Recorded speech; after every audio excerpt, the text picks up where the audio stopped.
Good morning to everyone here.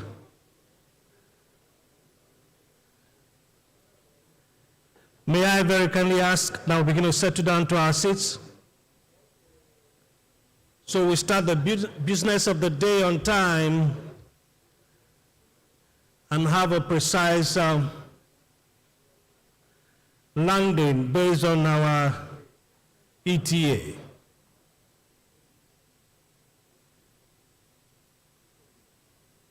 We want to believe we're all doing very well, doing very fine in Nigeria, in Abuja precisely, and that you found time to taste the Nigerian jollof rice, which we all agreed is the best in Africa, that it's better than Senegal, it's better than Ghana, it's better than Guinea, it's better than Sierra Leone. If you still agree with me, say aye. The ayes have it, no nays.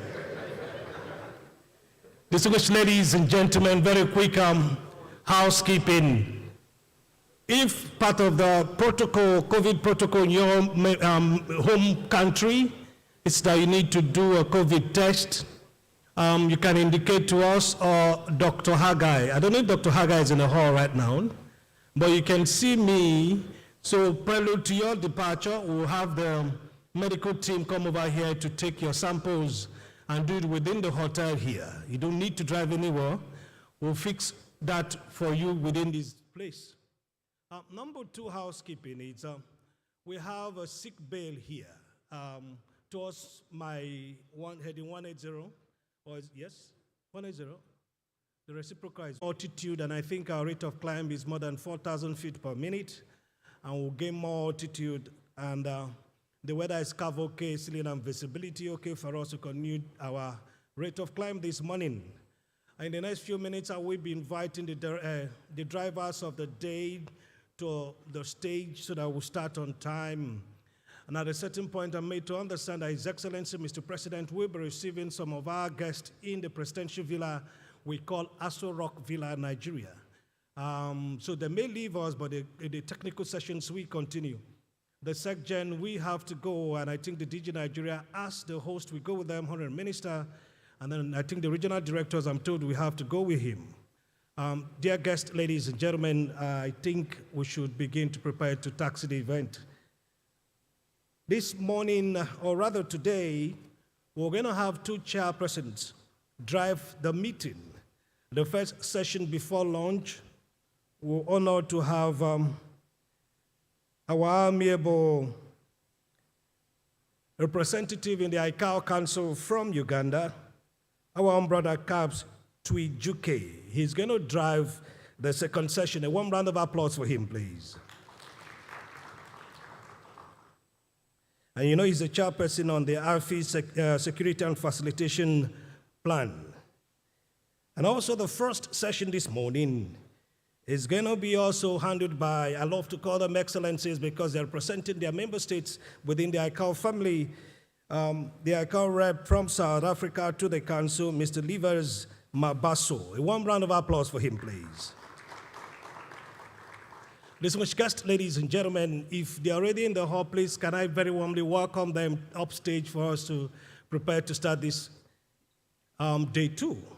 Join me welcome the ICAO rep from Uganda to the stage, Mr. Cabs. A warm round of applause again for him. And his twin brother from South Africa, Mr. Livers Mabaso, to join him on stage.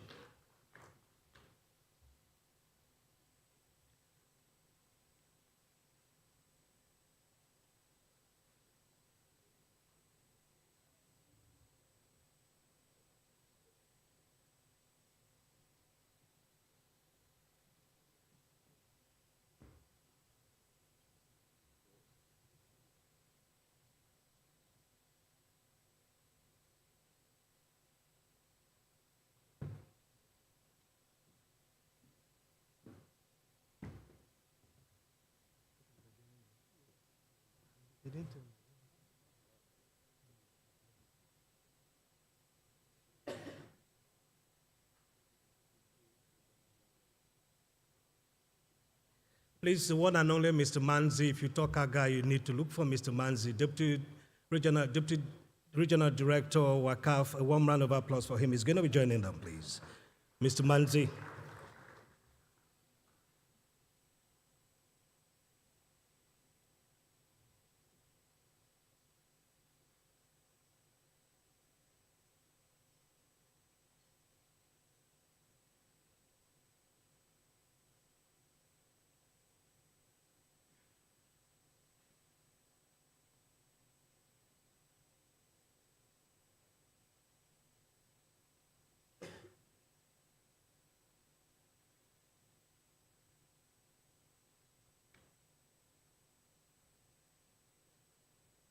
Ladies and gentlemen, we now start day 2 as I invite the first chairperson, our own brother, Livers Mabaso from South Africa, ICAO Council Rep. Warm round of applause for him.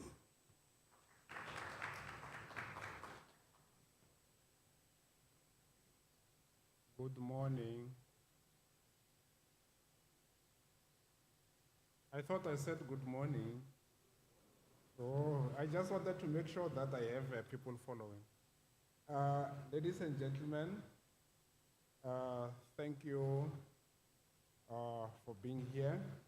As you have heard, it's a bit awkward because we're supposed to start with the opening ceremony, but due to matters beyond our control, we will start with the program right away because some of the things we can play around with, but unfortunately time we cannot.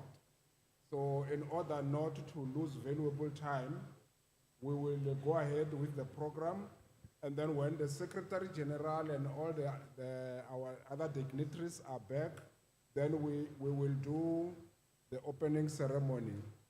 So we will pretend that we had started with it. So I don't think it's a hard thing to do, and we're not going to put it to a democratic process, so we'll have to continue.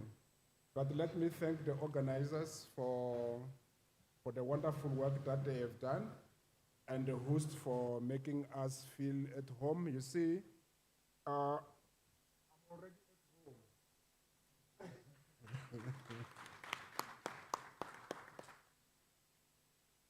So, and we thank our partners as well for joining us. And most importantly, everybody who has a role to play so that we continue with the business of the day. I believe everyone has the program. So it's titled Tentative Agenda and Work Program. So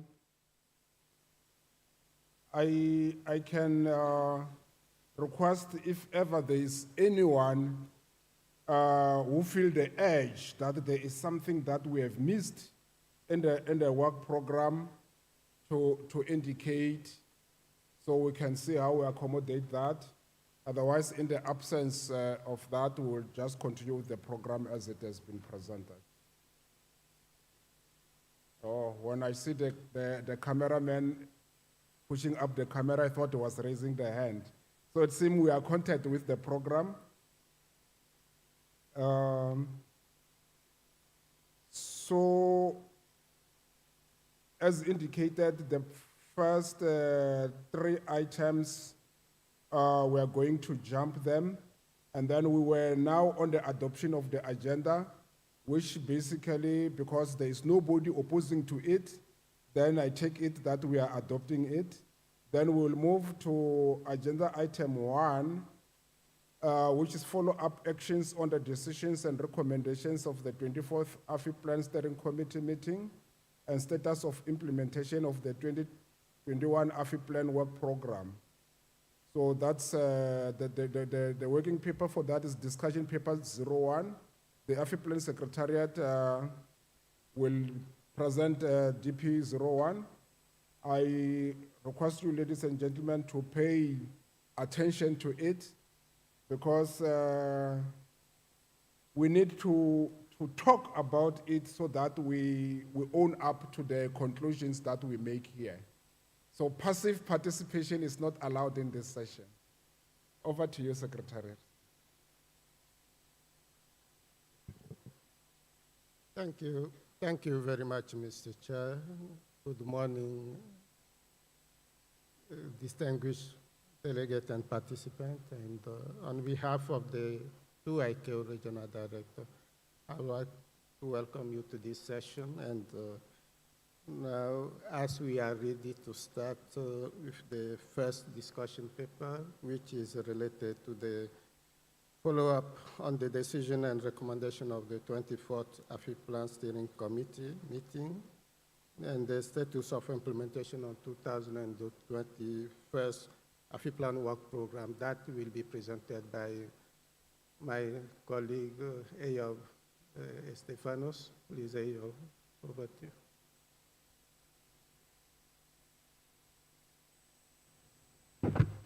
Thank you, Chair. Good morning, delegates and colleagues.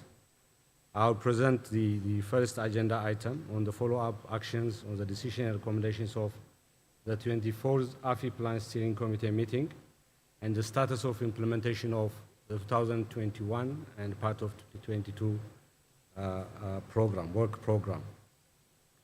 We have a discussion paper 1.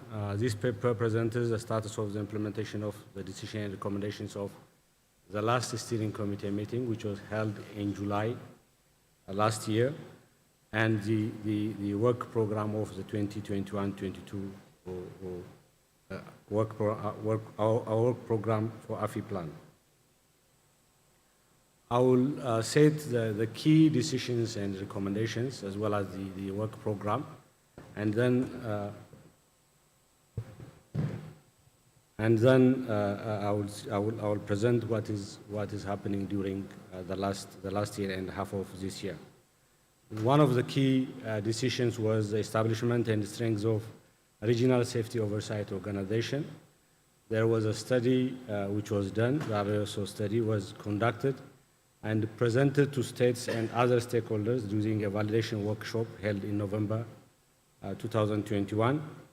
The recommendations of the study, including the strategy roadmap, will be presented to this meeting as a discussion paper 04. So there is a detailed discussion paper, which is discussion paper 04, to this effect that we already conducted this study. It was presented to the validation workshop for all African states at the same time with our partners, and then this discussion paper will be presented as discussion paper 4. In terms of regional safety oversight team support, this is a support which is usually conducted by our teams, both in WACAF and ISAF, and they provided support for around 13 WACAF states and 16 ISAF states virtually, in particular with emphasis on review, update, and guidance on CAP implementation, protocol questions, self-assessment review, and as well as collaborative engagement with states in this region.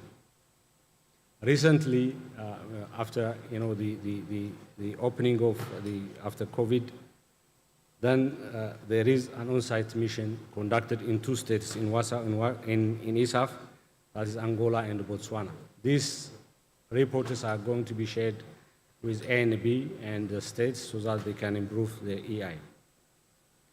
The third item is provide safety-related trainings. We provide during the COVID period, because we don't want to interrupt training which are supported to AFI states under the least developed countries and under no country left behind and the least developed countries. We identified around 33 countries in the Africa region, and we provide for almost 104 trainees from 26 states and around seven areas related to safety. There are 7 states which are left because of connectivity, and GATT and the headquarters becomes with an innovative idea so that they can send a gadget to those states which don't have connectivity. And there was a pilot program conducted to 2 states in Niger and Burundi, which was successfully conducted. They trained around 14 trainees in the 2 states. Now we are going to conduct the remaining 5 states using the same technology in the remaining years of this 2022. the review of AFI plan projects. Under the AFI plan, we have around 6 projects which are run since 2017. In the last steering committee, it was decided that all of these projects has to be reviewed and submitted to this steering committee meeting. We review 5 of them, apart from SAR. SAR is going to be reviewed in the next and reviewed and presented to the next steering committee meeting. But the 5 of them are already reviewed and going to be presented by DRD in the next DP2 in the next discussion paper after this presentation. The high-level support, this was also a decision. It's a continuous decision in each and every steering committee meeting. There is this decision by the Secretary General and the ICAO Council President to engage states, especially who have problem in safety areas. So even during this meeting, there was a side meeting with the states that requires support, and the engagement is going to continue. Implementing the revised AFI plan program, as you remember, during the 24th steering committee meeting, we revised AFI plan program from 2021 to 2024 presented. It was approved by the steering committee. So now we are following each and every activity in accordance to the plan, and we are implementing in each and every activity in accordance to the approved program. With regard to the implementation of the Abuja safety target, this is a continuous also monitoring activity, and AFI CIS program. AFCAC is the custodian of these 2 activities. They are going to present a discussion paper related to this as discussion paper 3, so that the details will be presented at that time. The other activity also is the support of the Association of African Training Organization. In the 24th steering committee meeting, there was a discussion related to the sustainability of this organization. It is a Nikkei organization established by the support of the AFI plan. And now they are facing, because of the COVID, they are facing a sustainability matter.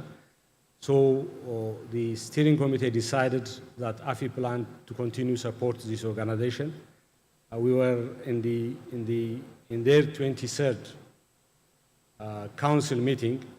We were there and we tried to chart out how this organization continues sustainable and have an impact in the future of capacity building in Africa, as was intentionally, as was originally intended when it was established. So now in the 3rd quarter, we're going to have a meeting with key stakeholders, AFCAC, and the training centers in the region, and hopefully we will come up with there is a chart, a roadmap which is already charted. For the implementation, we're going to have meetings. And ATO also is going to present by tomorrow about their status, their implementation, and the programs they are running.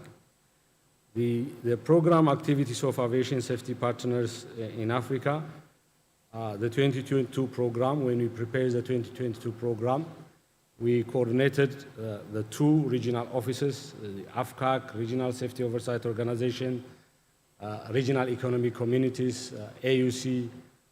Annually we meet and try to come up with our programs, how we support states without duplication. And this year also we conduct that. And with related to our partners, of course, including ATO, EU, EASA, IATA, will have a presentation by tomorrow morning. Chair, this is DP1 I submit. The actions we want to be taken from this discussion paper is that note the information contained in the papers, note the related information contained in the discussion paper, other related discussion paper which I mentioned that are going to be presented because they are decisions of the steering committee last time, and provide further instruction and guidance for the continued implementation of decisions and recommendations of the 24th meeting, considering the relevant information in the paper and the status of implementation, and the colon 7 of attachment A, and provide further instruction and guidance for continued implementation of the 2021-22 work program, considering the status of implementation, and the colon 4 of attachment B. Chair, I submit. Thank you. Thank you very much. I think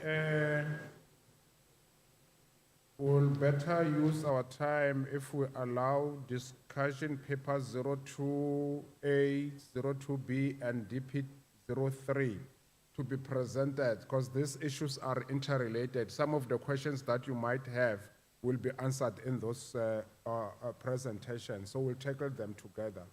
Secretariat can go ahead. So thank you very much, Mr. Chair. So I'm going to present the discussion paper 2A, which is related to the revision of the AFI plan project, as requested by the last steering committee meeting.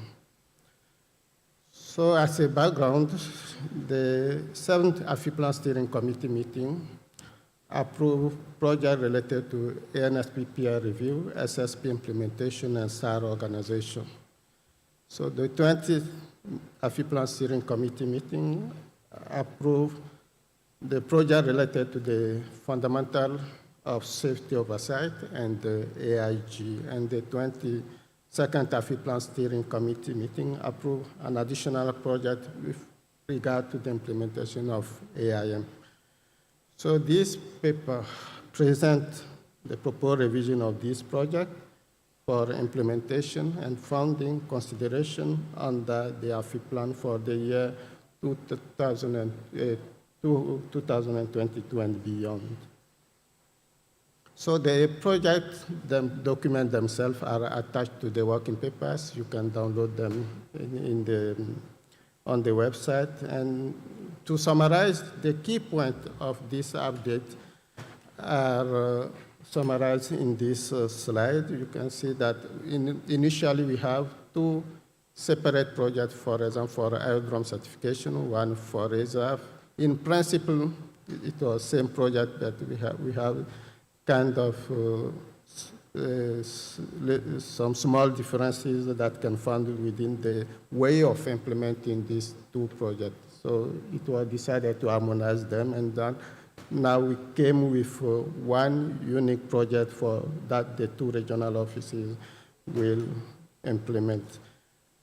Same for the SAR project. This project is under review, as already stated by my colleague Ayo, and will be submitted to the next steering committee for consideration. So delays were due to the retirement of our ATM regional officer, and this has not helped to come with a common approach on the implementation of this project.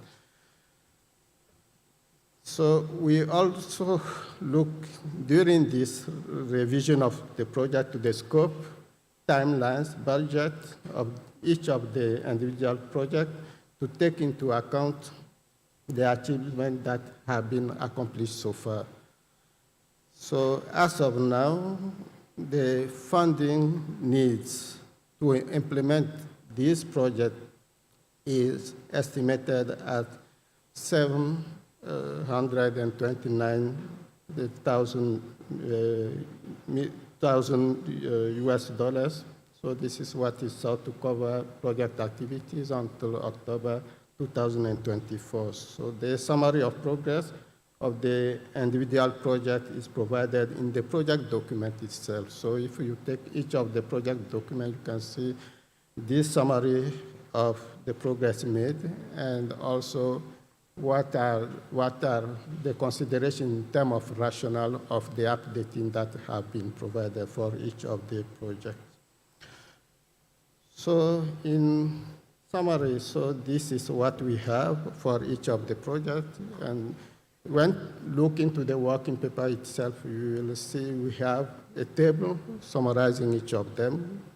For each project, the revised duration, the selected states, and the criteria for selection of state also are included in the project document. Selected state, and the cost of the implementation of each of the projects for 2022, 2023, and 2024. So we can see that for this year, we need about 200,000 US dollars, and we have also the cost for the coming years, 2023 and 2024. So, Mr. Chair, this is the summary of the working paper. The steering committee is invited to note the information contained in this paper, consider and approve the implementation of the proposed project, call on state, international and regional organizations, financing institution and industry to support the AFI plan project and provide further guidance as necessary. I submit, Mr. Chair. Thank you.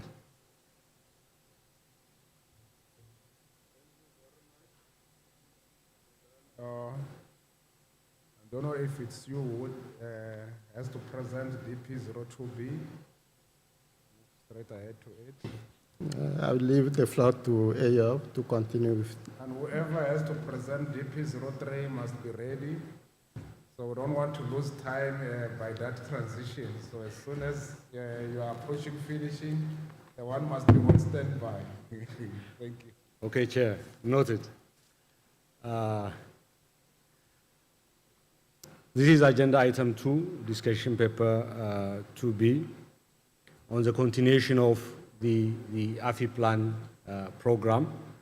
This paper presents the need for the continuation of the AFI plan beyond 2024 in an effective and systematic manner in all safety and air navigation capacity and efficiency related areas, and in full alignment with the ICAO Global Aviation Safety Plan and the Global Air Navigation Plan, GAMP, to achieve the goals and targets set by these global plans. Just to give some background of the AFI plan, why AFI plan was needed in this region. A number of aircraft accidents in Africa, a review of the ICAO accident and incident data. This was in 1997 to 2006, shows that there was an increase in number of accidents in AFI region. During that time, this data was analyzed, and key safety oversight deficiencies were identified. Lack of effective safety oversight systems, lack of expertise, issue regarding air operator certificate, lack of autonomous civil aviation authorities. That is in 2006, 2007. Then the Comprehensive Regional Implementation Plan for Aviation Safety in Africa, AFI Plan, was adopted by the 36th ICAO Assembly Resolution 36-1. Since then, we can see that AFI Plan was established in 2010, in 2008, then in 2010, in 2011, it was merged to the regional office activities. So the safety oversight, effective implementation in Africa, as you've seen, that it is improving over years. Those status when the Abuja safety target, the famous Abuja safety target, was adopted in 2012 by heads of ministers here in Abuja, by ministers who are responsible for aviation. There were only 11 states who are above 60% EI. Today, it's about 31 states are above EI. Even if AFI Plan is not the sole and only program that supports us to achieve these goals, in collaboration with our partners, states' effort, we are now in a better position than in 2012. In terms of the significant safety concern, As you have seen, when the Abuja safety target was set in Abuja in July 2012, around 20 SSCs in 13 states were there. But today, we have only one SSC in one state. We always have the moving target. Each year we are working with the state. Hopefully, we're going to solve this SSC by end of this year. As Mandi, my DRD, mentioned earlier, these are the projects that we run. Aerodrome certification, it contributes around in 13 states now. We supported 14 aerodromes, international aerodromes, to be certified under this project. Search and rescue, African ANSPP review program, state safety program, SSP implementation, establishment of basic accident and incident investigation system in AFI states, establishment of fundamental safety oversight, aeronautical information management. In these areas, we have projects that have been run since 2017. Now we are reviewing 5 of them. With related to AIG, we didn't present it because, as mentioned in the paper, we are looking another fund for AIG, most likely. So SAR is not presented because of it's not yet completed. But the 5th one was the one which was revised in accordance to the decisions of the 24th steering committee meeting and presented earlier, which is the cost is related about 729,747 USD. In terms of training, we provide many trainings in Africa. Since 2008, we train nearly 2,300 trainees, almost in each and every area. And global government safety inspector in GSI, in OBS, in air, in PAIL, government safety inspectors in aerodrome for a few period of time, SSP, SMS, safety transport of dangerous goods, aviation medicine, SAR, AIG. Many workshops, many seminars were provided under this program. And even when I report earlier to you, we trained nearly 104 trainees last year in 2021, while COVID is there in collaboration with GAD through virtual and internet, through virtual training for 26 least developing countries. This includes not only ISAF WACAF, but the entire Africa. So the future perspectives of this and our focus is to sustain the existing improvement in effective implementation of ICAO SAPs and conduct practices, effective support to states to achieve the revised Abuja safety target and navigation parameters, made continuous effort to remove the existing one SSC and to avoid any one, effective implementation of AFI plan projects, the projects that I mentioned earlier, mobilize and coordinate resources with partners for long-term infrastructure gap analysis, which were yesterday mentioned by AUC and also our RD WACAF, and prioritize the needs African states to support and continue the AFI plan. Currently, I would like to bring to the meeting this, most of the voluntary funds are coming outside of Africa. So we encourage African states also to contribute for this program. So the action is that the steering committee is invited, support the continuation of AFI plan activities beyond 2024 as part of the whole program of the ICAO regional offices, covering all safety and navigation capacity and efficiency related areas, including aviation infrastructure planning.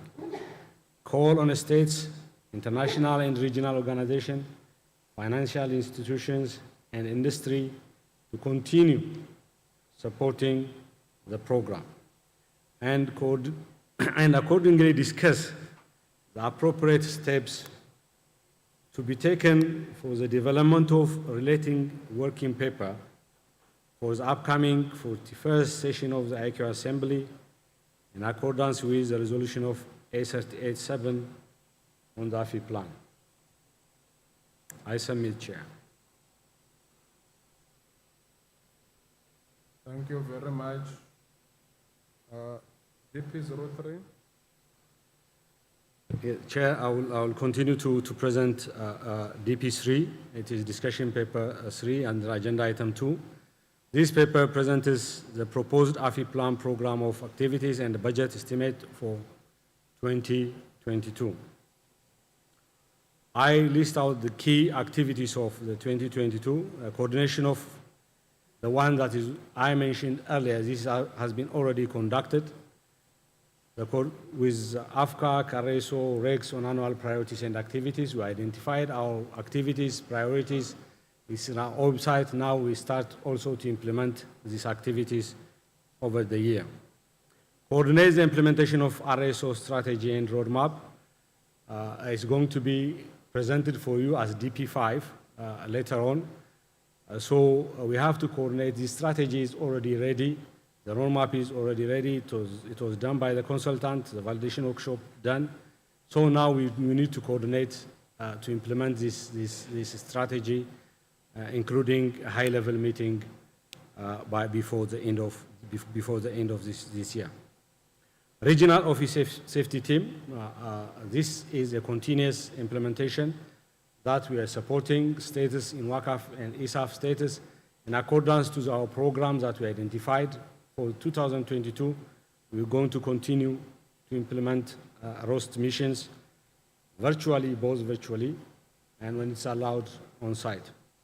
Finalize the strategy and implementation of the aviation professional capacity building. There is a consultancy, a program study, which is going to be presented as discussion paper 6 for this meeting later on. So this study is a study which is going to be conducted by a consultant with a specific objective which are going to be presented. So we need to finalize this and present it to the next steering committee meeting, including the budget and the roadmap, like we are presenting the RSO for this meeting. Coordinate delivery of safety-related trainings, workshops, and seminars. As I mentioned earlier, there are 5 states which are remaining from the last year program due to internet connectivity. So we would like to provide those trainings using the new technology developed by GATT. And hopefully this year, coordinating with the states with GATT, Global Aviation Training Center, Global Aviation Training, we will provide those trainings. Follow up on the outcomes of the aviation infrastructure gap analysis in Africa. This, we are closely working with AUC. We have annual meeting in terms of following up the memorandum of cooperation between ICAO and AUC. It was planned to happen actually earlier. It didn't happen. Hopefully it will happen by before the end of this year. So we'll see how we use and utilize the resources optimally and continue to follow up on the outcomes of the workshop that was held here on infrastructure gap analysis. For this, we need around the funding of 371,770 to cover this activity. So in terms of funding, where we are standing today, as DRD, my DRD presented earlier, he mentioned that for all projects that to run, we need around more than 700,000. But for this year, what we need is, including those activities, not only the projects, the other activities, we need around 370 USD. But for currently, the AFI plan fund, as you've seen, that stands around 633,254. This is only from voluntary fund. So there is a support from regular program sometimes as well. But the voluntary fund stands as of April 30, 2012, is 633,254. So we would like to, as a steering committee, we invite to know the information contained in this paper and consider and approve the proposed 2022 AFI Plan Work Program and the budget. I submit, Chair. Thank you very much. So now we can start our deliberations. Perhaps also from my side to highlight specifically on the issue of the continuation of the plan that we have already indicated to the Council, and in principle, Council is in support, but there is a growing need to see the impact of the plan, to see how, if it's really making an impact. So it's up to us to take decisions at this meeting which will make the AFI plan have immediate and long-term impact, which are measurable, so we can even report back to our partners and say, your efforts and partnering with us have borne these fruits that are there for everyone to see. So perhaps also, yes, to understand that the result of this meeting gets presented to the Council and ultimately to the Assembly. So this is not a small meeting.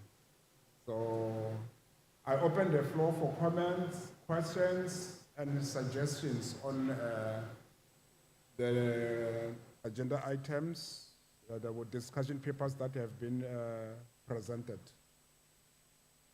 You will assist me in checking.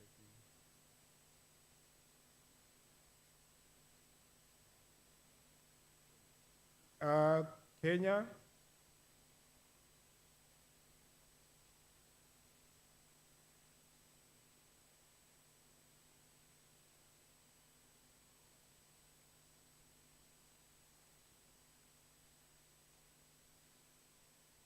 The technicians, can you assist Kenya?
Secondly, I would like to echo the support that the Secretariat has proposed for the AATO. To remind you, allow me, Mr. Chairman, to just remind states here how AATO came into being. AATO establishment followed recommendation 5.8 of ICAO AFIRAN meeting of 2008 held in Durban, and the Constitutive Assembly that gave birth to AATO was in this state was in this city in 2013. And the key objective of AATO was to harmonize and standardize aviation training, to bring down costs of training by collaboration between the training organizations, and also have the key outcome of building capacity for states, more so to enable states effectively implement ICAO SAPs.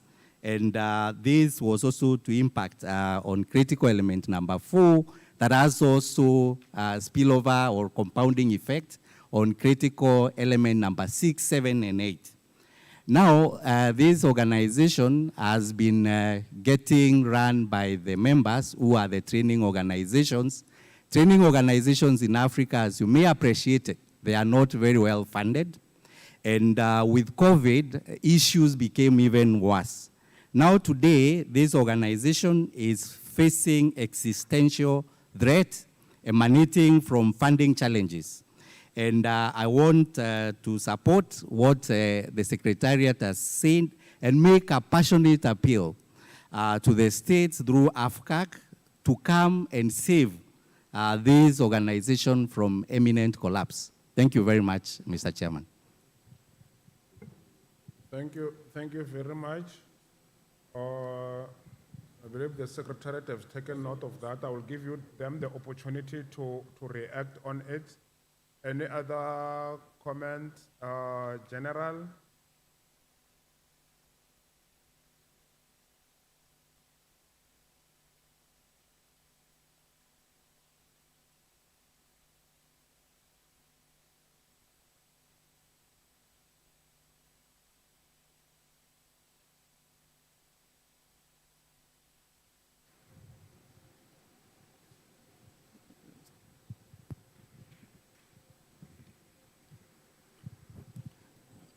Can the technicians attend to the microphones at the same time? I think since the microphones on the desks are not working, so if somebody could attend to that in the meantime.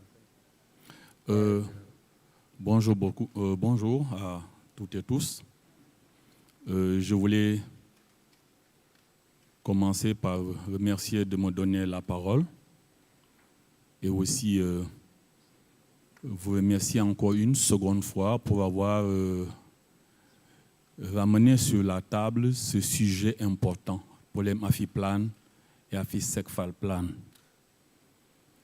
Je suis heureux que vous ayez mis sur la table l'idée de réviser les plans AFI des années précédentes, mais les réviser véritablement, pas en faisant les mêmes propositions qui n'ont pas donné de résultats probants, eu égard aux efforts et au financement, les réviser, pas seulement les poser avec des mots différents. Vous me permettrez exceptionnellement d'être moins diplomatique et de poser certaines questions. La forme nous a été présentée, moi je m'intéresse au fond. Je répète, au fond. Qu'en est-il les statistiques qu'on nous présente et les comparaisons avec certains autres problèmes me posent problème. Parce que les statistiques, on en fait ce qu'on veut. Il est important de les présenter sous tous les angles. Je peux choisir de dire 10 millions de passagers comme je peux choisir de dire 1%. Avec 1%, ça fait moins mal. Mais avec 10 millions, je suis heureux. Avec 1%, il faut faire attention aux statistiques. Je vois qu'on nous a présenté ici beaucoup de lack of, c'est-à-dire. Mais la question, c'est pourquoi? Pourquoi il y a eu lack of? Où se trouve la responsabilité? Où se trouve le problème? Le commerçant ou l'acheteur? Mais on me présente juste lack of. Il est important d'aller dans certains détails pour qu'on puisse mieux comprendre et qu'on puisse éventuellement poser les bonnes solutions. Quel que soit ce que nous proposons aujourd'hui, si nous ne nous mettons pas devant la coopération et la collaboration d'abord entre les pays africains, nous n'irons nulle part. C'est ça le plus important. On parle de SATAM depuis des années, on parle de beaucoup de concepts, mais nous n'avançons pas dans ce domaine. Si nous n'allons pas au fond des choses sur ça, nous perdons notre temps. Concernant le financement AFI Plan et AFI SECFAL Plan, il convient d'être plus précis avec ceux qui financent. Comment? Quelle est la validité en termes d'années? quand il le finance, qui est responsable de la gestion effective des financements, comment cette personne traite avec les organisations et les États. Parce que quand on ne sait pas tout ça, on voit juste un chiffre, financement de tant de millions. Au bout de quelques années, on revient, on ne sait pas où sont passés ces financements, comment ça a été utilisé. Alors, il est important pour moi de faire moins de choses, mais au moins d'aller dans le fond, dans tout ce que nous traitons, et de le traiter bien. Où vont les financements et en termes plus précis, comment ces financements sont répartis. Parce que quelqu'un peut vous financer 3 millions de dollars et vous vous retrouvez avec 2 500 000 qui sont financés pour les études, pour ceux qui font les études, mais que l'argent ne va nulle part. On est heureux de dire que l'AFI Plan a été financé, mais au résultat, nous n'avons rien. Quand on a fini tout ça, mais qui est responsable? Lorsque nous nous retrouvons ici, nous devons pouvoir pointer du doigt des gens responsables. Nous ne pointons jamais du doigt des gens responsables. Soit on les a confié des mandats, soit on leur a confié la gestion de l'argent, mais nous devons pointer du doigt des bons responsables. Et ceci me fait ramener à quoi? Au terme d'évaluation. Nous n'évaluons jamais assez avant de passer à autre chose. Nous avons certes présenté des livres, nous allons revoir ça, mais quelle est l'évaluation précise? Pas juste en de gros termes, mais d'aller dans des détails, parce que c'est des détails que nous avons voir. Enfin, pour terminer, je veux seulement dire, il faut que nous, Africains, nous acceptons de voir les choses autrement, qu'on accepte que d'autres personnes voient ce que l'on présente sous un angle différent, parce qu'on les présente tout le temps sous les mêmes angles. On répète les mots, sustainable, les mêmes mots, ils sont jolis, mais ils ne nous donnent pas de résultats. Allons dans ce qui est précis et regardons les choses. Acceptez que des personnes qui n'ont pas l'habitude d'être assis ici, de venir présenter des choses, vous les amenez sur la table et vous les faites parler. Ils vont vous donner des idées, ils vont présenter des choses sur un angle différent. Voilà ce que je pourrais dire en première approche. Merci beaucoup.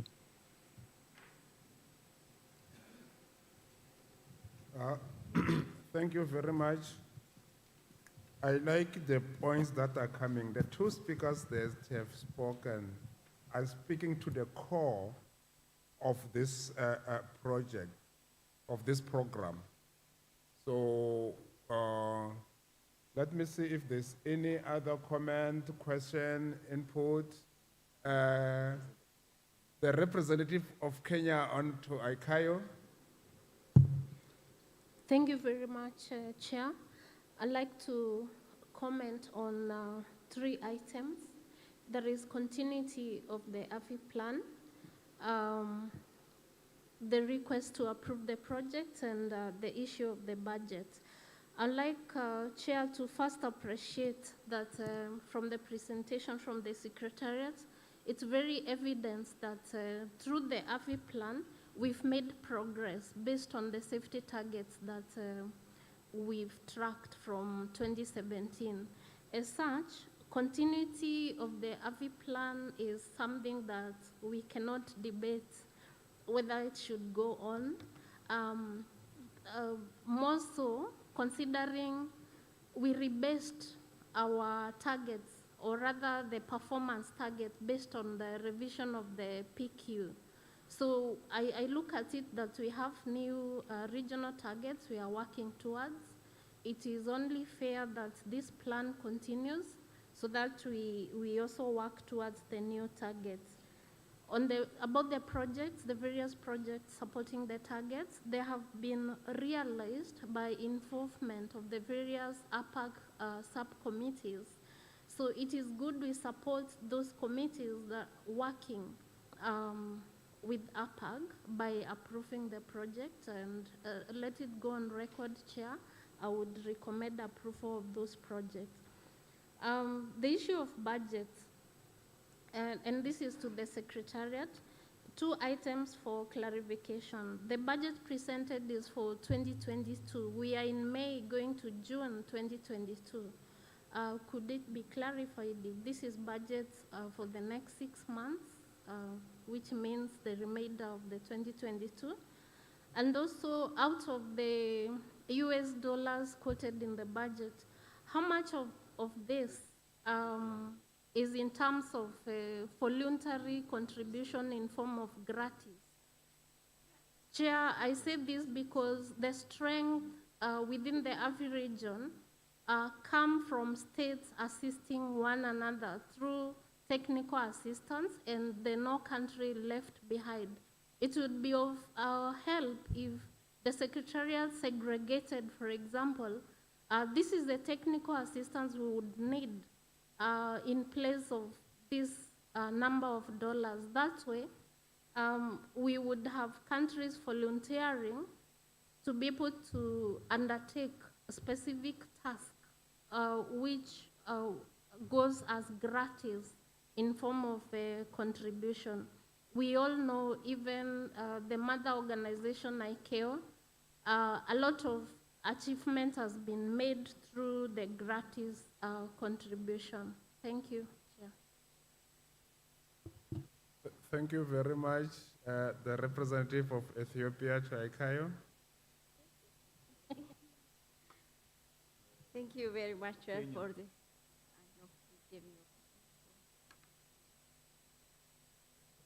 Okay, I have noted Burundi.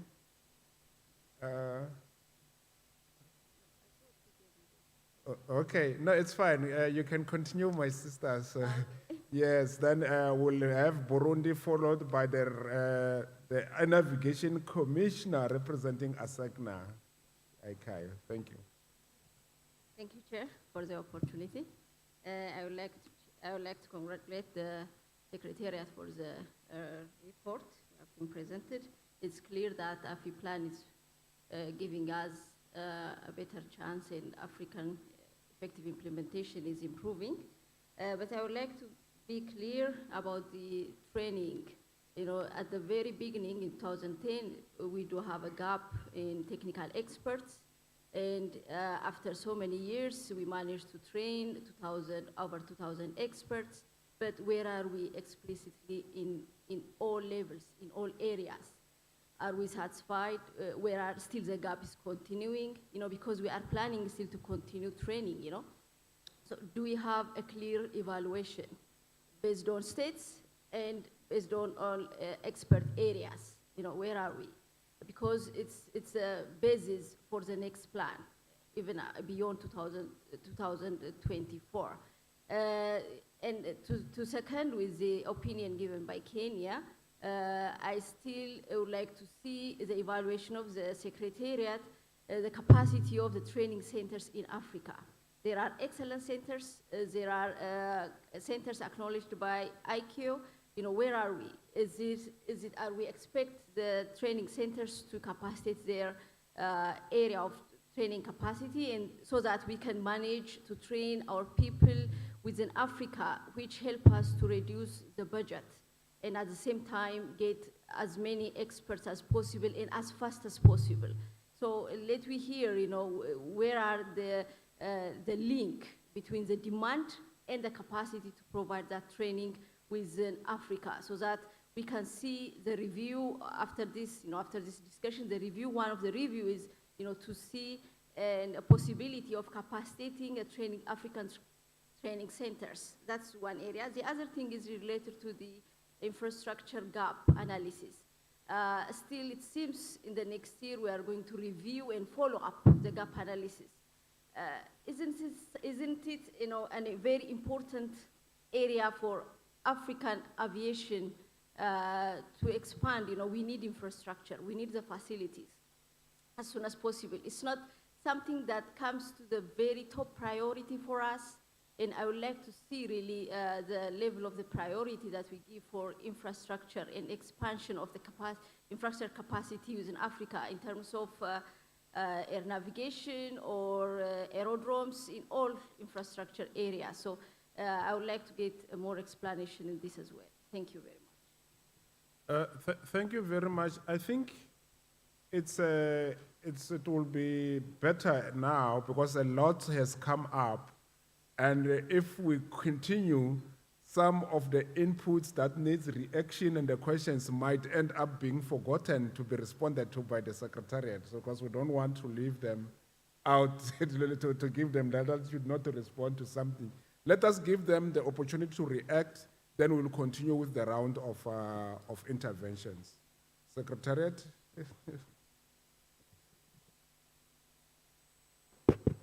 Thank you very much, Mr. Chair, and thanks to distinguished representative of our countries to the ICAO Council for very good observation, remarks that we have noted through your intervention. So I will start with the one of AATU. So I think that the Secretariat continue supporting and making advocacy for the other partners to support the AATU. And during this meeting, not going in too much detail, I think we had some side coordination in order to continue mobilizing our partners, AFCAC being one of them, to see how we can sustain this organization, because at the end, there is one thing which is important for us to keep in mind, is that we need the support of AATU. So we will continue working along this way, and we hope that at this meeting, as the president of the AATU just stated, it will call for additional action that can help to sustain this organization and ensure, avoid its collapsing. So moving back now to the comment made by the distinguished representative of Senegal to ICAO. So I took from his intervention several important messages that will help us to continue streamlining the activities under the AFI plan. And we'd like to ensure him that when going back to the project themselves that we just presented, we went through the achievement of each project, make kind of analysis to see what has not worked well when it comes to the implementation of each of the projects. And this is how we came with a new way of conducting or implementing this project.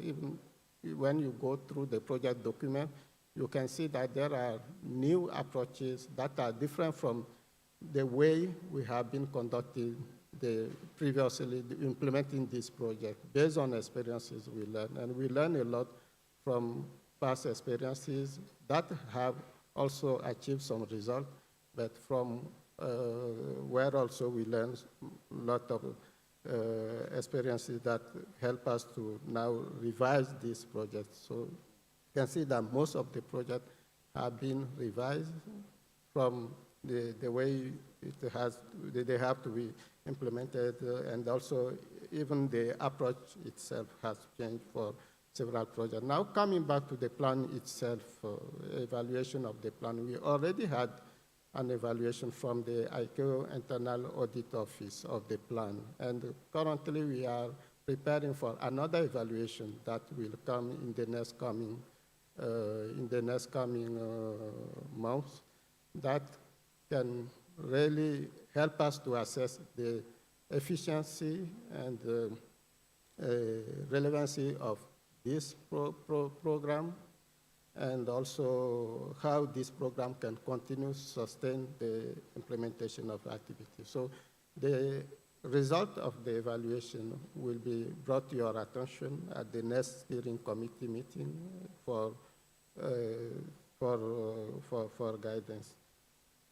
We have statistics. We are going to continue looking to statistics, because statistics will help us to adjust when necessary, when it comes to the implementation of the plan and its activities. But as I just mentioned, we took note of comment made by the distinguished representative of Senegal, and we will work along this way in order for the next meeting we will be having to come with additional information needed for the clarification purpose, and also for to have guidance from the steering committee on the way to improve the plan's activities. Moving to the next speakers, who is the representative of Kenya to ICAO. I would like to thank you for the support, continued support to the plan and its activities. And I just want to emphasize one point raised by you and also the distinguished representative of Ethiopia, which is related to the contribution of our state. Our state are contributing a lot to this project, and we used to forget to highlight that point because all these projects are implemented in coordination with the experts coming from our CAAs, and I would like to take the opportunity to thank the Civil Aviation Authority who are supporting us, releasing their experts to support the other states in the implementation of this project. We need them, as we need our state to come with financial contribution, also as AO already stated this, but we should not forget to mention that that contribution, which is valuable contribution in attaining the objective of this project. So really our state are supporting very well when we require experts. They are releasing their experts, and their experts are doing very well in supporting this project. So with regard to the training, as raised by the representative of Ethiopia, there is a working paper on the current study ongoing with regard to the training, aviation professional assessment. So in this working paper, we will highlight some of, because the study is currently ongoing, so we will highlight some ways or some ideas that are currently in the process of this study in order to take into account the capacity of our training centers in assessing the training capacity or the availability of, the availability of resources, human resources in our region. So I think when presenting this working paper, we will elaborate more on what is ongoing for this specific aspect. So I hope I covered all the intervention. Thank you. I submit, Mr. Chair. Thank you. In case any of you is not satisfied entirely with what has come up, you want to make a follow-up, I would suggest that you hold on, and then you will be given the opportunity to make a follow-up. The chair of AFI will also want to add to comments in response to the comments that have been put forward. So the speakers who were lined up, you will bear with me. It's just in response to that. Over to you.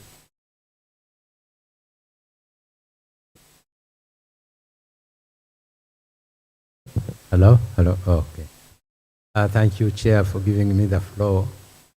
Good morning, everyone, and thank you for raising the morale. I have been attending several of these steering committee meetings, and this is the best time I have ever had. This is your meeting. This is your meeting. You make the decisions, and this is in response to General Pereira, representative of Senegal to ICAO. The points you have raised are very good, but this is your meeting. You decide how the Secretariat should report to you. Give them how you want the information to be given to you, direct and guide them on how they should use whatever resources you give them. Their job is to support your decisions, to implement your decisions. So I thought I should make this general comment because it also applies to AFI plan. I have also another specific comment here, and it is to do with AATO.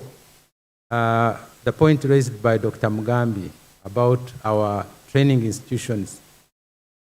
the biggest asset we need is human resources. And it is good that we made a decision to establish that association. I think it should be an integral part of our programs for our plans, and therefore it should be included in the budget of the plans, in my view. However, having said that, maybe Dr. Mugambi, and I see also the president of the association here, you need to give more information. For instance, what kind of support do you need? How much is it? If the plans were to include you, what is the financial implication of that? Some kind of information also, because without it, I think it's very difficult to cater for you. Thank you, Mr. Chairman. Thank you very much. I think the next speaker was Burundi. So Burundi can go ahead.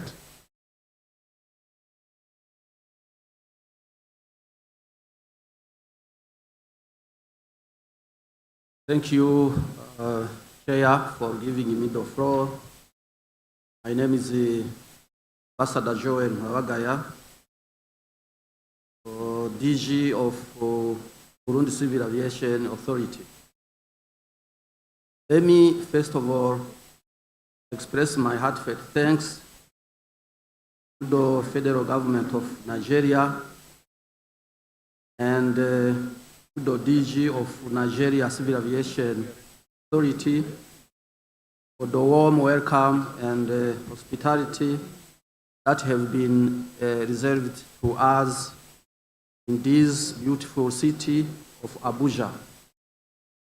Let me also, Mr. Chair, commend the presenters for the brilliant and comprehensive presentations from which we got a lot of exciting information.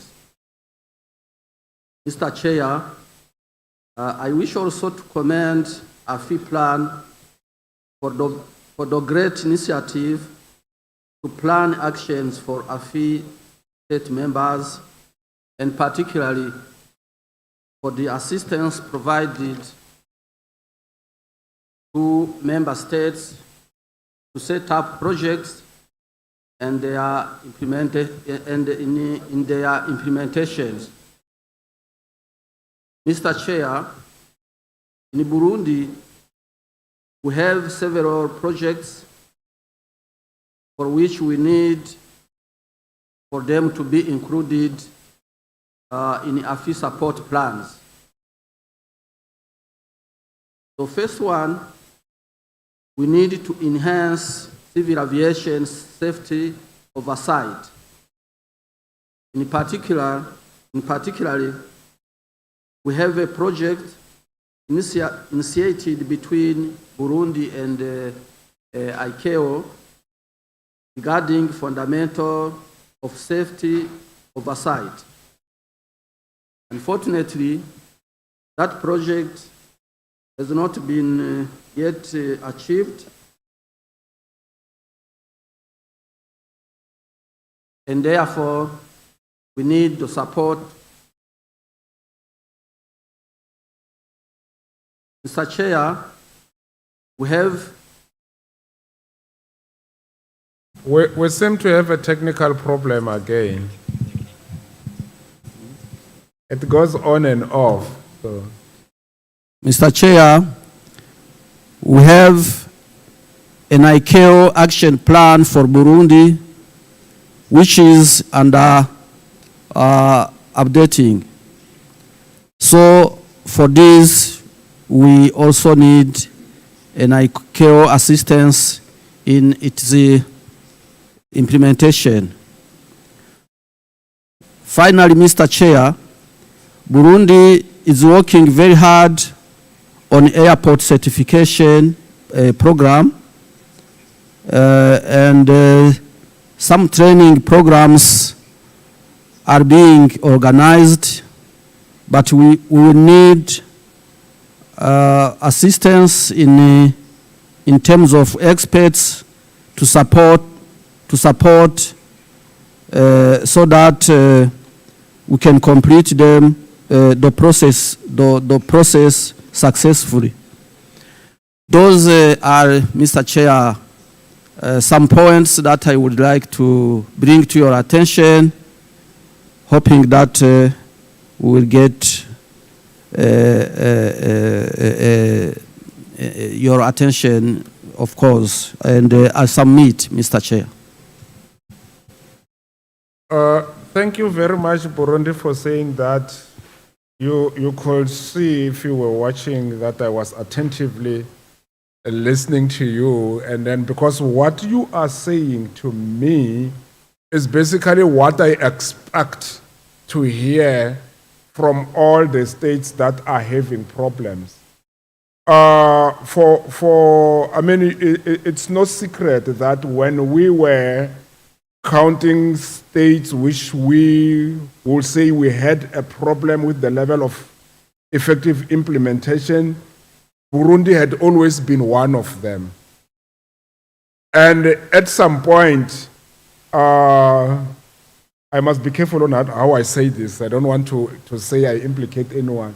But at some point, the impression was created that there was lack of commitment or cooperation from the state to be able to be assisted to move forward. But that's not what we are going to deal with now, because now we have come up and indicated a positive attitude and indicated the areas where you want assistance.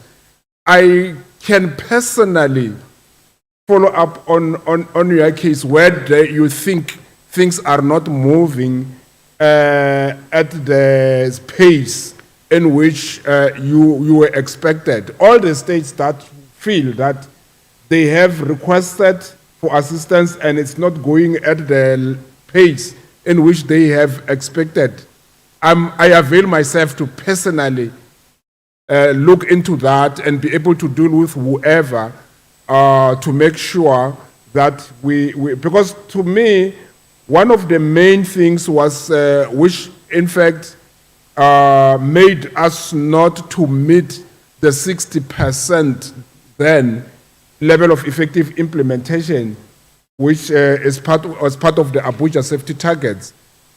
It was attributed back to our own states.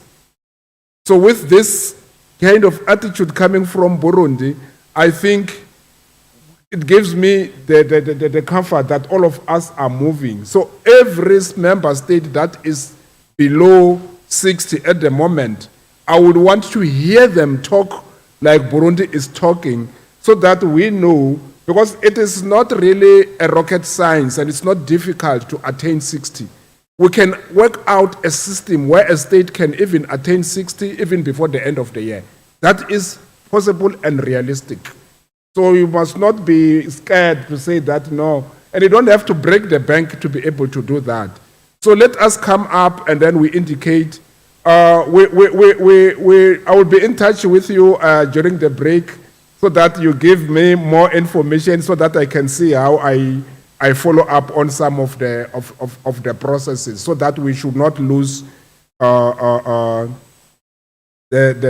track of because then really you coming up right. And in fact, the case of Burundi, we can even use it as one of our good stories which we tell to indicate how the impact of this plan, not just Burundi alone. There are other states similar which are coming up with the similar attitude, where we have seen a significant move, because not really focusing now on where they are, but focusing on where they were from and where they are and where we are aiming. Then you will see that there is a significant move, and then the target is within reach. The chair of AFI want to make a comment. Hello, and this is support point, Mr. Chair. Just a little bit of background. AFI plan was established way back many years, and most of the meetings used to take place in Montreal. And there were 2 meetings every year. In 2014, we made a decision that we must hold one of the meetings in Africa to listen to and to see the problems that we are trying to address. So this aviation event started in 2014, and the purpose was to hear what some similar things to like what Brund has said. So, but what was disappointing was that every time we come, the states don't speak. That's why I said today has been the best ever that we have. States speak. In one of the working papers, Secretariat is saying the states don't ask for help. So that's why it is important when this meeting takes place, please express your desires and help make good decisions for follow-up. That's the point I really wanted to make. And also to indicate, thanks, Mr. Chijuke, to also indicate that the challenges which we are facing here for AFIPLAN are similar to the challenges in AFISECFAL. So we should not be concerned that, hey, we have spent a lot of time on this, now I'm scared to make my comment. Because if you make that comment, when we go to the AFISECFAL, we are not going to repeat the same challenges that we have raised. We will take that into consideration because these plans are twins. So, so it's just that one is female, one is male. So I don't know which one is male, which one is female. So I'll give the floor to Charles. Then there was a hand over there. Then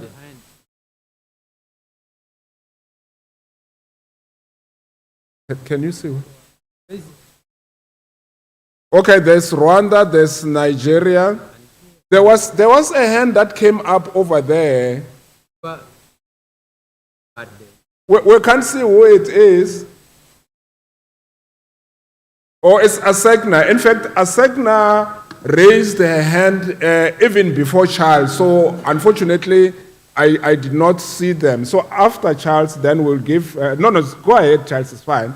You are Asegna anyway. Okay, no, you want to give your boss protocol. Asegna, go ahead. Okay, thank you, Chair. Merci, Monsieur le Président. Je voudrais remercier également les présentateurs pour les communications qui ont été faites. Et surtout, nous voyons l'évolution de la situation au niveau de la région AFI avec les conclusions qui nous ont été rapportées. Toutefois, nous voudrions que dans les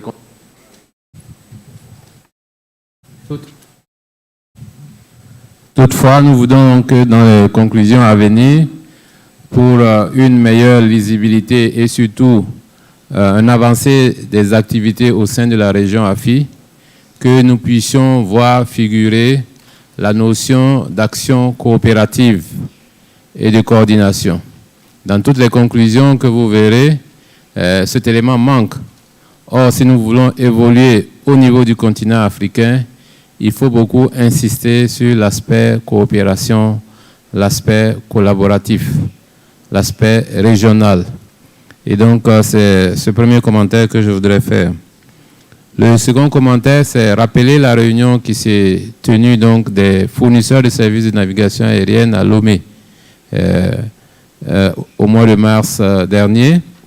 Et sur la question des revues par les pairs, une conclusion importante a été prise et je souhaiterais donc que le secrétariat puisse refléter donc cette conclusion au sein de notre réunion pour qu'elle puisse voir jour. Et troisième aspect donc de ma préoccupation, c'est relatif donc au budget, au financement. Nous savions qu'il existe donc des financements pour appuyer donc les fournisseurs de services de navigation aérienne, notamment dans l'actualisation du manuel de revue par les pairs. Nous avions entrepris des actions entre les fournisseurs de services de navigation aérienne et nous souhaiterions donc l'appui par ce financement qui existe pour que les choses puissent avancer assez rapidement. Nous avions déjà entamé ensemble des actions, mais il aurait pu donc se réaliser un peu plus vite si ce financement existant au niveau de AFI avait pu être mis à contribution pour les fournisseurs de services de navigation aérienne pour achever cette activité. Je vous remercie, Monsieur le Président.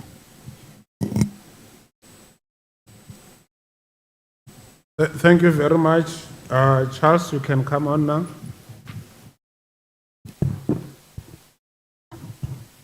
Bonjour, Monsieur le Président de séance. Bonjour, chers collègues, et merci donc de me donner la parole.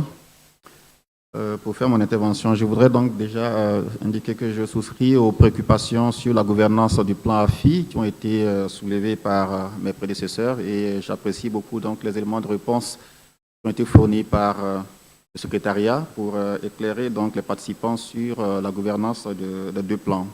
Et il est clair pour nous que c'est des plans qui sont importants, qui sont appelés à se poursuivre et nécessairement aussi à s'améliorer donc dans leur gestion, aussi bien que dans leur contenu. Alors mon intervention va se situer au niveau du contenu, pour ne pas revenir sur le problème de la gouvernance. Vous vous souvenez hier que dans les discussions, le directeur régional et les deux directeurs régionaux ont présenté donc les rapports issus de la 24e réunion APIRG et de la 7e réunion RASGAFI, lesquels rapports ont ressorti les problèmes de mise en œuvre que la région AFI rencontre et que ces problèmes sont en train d'être donc épluchés, examinés au niveau donc des instances de l'OACI, notamment au niveau de la commission, ensuite remontés au niveau du conseil. Et parmi ces problèmes, ceux pour lesquels le conseil sera amené à prendre des actions, ce sont les problèmes qui seront reconnus comme étant des problèmes qui concernent plusieurs régions AFI en même temps. Donc il y a des critères pour que ces problèmes soient pris en compte par le conseil et l'OACI pour la gestion. En revanche, il y a un certain nombre de problèmes qui ont été soulevés par APIRG 24 et RASG AFI 7, qui sont des problèmes qui sont de nature régionale, donc qui ne concernent que la région AFI. Et parmi ces problèmes, il y a le problème de la connectivité Internet des États. Cela est ressorti donc, dans ces présentations comme étant un handicap sérieux à la mise en œuvre de tous les plans visant à améliorer la sécurité au niveau de nos États. Et tout à l'heure, dans la présentation de notre collègue sur les slides, j'ai noté effectivement que beaucoup de séminaires de formation en ligne ont été programmés dans le cadre du plan AFI et du plan AFI-SECFAL, mais que des difficultés liées à la connectivité Internet de certains acteurs ont fait que ces formations et ces séminaires n'ont pas pu être déroulés comme il le faut. Alors que si nous tirons donc des leçons de notre présence, c'est-à-dire pendant la situation de la Covid, nous nous sommes bien rendus compte que pour que l'aviation fonctionne, il a fallu avoir recours à ces moyens de communication à distance, ne serait-ce que pour les réunions, pour les formations, et que même pendant la conférence de haut niveau sur la Covid, une recommandation a été aussi prise pour permettre qu'on puisse avancer dans le cadre de l'utilisation de ces moyens de communication à distance pour certaines activités de supervision de la sécurité par les États. Ça veut dire que dans l'avenir proche, désormais, il faudra compter avec une bonne connectivité de nos autorités de l'aviation civile pour pouvoir continuer à mener certaines activités dans certaines circonstances. Et donc, ma préoccupation, ou peut-être ma suggestion, c'est que, comme la réunion réunit ici les directeurs généraux de l'aviation civile et que c'est le plan AFI et le plan AFI-SECFAL, il faudra peut-être penser à regarder dans les activités prévues, réfléchir comment intégrer cette problématique pour que nous puissions aider la région à trouver des solutions qui puissent permettre aux États qui ont des difficultés, en tout cas aux autorités qui ont des difficultés pour se connecter et bénéficier de ces formations, comment les accompagner avec les moyens dont nous pouvons disposer, avec les ressources et les expertises extérieures, pour que tous les États, dans le cadre du plan AFI, puissent bénéficier désormais donc, de ces formations, de ces séminaires et de ces activités qui se feront à distance. De sorte que les problèmes spécifiques de connectivité ne soient pas un handicap à long terme sur l'efficacité de la conduite des actions du plan AFI, aussi bien AFI SECFAL que AFI pour la sécurité. Donc, c'est des suggestions concernant le contenu des actions à prendre en compte désormais si la réunion le veut bien. Merci beaucoup.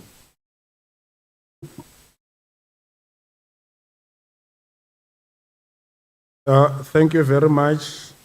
I believe the AUC will also have keen interest on the issue of connectivity in Africa. So let me give the floor to Rwanda. It's Rwanda followed by Nigeria. Thank you, Mr. Chairman. Firstly, I would want to appreciate the presentations from the Secretariat. And Rwanda would want to make two comments.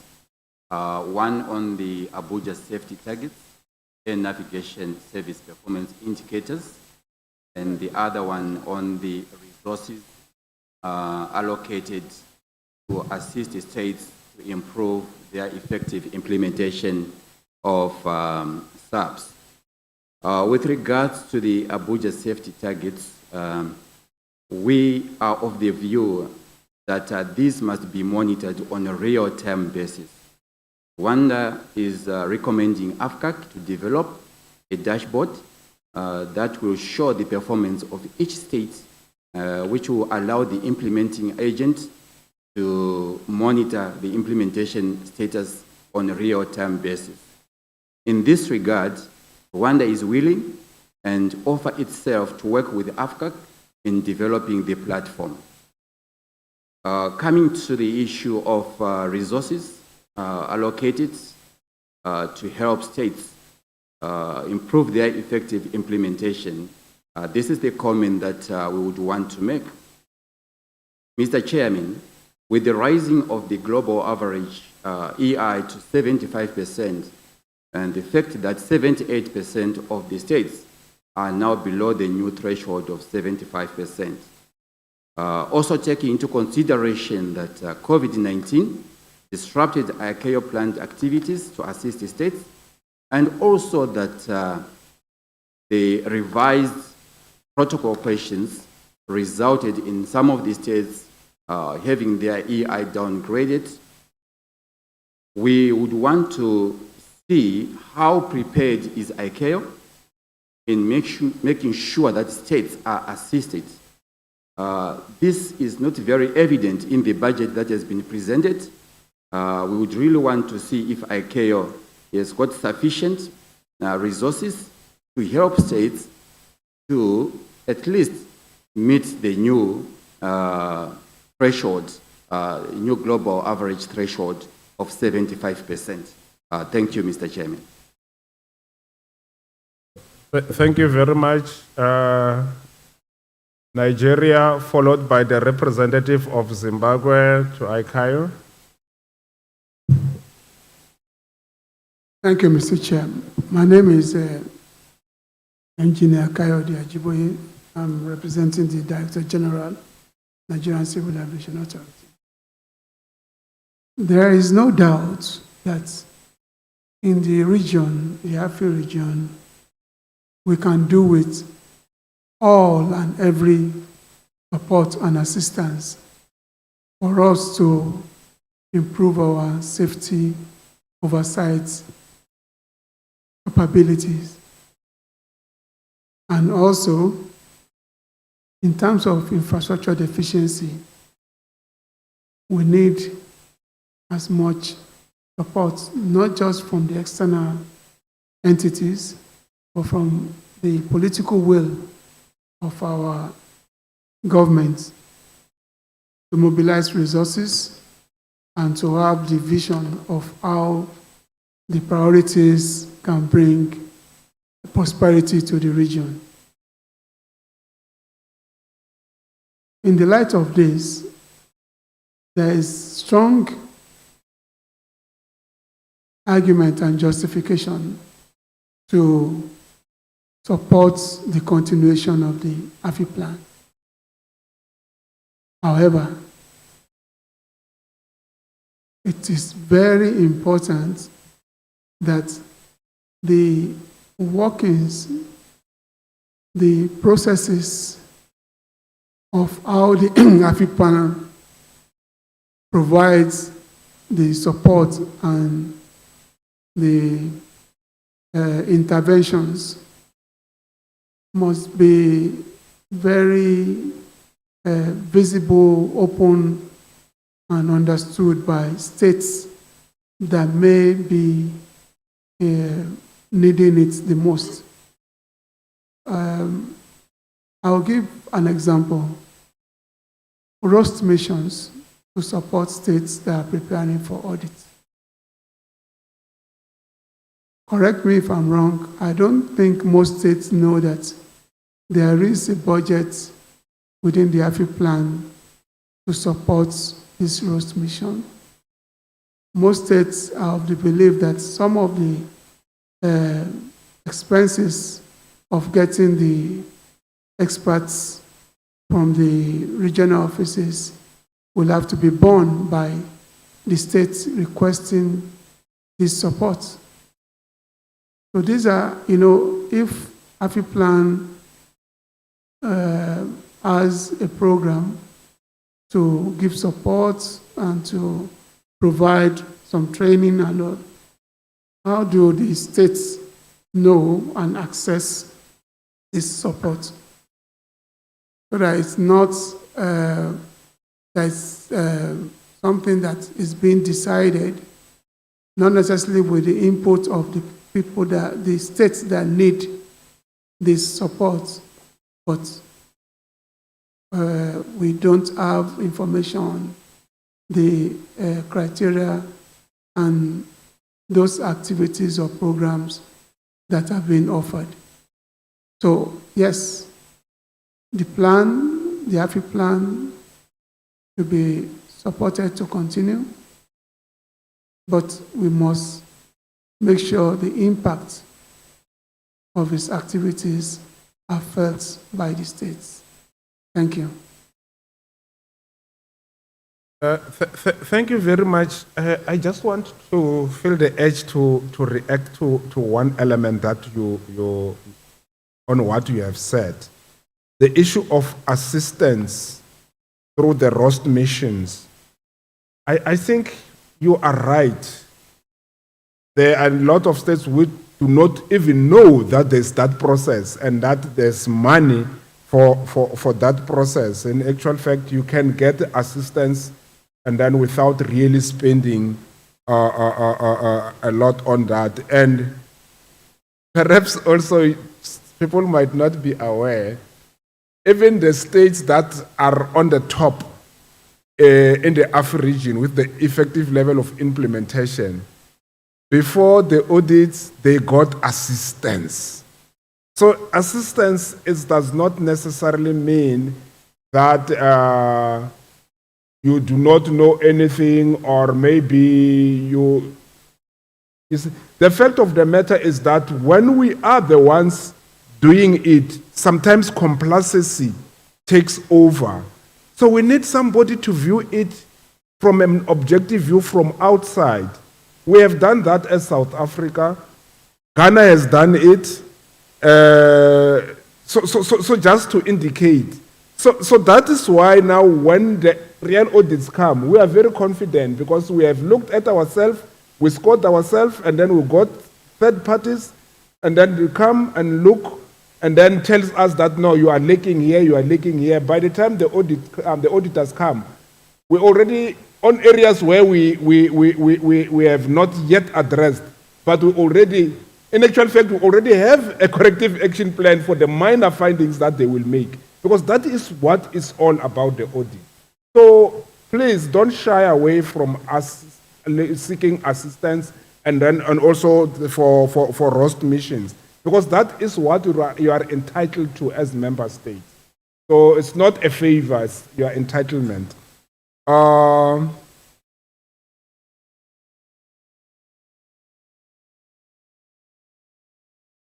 Okay, maybe then we give the Secretariat the opportunity to respond, because there's been many speakers and then we will continue from where we left off with the rest of the speakers.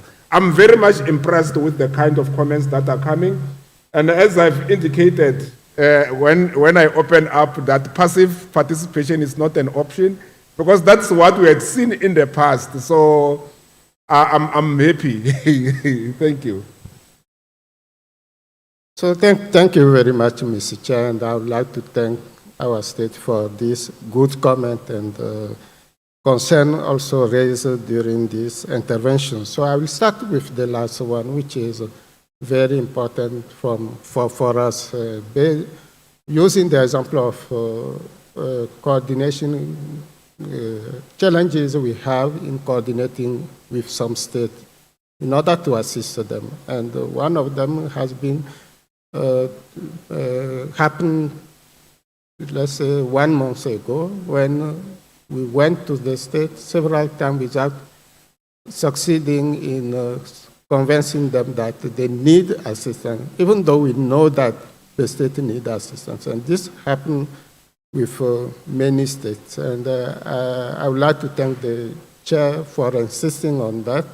The assistance is open for all our states. Even though you have a high level of EI, you can see that when you go in the gas target, you can see that now it has been upgraded as already stated 75% is the new threshold, and we are aligning all the targets, including Abuja safety target with AFCAC on this new gas target. And we have to keep in the mind that we should continue working together in order to maintain what has been achieved and also continue improving our EIs. So thank you, Mr. Chair, for insisting on that. And going back to the comment made and request made by Burundi, I know that some states have the same request in this room, even they are not taking the floor.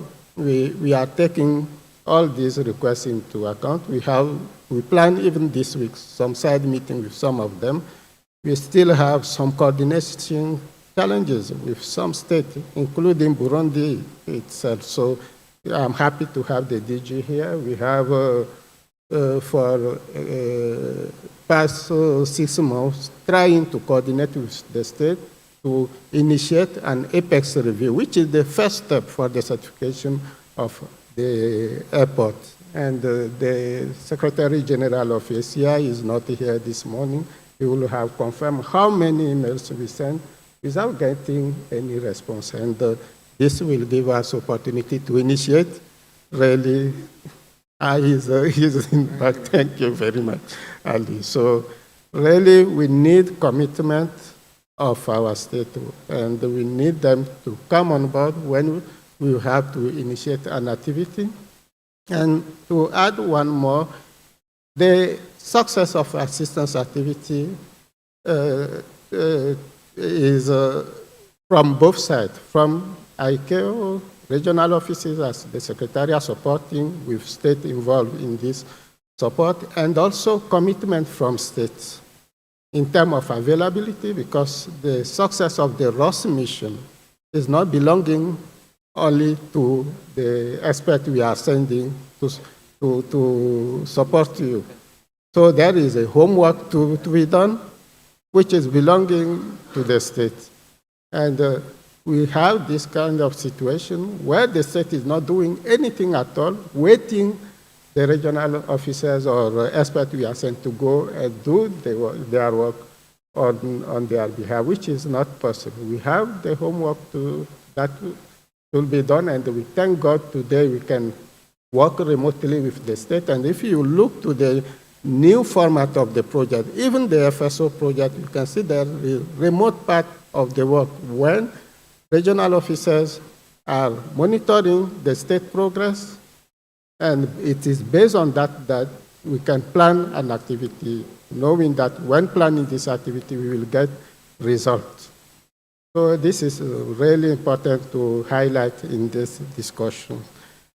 So going back to comment made by Asekna with regard to ANS, Air Navigation Service Provider meeting held in Lome, If you go through the project document for ANSPI reviews, you can see that this conclusion and outcomes of this meeting have been incorporated in this project document. So our regional officer who is in charge of this project is in this room, and maybe he may want to make additional comment if any. But in the project document, we have the outcome of this meeting that have been taken on board in order to ensure that the project is aligned with what African ANSPs want to implement.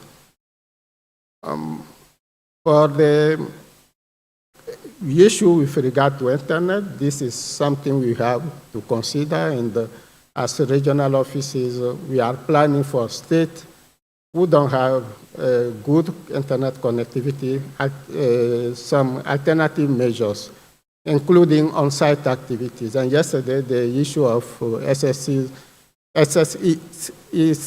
have been raised, and currently we are working with this state, and we plan some additional on-site activity in order to complement what we cannot do remotely. So this will be at least the last option when we cannot interact with the state due to internet connectivity, knowing that this is not belonging to the CAA, but the state infrastructure. So I think I already covered the issue raised by AFCAC with regard to the EI, 75% EI. You can see that all the projects are now aligned with this target. And even for Rwanda, if you look to the SSP project, you will see that Rwanda has been identified as one of the states to be assisted, because you achieve the level 4, but we have to ensure that you achieve it very well. So this is why we included even Rwanda in this project, to ensure that we are very well aligned. So the monitoring of the target by AFCAC, this work is ongoing, and AFCAC has a presentation. I think they can elaborate more on that point. So thank you very much, Mr. Chair. Thank you very much. Don't get worried about the time, because most of these comments are also, help me identify the speaker there. Most of these comments also apply to the issues that we are getting to, which are ahead. So when we get there, we'll have discussed that, so it will be as smooth sail. And then also, Dr. Mugambi, there was that suggestion that came from the chair of AFISEC-FAL. Sorry to put you on the spot. If you can, just prepare something which you can submit as like a concrete proposal on how you feel can be assisted. We'll treat it with the understanding that it can be improved on as we move along.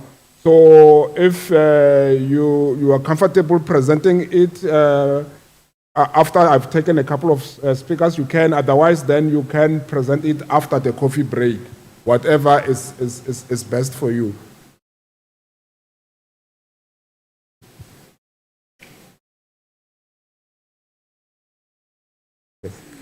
Yes, before I give the floor to the rep of Zimbabwe, there is something very remarkable that has come up. I think we really need to give an applause specifically for that. The offer by Rwanda to assist AFCAC, because that is what we really need, because AFCAC is us. And then we cannot expect AFCAC to have all the expertise on all the subjects. Otherwise, it will become an organization bigger than the CAAs.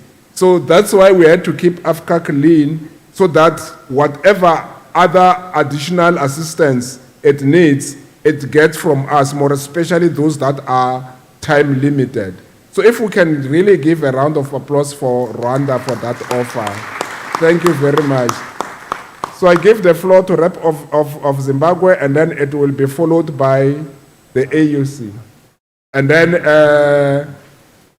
there is Senegal, then there is AFCAC, in that order. Thank you, Mr. Chair. Firstly, allow me to thank Secretariat for the presentations, which were well put out. Since I'm taking the floor for the first time, also allow me to introduce myself. As the chairperson has mentioned, I am the representative of Zimbabwe to ICAO, and my name is Munyaradzi Waniwa, just fresh in the box. My intervention is probably a follow-up to questions that have already been asked by previous speakers relating to training deficiencies and the assessment of the same. I think only yesterday we did witness a glamorous occasion of the signing of AFCAC and Singapore MOU on cooperation, which is probably testimony to the willingness of partners to support training in the AFI region. So my question is there any marriage or any relation between such kind of arrangements and the AFI plan itself? Are we deriving value to the extent that we need in the region? And is there scope to influence the allocation of such resources to our actual needs? Thank you, Mr. Chair. Thanks for the wonderful questions. I was tempted to respond, but I will let I'll let AFCAC and the Secretariat respond. If need be, I will come. So they will respond to that. Let me give the floor to AUC, and then you will also pardon me. I must apologize to Guinea. I was highlighted that you had requested the floor, and then I omitted to give you the floor long time. So after the AUC, then we'll give the floor to Guinea. And then I beg your indulgence on that.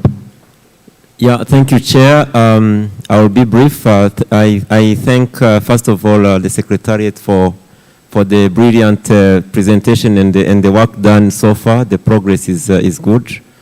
Please keep it up. Mine was to contribute on the question raised about internet connectivity. I think Chair mentioned that the AUC also has to maybe to look at it and to see how we can have a sustainable solution.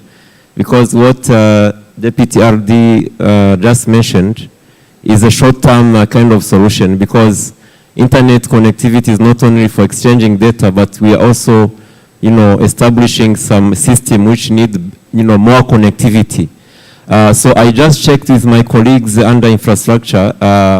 As you know, there is a continental strategy on the digitalization strategy. And under that strategy, there is a component on digital infrastructure, which has some activities on improving connectivity in Africa. And also, I think the Chair, you are aware of the program for infrastructure development in Africa. It has been a forum which has been given to member states to bring some projects on infrastructure. And one of the projects which are now supported is also projects related to improving internet connectivity. So I would encourage member states to look at those AU programs. If necessary, I can link them with the people in charge under the infrastructure department, as well as ICAO region office, if we need to have a continuity and sustainable solution on this. Thank you. Thank you very much. That's good to hear. Ladies and gentlemen, you may have realized that the Secretary General has just come in together with the DG, Nigeria, and the RDs. So, in case you have noticed, you have not noticed, well, because you came up in the middle of speech, perhaps you were lucky, because if you did not come in the middle of speech, you will have been booed, because we have decided that all of you must be fired. So that was on a lighter note. Welcome, Secretary General. You have missed a lot. I hope the meeting was recorded so you could listen to the comments, wonderful comments that were coming from the floor. I'm very happy with the discussions going on. So you're going to get the full briefing on it anyway. So thank you very much. We'll continue with the speakers.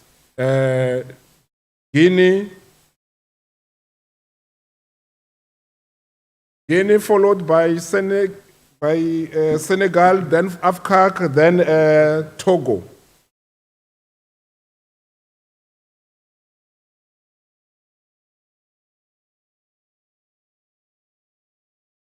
Alors, bonjour chers collègues. AFI Aviation semaine, pas seulement pour venir se promener. Je voudrais simplement dire que l'audace de Burundi a vraiment enlevé le barrage pour permettre aux États de s'exprimer. Comme le président l'a su bien dire, cette conférence a été organisée plusieurs fois au Canada et on l'a délocalisée un peu en Afrique. Mais les États ne parlent pas. Et comme nous sommes là pour parler de la sécurité, et c'est ma première fois de prendre la parole devant cette conférence, et le président a exigé, je voudrais bien me présenter. Je m'appelle Hassan Sako. Je suis pilote commandant de bord des lignes aériennes de transport, en charge de la sécurité des vols à l'autorité de l'aviation civile guinéenne depuis 2 mois. La question de sécurité nous préoccupe tous en Afrique. Oui, les efforts ont été fournis. Mais en faisant le récapitulatif, nous trouvons toujours que nous sommes encore en retard. Nous ne voyons pas effectivement ce qui est fait dans ce présent.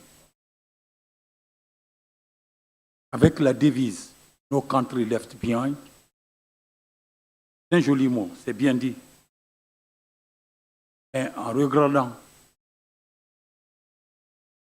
le passé dans le présent pour projeter l'avenir, nous réalisons que l'Afrique, nous sommes en retard. Nous ne voyons pas ce qui est fait. Où les États ne savent pas où prendre de l'aide, ou où demander de l'aide, comme a dit le président. Ce n'est pas les moyens, les ressources qui nous manquent, peut-être, mais nos aviations sont asphyxiées par la volonté politique. En Guinée, nous avons besoin de l'aide. Nous avons à certifier notre aéroport, réhabiliter nos aérodromes à l'intérieur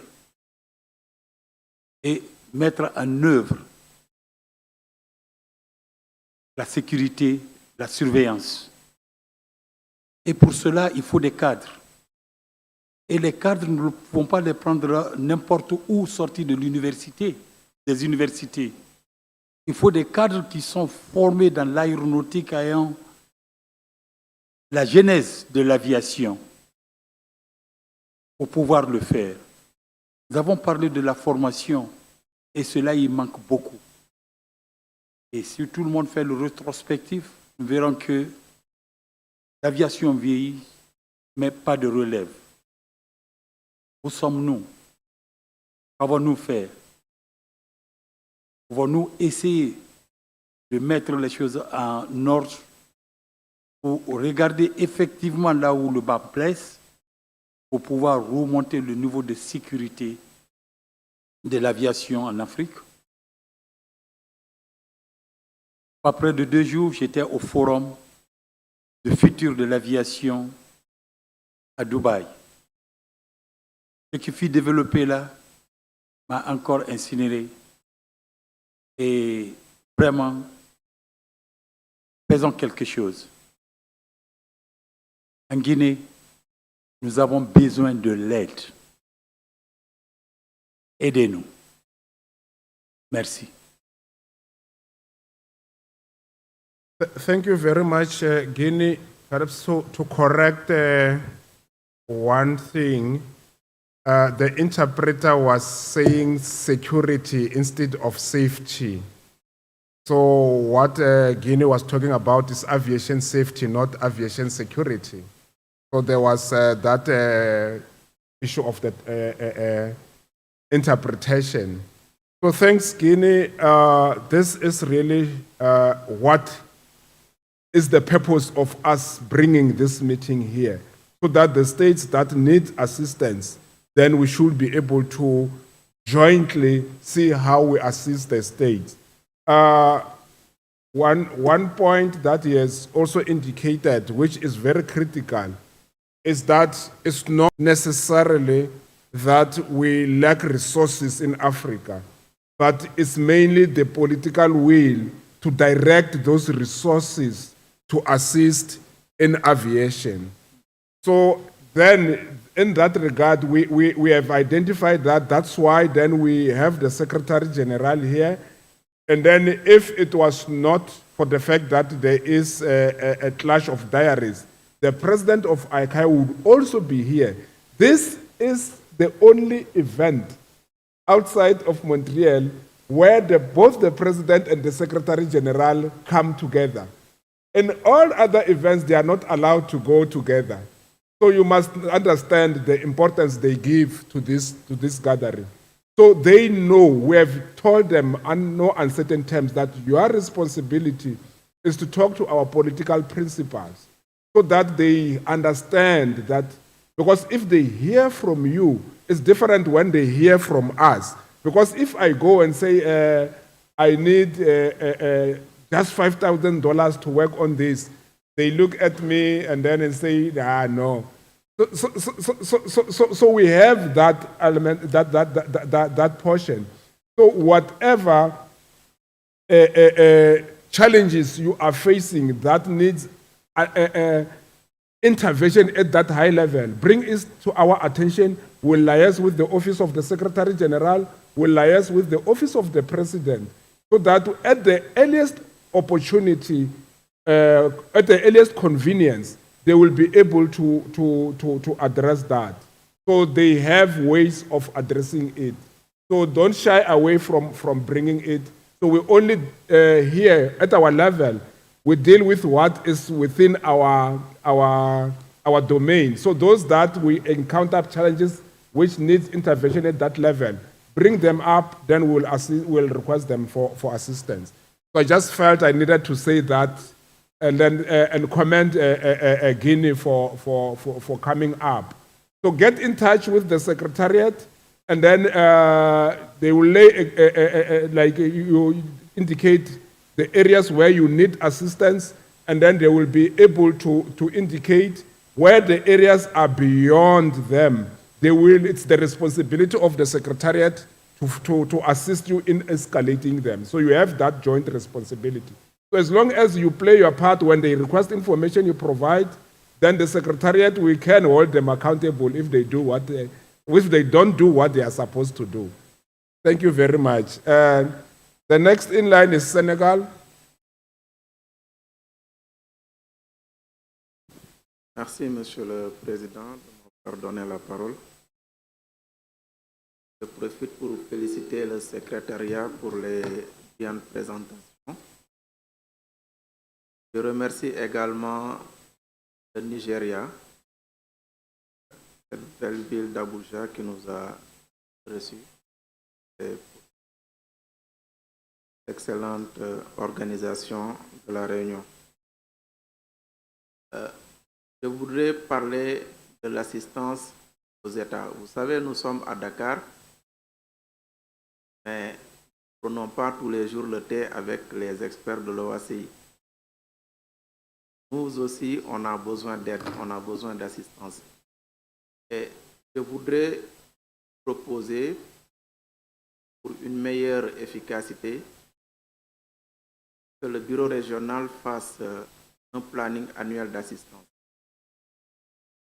Ça nous permettrait de pouvoir faire une bonne préparation et ce serait publié et visible.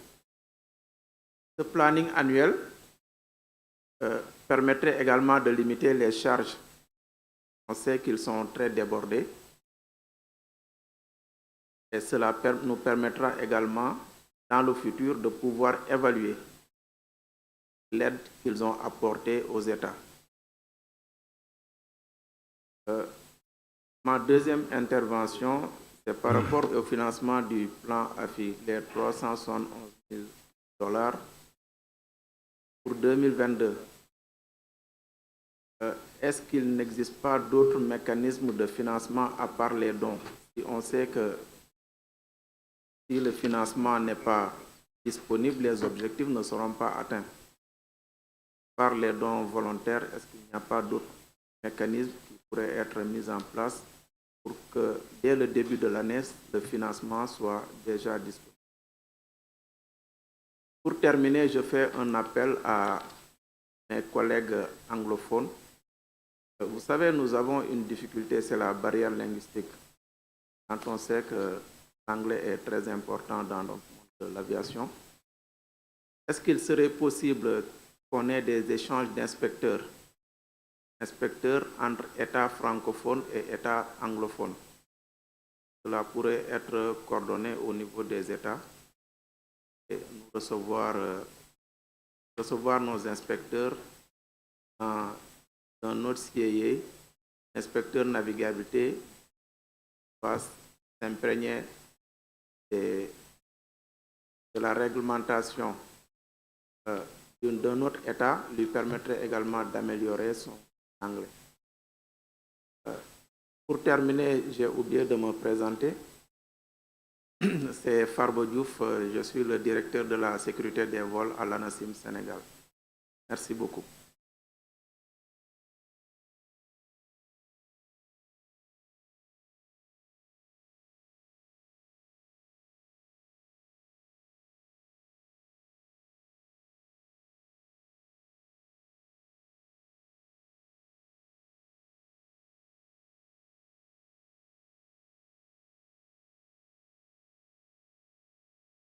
Sorry.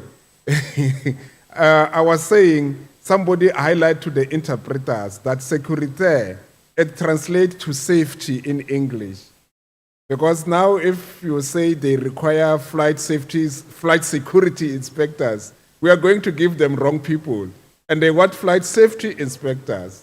So I think then somebody should highlight to the interpreters so that they get that one right. We have AFCAC and Togo, and then I suggest that after Togo, we give the floor to the Secretariat to react to the comments that have been made, and then we take a coffee break to also enable our interpreters to rest, and then we will continue after the tea break, because I still see we still have a lot of speakers that are lined up. Thank you. AFCAC.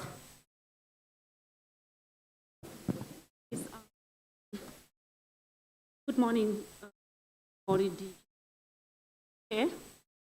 I would like to react on behalf of AFCAC to the interventions made by the distinguished delegate from Ethiopia, as well as Dr. Mogandi, to just shed light on what AFCAC can do with respect to their respective appeals. Dr. Mogandi was very clear that the training authorities or training institutions need assistance, and they appeal to AFCAC as well as to the two plans, perhaps to assist them with their relevance, what they can do. They have the resources perhaps, but they don't have the students, and we are the ones that can channel them through. The distinguished delegate from Ethiopia, on the other hand, wanted to know, do we know our needs? Do we know the gaps? What are they? Purpose is are those skills that we are building on. Now, Mr. Chair,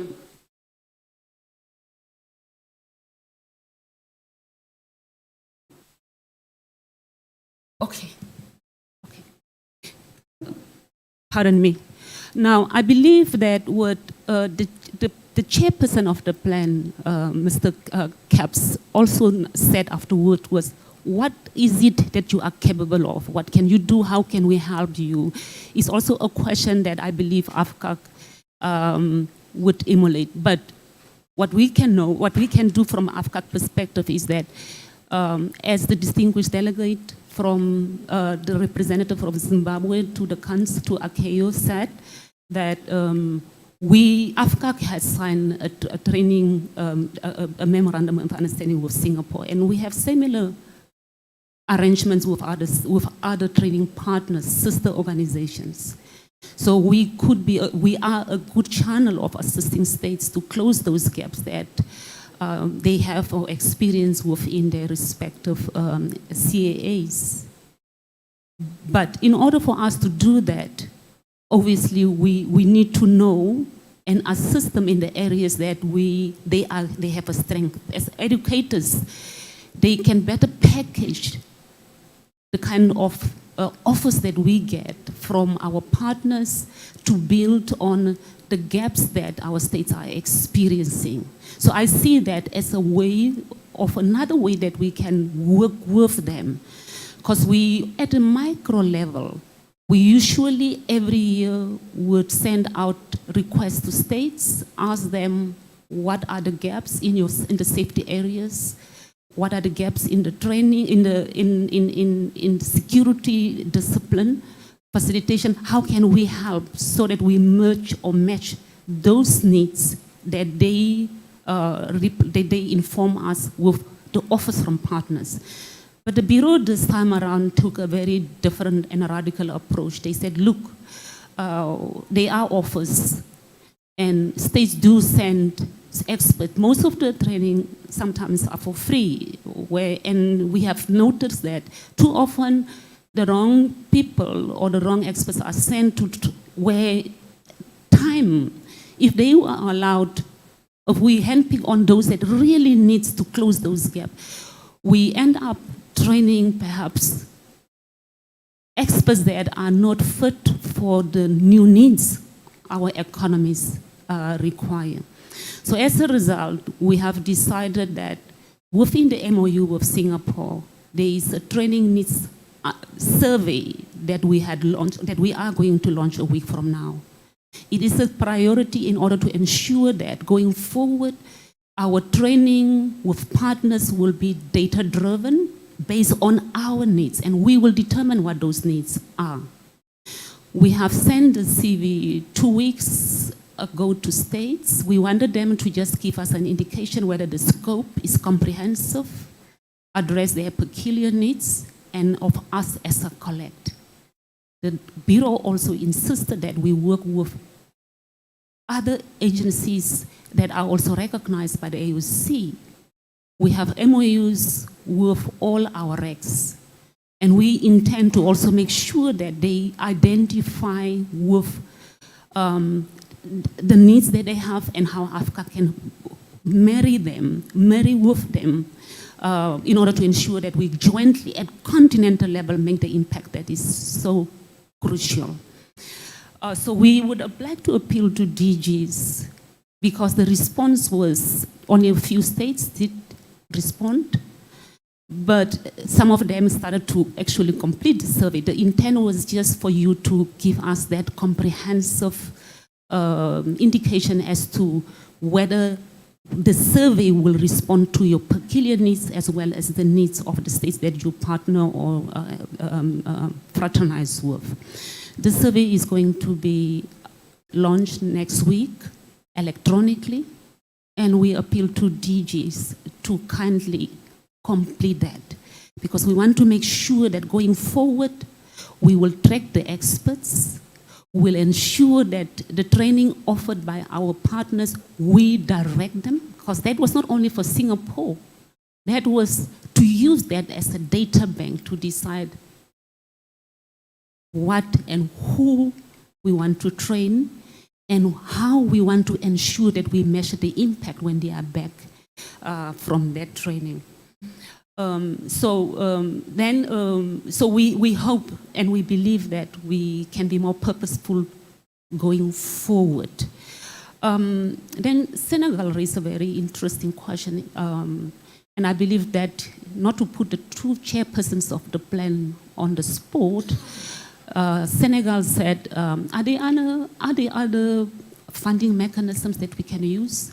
There were appeals to states that do give something also, because currently the fund is funded more from outside the continent than ourselves. To reply to Senegal's practical and pragmatic approach was that I think we have a very good example with Botswana in the 1970s. Villages were mobilized to give each one bull. And from that, Cyril Sekama, the first president of Botswana, built the University of Botswana. So we can also within ourselves, but then the chairpersons must tell us or assist DGs as to how the individual states could perhaps give something. It could be in kind, it could be financial, it could be material. From an AFCAC perspective with A2Os, we intend obviously to ensure that what we would get back from the survey, we will then present to them what areas they are, that they could perhaps train the experts that we need, that would give them a sense of relevance as well as partnership with AFCA. Mr. Chair, I think I will stop at this point, but I believe it's for you to give us or states that perspective that they could give in such small ways back that would match the financial support that we are getting in order to sustain the plans and to continue to address our needs as well as the needs of states to ensure that our economy is competitive and we train in the areas that are necessary to avoid that we only train because it's an offer. I stop at this juncture, Mr. Chair. Thank you very much. Let me just check.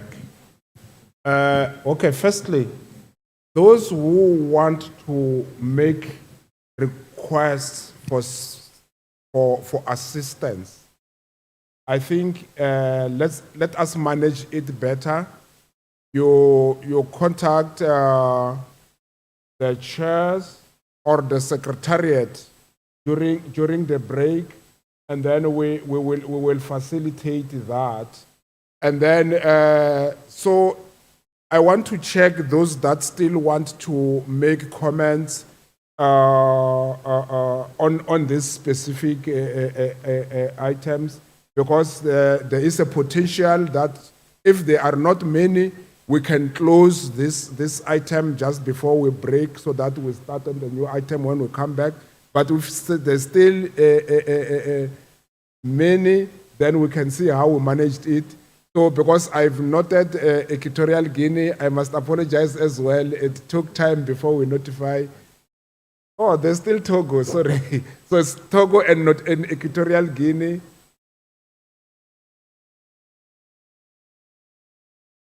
That one I can, if you can say. Sasso. Oh, Sasso. And then who else? So, okay, it's only three.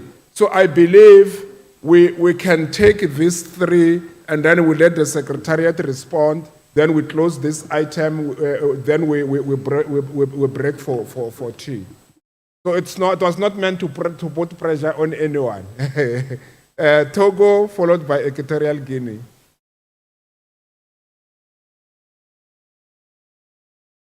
Ok, bonjour tout le monde. Je soutiens fermement et appuie très fort le plan AFI.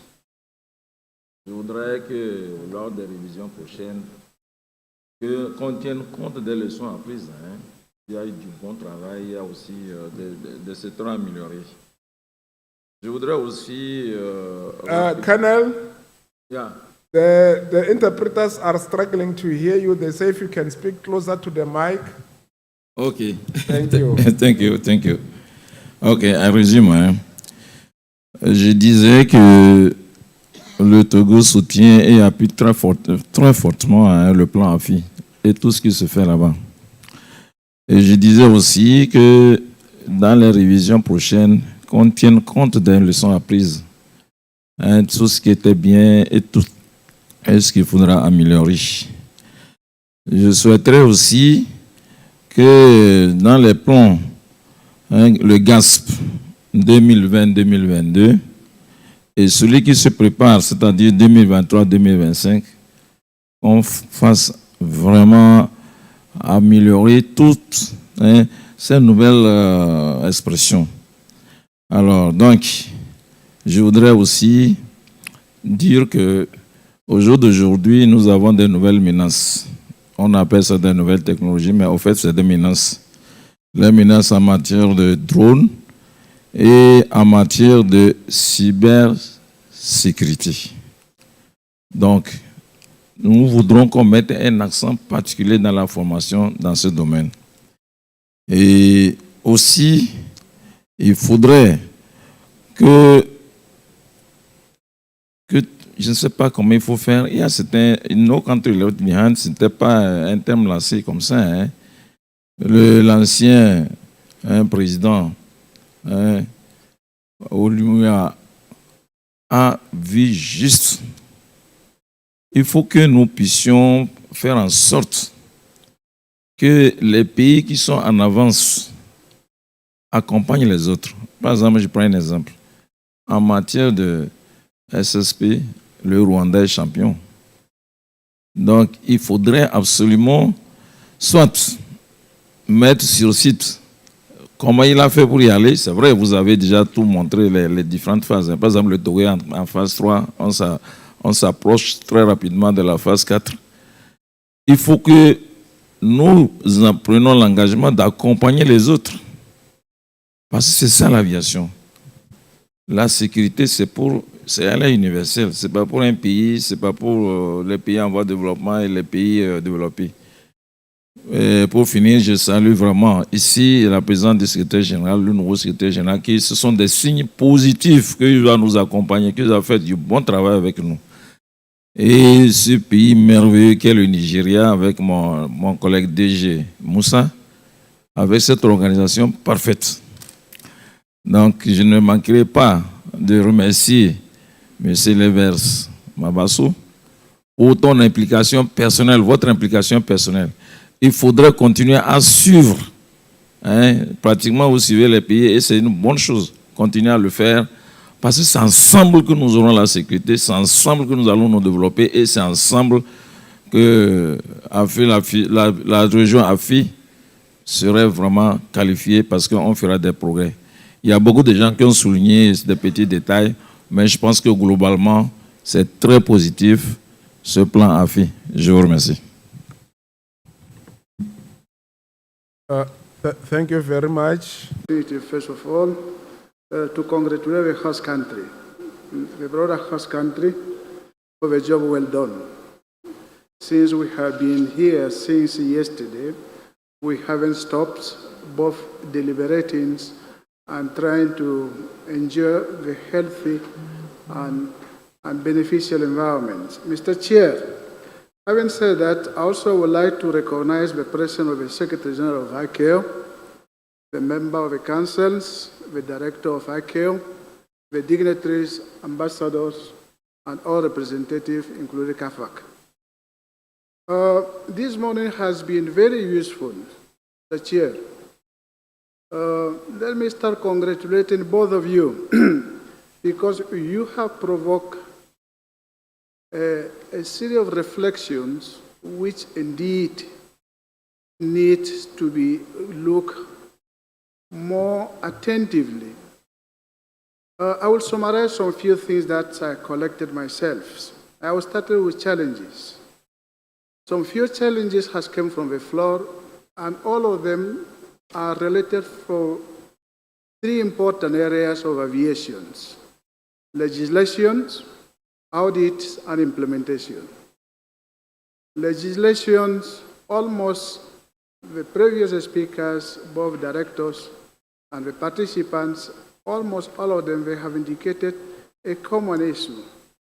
One of them is how really they can assist and they can be a little bit what we said, freedoms of in their own actions, the freedom of civil aviation in terms of legislation.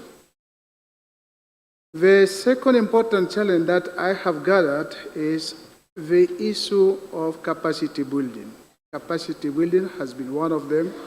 Interconnectivity has been another one. Also, we have gone a little bit far in order to listen to what some aspects as the importance of political will. The political will is part of it. Mr. Chair, as I said, I think we don't only put together the challenges, now also we should put together the solutions.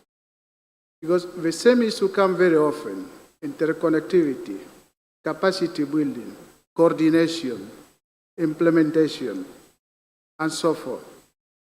We need also to put something together in terms of solution. Mr. Chair, in my view, the three main pillars I have mentioned, regulation, standardization of audit, and implementations, lay in one aspect: political will. Also, we should take into account the phenomenon that we are facing in some of our civil aviation, the high turnover of professionals. From one side, we talk about recruiting people. From the other side, we talk about capacity building. But also, we should think how to retain those experts. Because if we recruit, we prepare people, and we are not capable to retain them, it's almost like we are going to a vicious cycle. Mr. Chair, I do believe that this is the forum which some of these issues should be addressed, especially from the Director of Civil Aviation. We should hear from them what is their proposal, how we move forward. The political will is not a very easy part. I know that is a complex issue, but I think each of us we should play an important role. Implementation of project, assistance, and cooperations are not a very easy part. Financings are not a very easy part. Mr. Chair, what I would like to conclude is we should give a serious reflection and our support for all Directors of Civil Administration, all staff, what we can see and what we can hear, or what we think that it will be substantial. It will be a good opportunity to also to listen for part of the solution of a problem we have. Mr. Chair, over to you. Thank you for giving the floor. Thank you very much. Then Isaso. Thank you, Chair. Mine is a response to the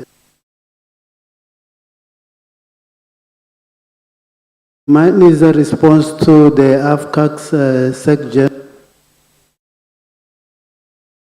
Can you provide him with the roving mic? Because it seems that technical problem has come back.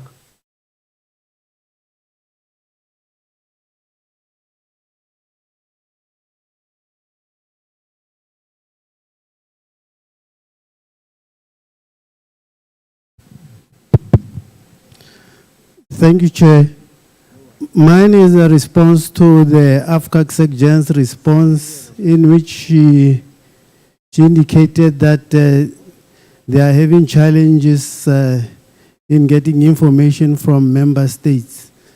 I just wanted to urge her and the team to try and involve the RSOOs, because we are closer to these member states, so we can actually make phone calls to get response.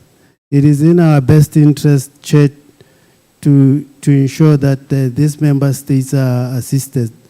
So please get in touch with RSOs where there are RSOs.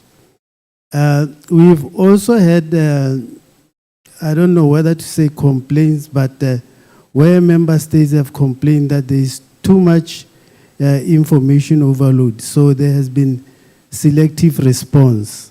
I think in going forward, Chair, we need to come up with a plan of how we are going to be communicating with member states, both the ICAO, AFCAC, and the RSOs, because it seems like we are overloading the states with information, and therefore there is a selective response.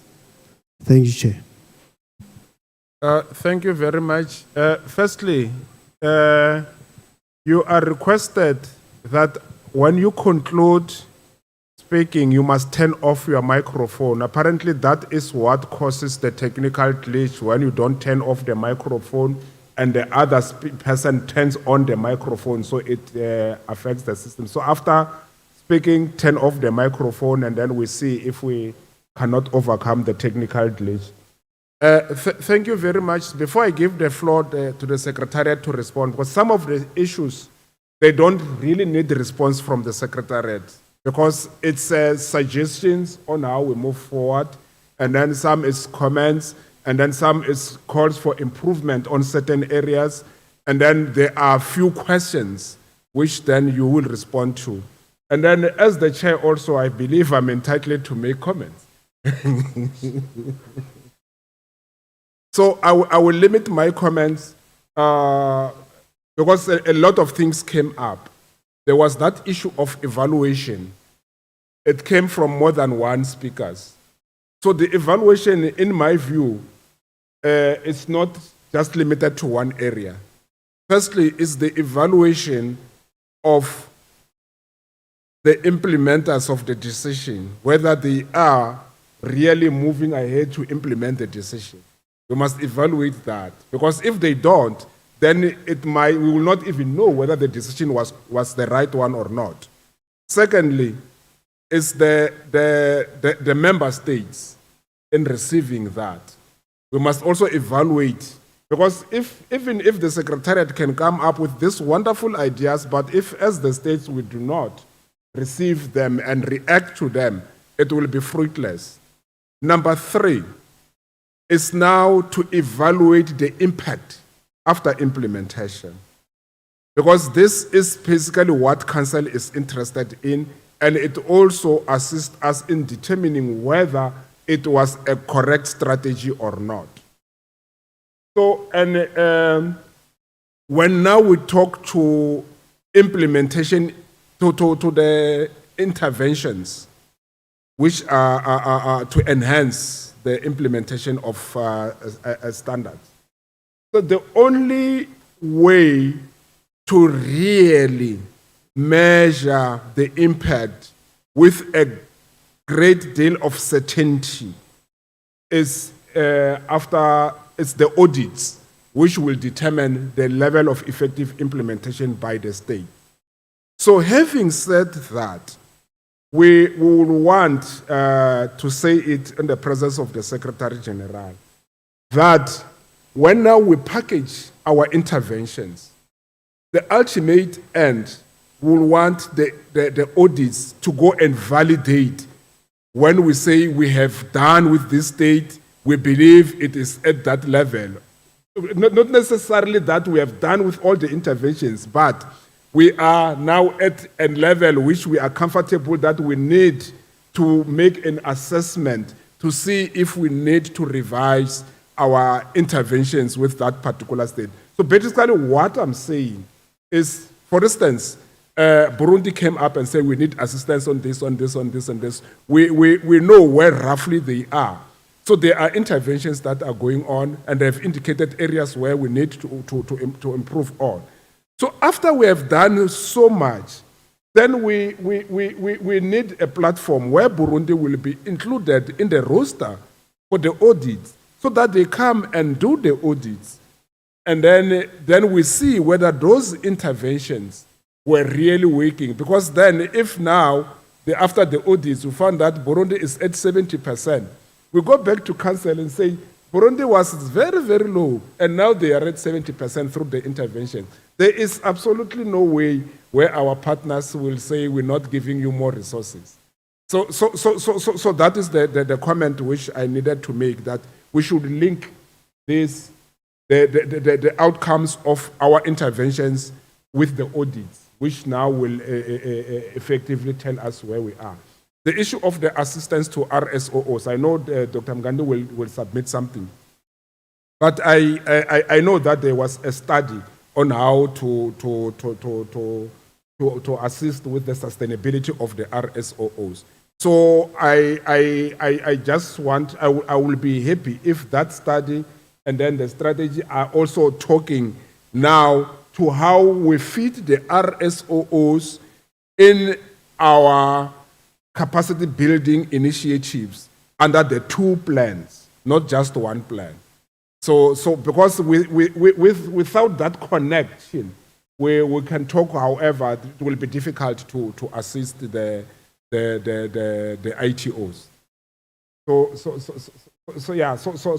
those are my comments that I wanted to make at this moment. So if you can respond to the questions that were put on, then we will break for tea, and then after tea, then we will go back to the item we have skipped, the opening ceremony, and then after that, we will provide a summary of the outcomes, because there are a lot of things has come up, and then it really needs time for the Secretariat to coordinate so that we do our best not to leave out very important issues that came up. Because if we now want to rely only on the chair, then I might miss something very important. So we want to coordinate with all the members of the Secretariat so that we now make sure that we have captured, what we have captured is inclusive of all the comments that have been made. So after the Secretariat has responded, then there will be announcements that will be made by the host. Secretariat, quickly. So thank you very much, Mr. Chair. I think your comments summarize very well what we can take as outcome of the question raised by speakers. So I just want to point out some of them and leave the floor to the RT to complement my intervention. So, pour la Guinée a relevé son besoin d'assistance, a soulevé le problème d'assistance. Et je voudrais simplement rappeler que nous étions engagés avec la Guinée dans plusieurs activités avant que les problèmes politiques qu'on connaît sont arrivés, qui ont interrompu une partie, parce que nos collègues continuent toujours d'interagir avec vos collègues. Et si vous vous rappelez, il y avait des problèmes politiques qui étaient posés et sur lesquels le directeur régional lui-même avait prévu se déplacer pour rencontrer les plus hautes autorités afin d'aider justement à régler ces questions. Donc, la Guinée, le programme, il est déjà engagé. Nous allons le réactiver maintenant que la nouvelle administration est remise en place. Nous allons réactiver là où on s'était arrêté à cause de l'interruption même de la continuité de votre administration. Pour ce qui est du Sénégal, c'est juste une question de patience parce que nous avons des priorités. Et je suis d'accord avec les États qui nous disent que vous ne communiquez pas vos plans. Je pense que nous avons pris bonne note de ça pour que nos plans soient largement communiqués avec vous dès le début de l'année, étant donné que c'est des plans qui sont évolutifs en fonction des priorités. Donc, comme vous le voyez dans les interventions qu'on a relevées ici, les besoins sont immenses. Tous les États ont des besoins. Et souvent, les États ne sont pas patients. Ils veulent une assistance, ils la veulent tout de suite. Nous avons des capacités réduites en termes de ressources humaines, et ce qui nous amène à mettre des priorités. Et en fin de compte, nous allons répondre à ces besoins d'assistance. Donc voilà un peu les points que je voulais rapidement soulever par rapport aux interventions spécifiques des États. Le dernier point concerne l'échange des inspecteurs. Je pense que cet échange, il est déjà là dans le cadre de certains projets, parce que Ce sont vos experts qui vont assister d'autres. Et ils ont pris l'habitude, je peux donner des exemples dans des domaines que je connais bien, où même sans l'intervention des bureaux régionaux, les experts des États s'interchangent les nouvelles évolutions qu'ils découvrent. Donc, nous allons renforcer cette activité pour que ces échanges, et actuellement, il y a le directeur régional a évoqué le cas du projet CODERMET qui est dans sa phase de mise en œuvre. On voit bien les experts anglophones et francophones s'asseoir ensemble et travailler ensemble sur les différents points de mise en œuvre. Et cela va faciliter ces échanges. Mais nonobstant ça, le commentaire veut que, en tant qu'État, nous soyons ouverts à cet échange d'expériences entre experts, que ce ne soit pas simplement entre experts parlant la même langue, mais entre experts de nos États, ce qui nous permet de nous enrichir les uns les autres. Je pense que c'est les points sur lesquels je voulais toucher dans mon intervention. Je vais laisser la parole au directeur régional pour compléter. C'est bon.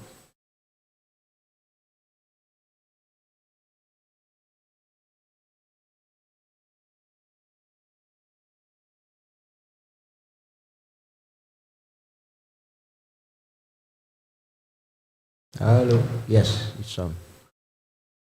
Monsieur le Président, merci. Je vais compléter mon adjoint qui a couvert tous les points, a donné les bonnes réponses. Je vais juste compléter.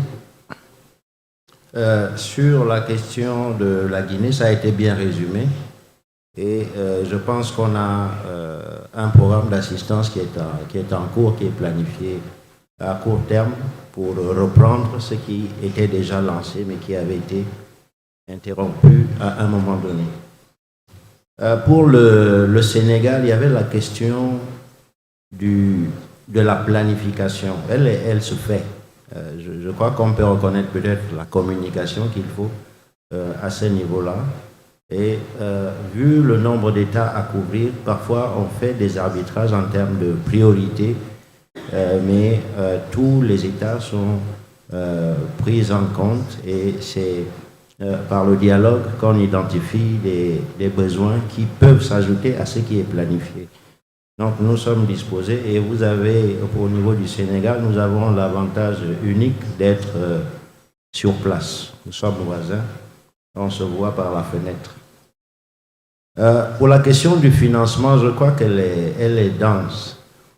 Nous sommes réunis ici dans le cadre du plan AFI. C'est un mécanisme qui a une histoire. Il y a eu, on parlait d'évaluation tout à l'heure, une initiative de la Commission de navigation aérienne. Je crois que nous sommes en 2005-2006. Après le premier cycle d'audit USOP, le tableau était, excusez-moi de dire, noir. Et c'est à partir de là que le Conseil a vendu à l'Assemblée l'idée d'un plan pour assister les États africains pour résoudre les carences qui avaient été relevées.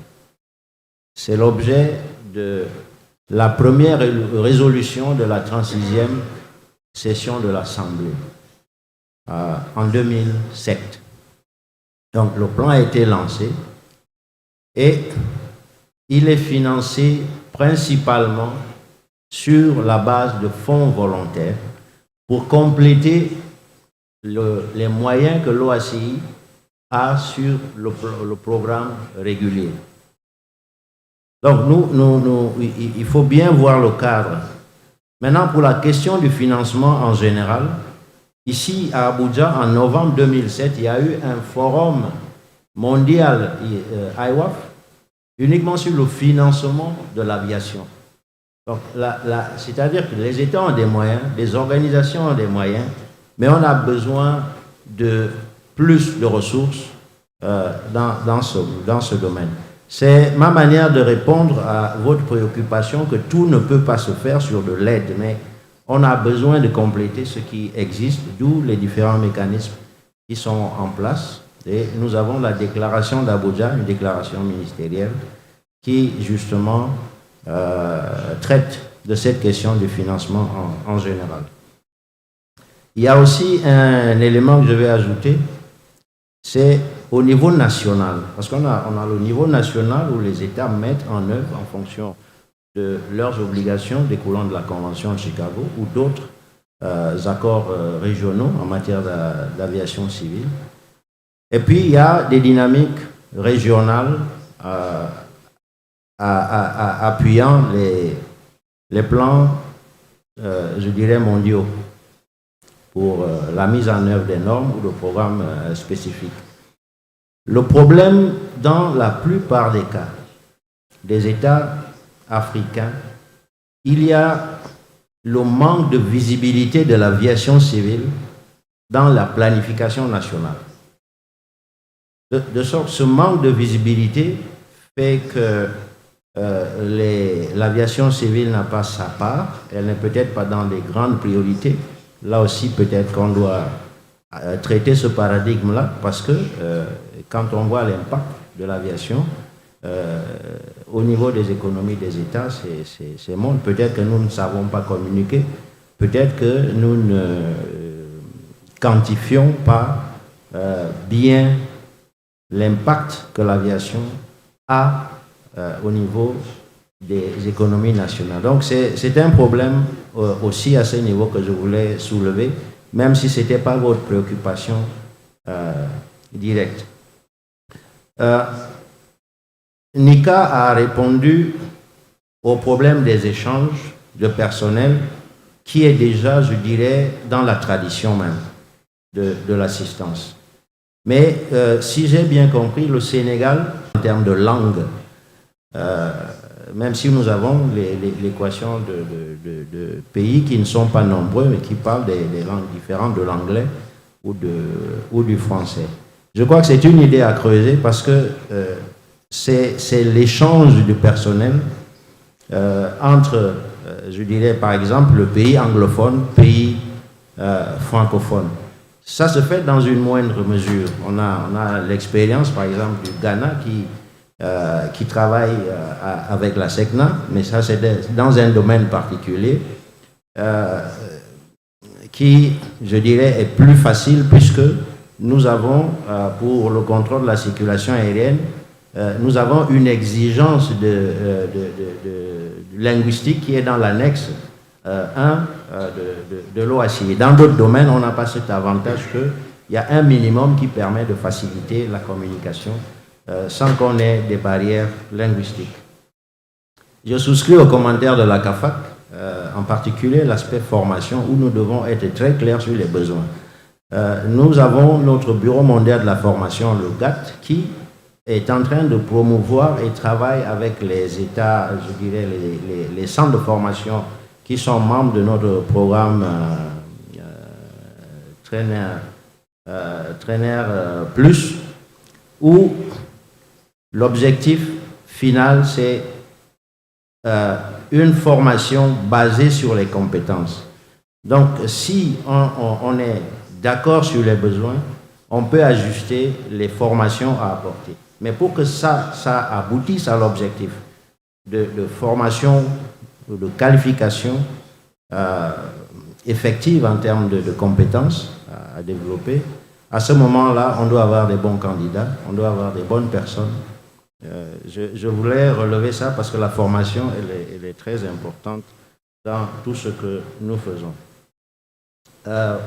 Pour le Togo, je crois que, merci déjà pour l'appui au plan, mais en plus, le souci d'alignement est pris en compte. Nous sommes à la fin d'un triennat, donc le GASP actuel sera revu en septembre-octobre et nous aurons donc un GASP légèrement amélioré, mais qui ne va pas changer fondamentalement les objectifs. Mais on s'assure que nous sommes bien synchronisés pour avoir un cadre très clair.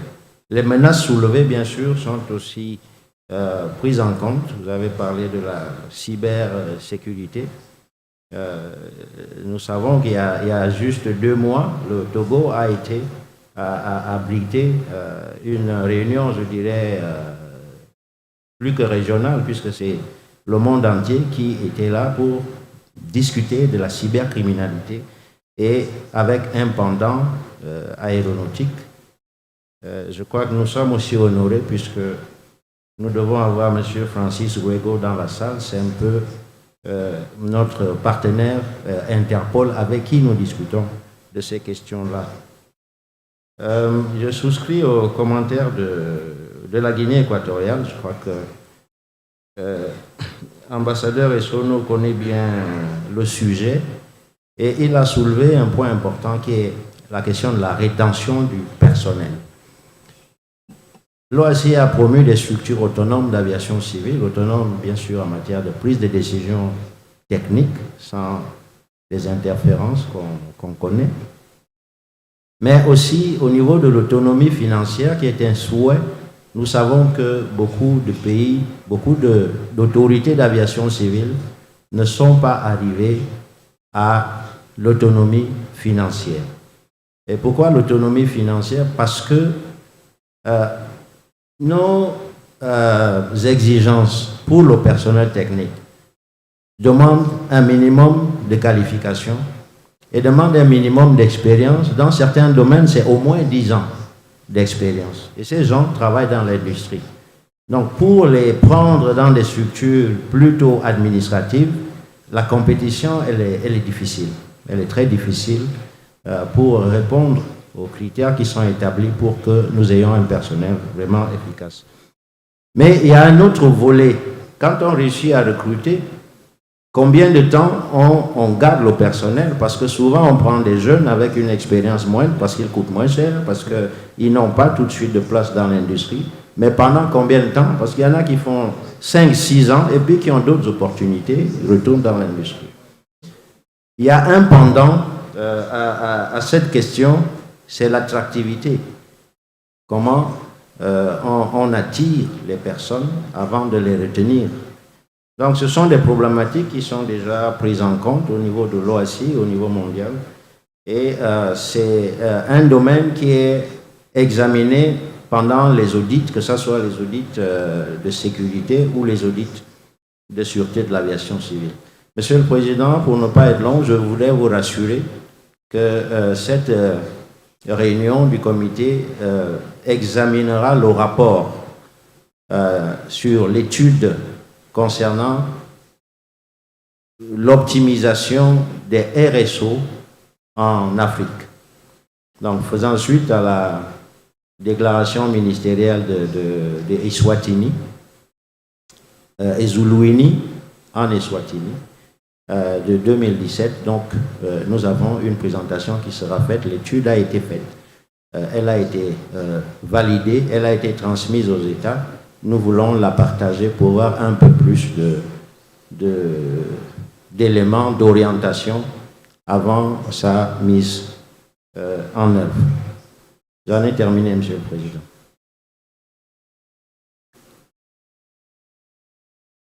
Thank you very much.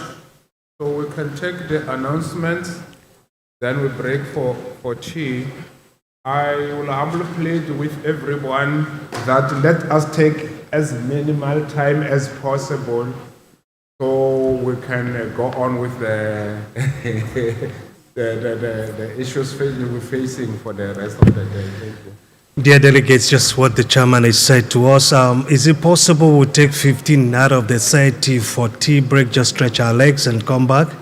If we agree, say aye. Aye. If you don't agree, say nay. So the ayes have it, right?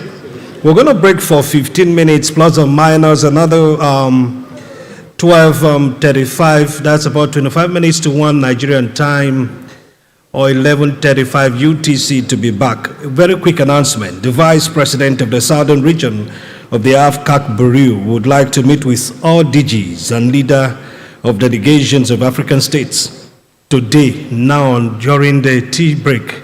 Perhaps at this point, the Vice President AFCAC would just want to have a short meeting with us. Mr. Chairman, distinguished guests, ladies and gentlemen, let's celebrate this team again with another warm round of applause, please. And our SecGen is in the house. Another warm round of applause for Mr. Juan. So the time starts now. 15 minutes to break. Thank you very much. I have my bell now, so I will ring the bell around us. We appreciate you.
Yes, because they will be.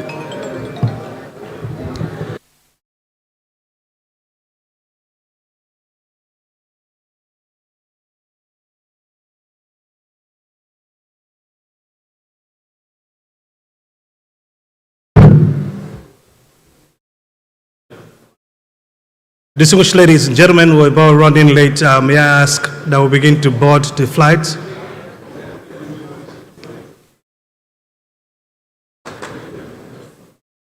Allow me to request we settle down to our seats very quickly, ladies and gentlemen.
Let me show you something.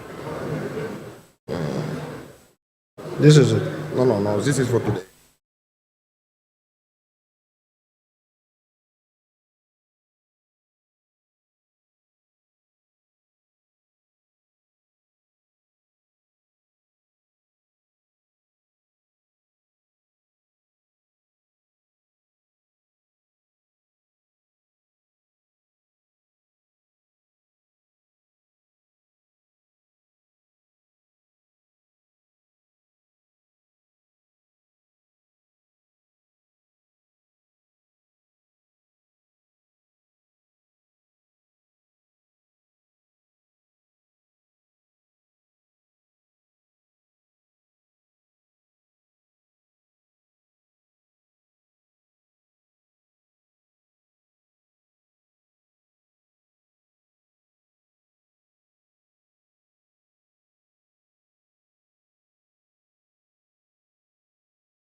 May I very humbly ask that we settle down to our seats, ladies and gentlemen. All standing committees dissolved. All side meetings within the hall dissolved. All clustered meetings dissolved. Let's have a plenary of a whole. Allow me to warmly thank us again on behalf of the ICAO Secretariat for the robust discussions we've had so far, the comments, the contribution. The strength of Africa is directly proportional to the weakest amongst us. We must continue to be there for each other. It's shared geography, our vision, our cultures, our food, our belief system is almost tied together as one unified system under God. And so the continent of Africa must remain as one in terms of how we drive civil aviation. The more we borrow each other our shoulders, the shared responsibilities in terms of corporations on the regional level and on the continental level is quite critical. I've come to a core realization within aviation after about 20 years or more within the sector that the summary of aviation is how we were able to manage the delicate interplay between man, the machine, and the medium called the environment. And as we deepen that vision and continue to borrow each other our shoulders, compare notes, do peer reviews, the better for the system. Yes, civil aviation is a business, and without us being careful to manage that very delicate balance between the business called civil aviation and the safety requirements and security necessities within it, the vagaries will begin to suffer. Dear delegates, ladies and gentlemen, don't be tired to continue to contribute your ideas and comments to growing this great house called the AFI region. I'll tell you a story. Many years ago, a Boeing 737-200 series was flying out of one of the airports in Nigeria. From the states, we have 36 states in Nigeria. We have 6 geopolitical regions within Nigeria. And so the plane took off from Sokoto, and the ident is Sarah Oscar Kilo, flying to Lima Alpha Gulf, which is Lagos. And being airborne, I will tell you a story that we Nigerians, and I think it's Africa alike, the holiest, pious, most pious state you can find a Nigerian man is when he's about to board the plane. We also repented. You see everybody praying. At that point, even a Muslim man will say amen in Jesus' name. When you say in Jesus' name, the Muslim brother will say amen. No matter the medium, everybody is holy. Everybody confessed their sins.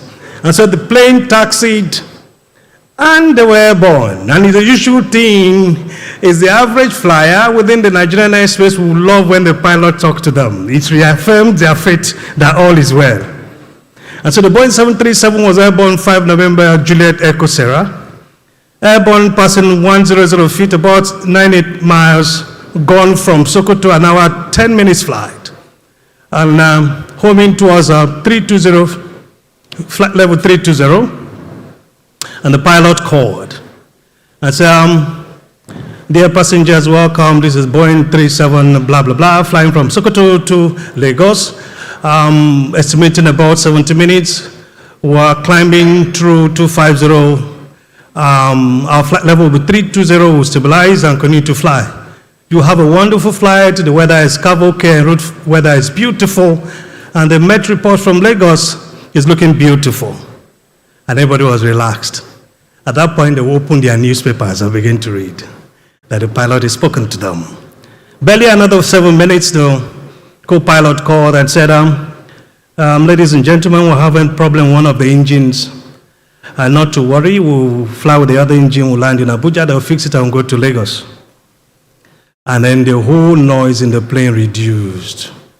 And then the prayer mood started. Whilst the pastor was praying, the imam was saying amen. And 9 minutes into airborne time again, The man said, we're having issues with the second engine. And then there was one chief who was there with his wife. And the chief turned to his wife and said, Ne means my mother. He said, you know I love you. He said, yes, I know. He said, I have a confession to make in case anything happens here. And she turned to the wife and said, can you remember the last summer break? He said, yes. That you guys, when you traveled with the kids to the UK for the summer break and I didn't go. I just want to confess to you that whilst you guys were out, I had an inordinate thing with the help. I had something extramarital, forgive me, since the plane is, the way it's going, there is no hope. And the chief confessed to his wife. And they held hands and prayed. And 5 minutes after the confession, the pilot in command called and said, good news. The engines are firing on all cylinders. We're coasting home to Lagos. And the chief said, mbamba, this plane must crash. The chief said, no way, this plane must crash. Ladies and gentlemen, I just want to appreciate whilst we're here, we should find time as brothers also to enjoy ourselves. The Honorable Minister of Aviation is also a polo player. We've changed the tournament from Friday, it's likely going to be on Wednesday. More information will be given to us. But we're going back to the opening ceremony. Join me as I welcome again our amiable Secretary, Mr. Juan Salazar, as he takes his seat, please.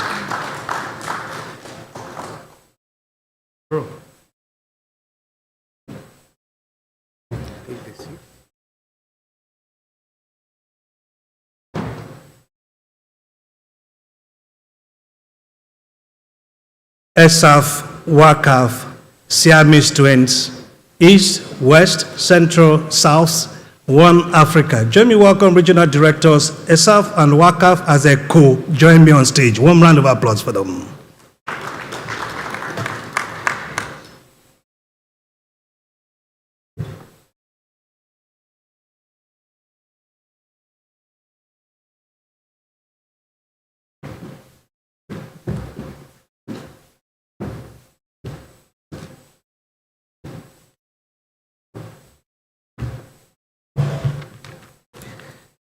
I'm happy to make this announcement. Mr. Makayabach Romeo should come to the cubicle close to the medical bail to pick his luggage. Aska is brought it to have it here from the protocol team. Thank you very much. Allow me equally invite the chairperson of the AFI SecFal plan. The chairperson, please. AFI Security Facilitation Plan chairperson. One round of applause for him.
Let me again invite our own brother, the chairperson of the AFI plan, to join them on stage. One round of applause for them.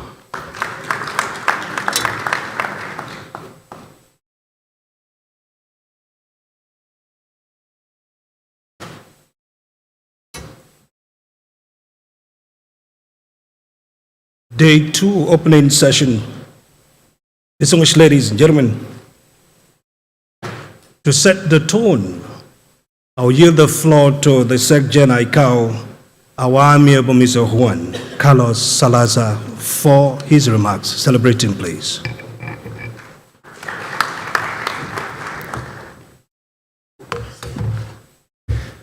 Thank you very much, and good afternoon now to everyone, and especially to the chairpersons of the AFI and the AFI SECFAL plans, the distinguished members of the AFI and AFSEC plan steering committees, the secretaries of the AFI plan and AFI SECFAL plans, distinguished directors of civil aviation, colleagues from ICAO, representatives from partners and donors of both plans, distinguished colleagues and participants, ladies and gentlemen. I wanted to give a warm welcome to the steering committee meetings for the AFI plan and the AFI SECFAL plan this morning. However, the honor and the opportunity to meet His Excellency President Buhari this morning that generously opened a window to discuss about civil aviation and the importance that Nigeria gives attached to civil aviation. It was an opportunity not to be missed. And in that regard, I took the initiative to thank His Excellency the President on behalf of all of us who are here today for the excellent organization and generous hospitality that we have received from this country, from Nigeria, from the government, from the minister, from our colleagues from the civil aviation, and everyone that has worked in organizing this fantastic event. Today and tomorrow, you will be reviewing the latest activities that have been undertaken under these initiatives that are continental-wide, as well as the results of the support and activities that are being provided by our committed partners, and we thank them for that.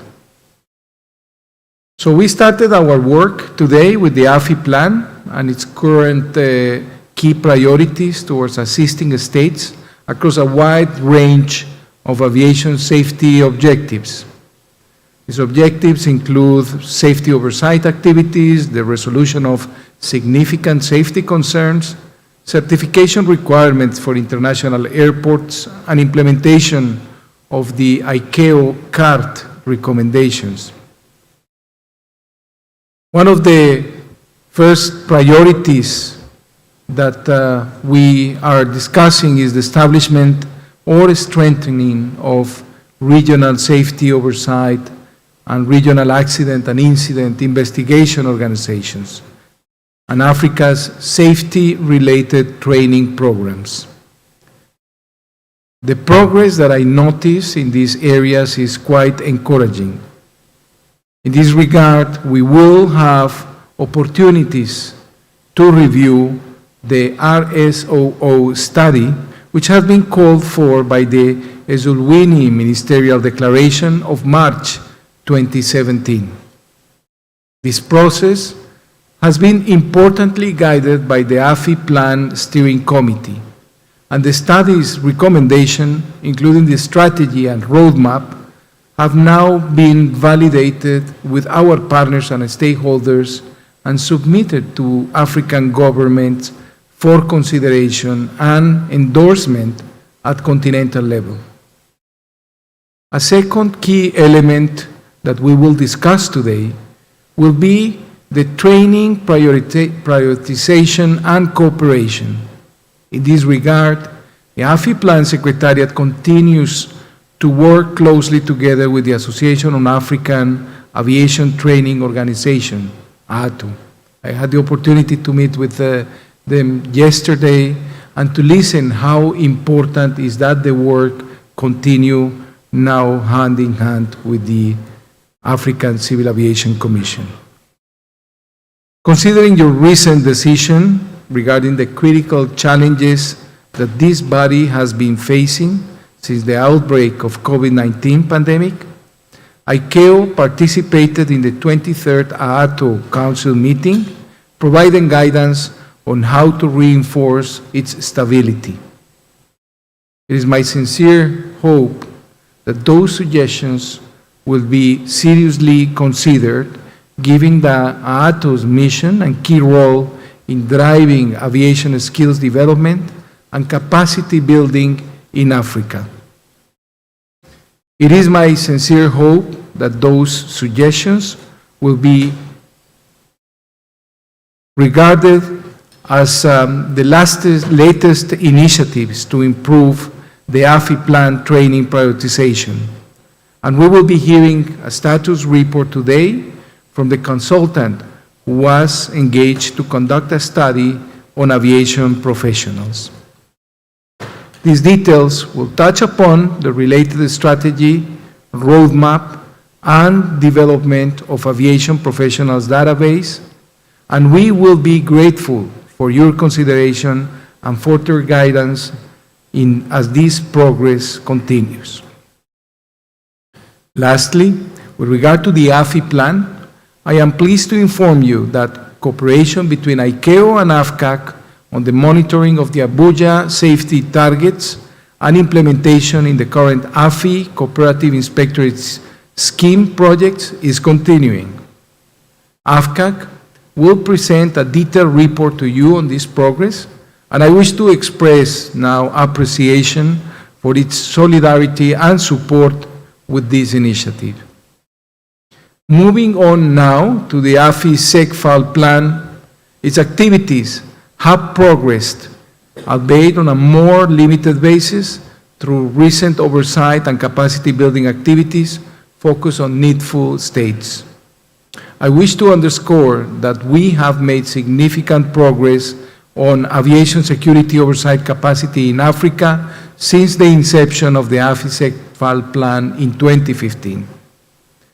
20 of the 31 AFI region states audited so far under the USAP CMA have achieved national average effective implementation scores exceeding 65% of the GASEP target. More work still needs to be done. However, with AFI states trailing in the related global sustainability and compliance indicator, including with respect to Annex 9 security-related provisions. These are especially critical to current recovery and resilience priorities, and this deserves your full attention and your state's full attention. In this regard, I want to highlight three key aspects. First, the ICAO Council recently adopted Amendment 29 to Annex 9, and this includes a number of important new standards and recommended practices and public health requirements to assist states in aligning their pandemic management and response measures. The AFI SECFAL plan should therefore include activities to assist states' efforts to comply with these provisions. Second, I would like to recognize that we are also making related progress with the delivery of multilingual FAL Annex 9 course, with 41 out of 54 AFI states having so far participated, and to the benefit of over 300 of targeted 500 experts. Also, with regard to Annex 9, ICAO is very encouraged to note that starting this year, AFI states have recognized 20th February as of each year as the International Day for commemorating air crash victims and their families, as recommended by the ICAO Council. I urge all African governments to take appropriate steps to implement the relevant standards in Annex 9 facilitation, taking into account the related ICAO policies and guidelines. A third key aspect I would like to highlight is that with regard to the implementation of the ICAO TRIP strategy and the membership to the ICAO Public key directorate. In particular, a further trip concern surrounds the strengthening of border control measures in line with the UN security resolutions related to terrorist effects and threats. I had the opportunity to have a very interesting conversation with the representative of Interpol that is with us. Although the number of AFI states sharing advanced passenger information has gradually improved from just 3 in 2015 to 14 as of last year, overall a limited API and passenger name records progress has been recorded despite the concerted efforts of ICAO and partners like Interpol. This area and related concerns are of high priority for ICAO, and this should be the case for the AFI SECFAL plan and states that participate as well. In this regard, I would like to invite you to take the opportunity to participate in the ICAO Symposium and Exhibition on ICAO Traveler Identification Program, TRIP, that will take place in person from 13 to 15 September 2022 in ICAO headquarters in Montreal. I would like to take the opportunity to mention a priority that I have been listening this morning and that is at the center of the strategy for the recovery. This is the implementation support policy for the organization. This policy seeks that the organization at its different levels, the bureaus that are located in headquarters in Montreal, working together with the regional offices, utilizing the Technical Cooperation Bureau as a delivery unit, as a front office unit, will work with each of your authorities to cater for the needs that you have and improve the levels of implementation of the SARPs and the global plans. So I invite you to take the opportunity, the presence of my colleagues from the bureaus, my colleague, the director of the Technical Cooperation Bureau, to discuss opportunities to implement this implementation, to work in this implementation support policy. We expect further progress on these priorities at ICAO's 41st session of the Assembly that will be held this September, including the state's endorsement that 2023 should be recognized globally as the year of the facilitation culture.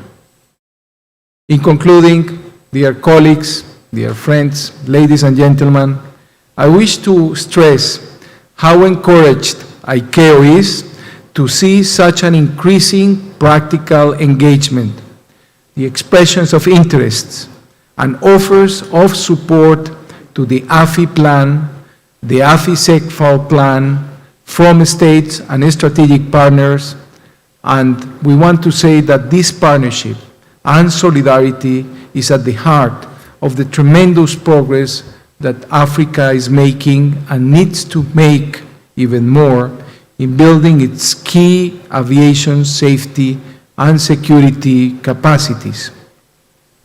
We can never forget how fundamental these key objectives are to the core value offering of civil aviation as the world's most rapid, most dependable means of travel and transport.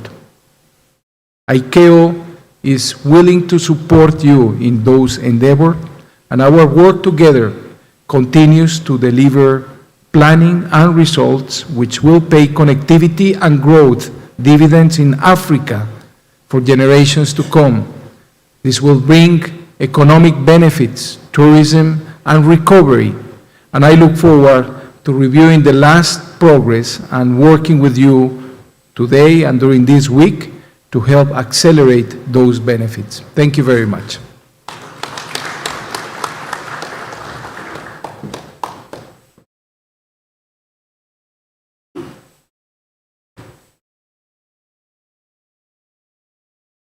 And now we'll listen to the regional director himself, please. Warm round of applause for him.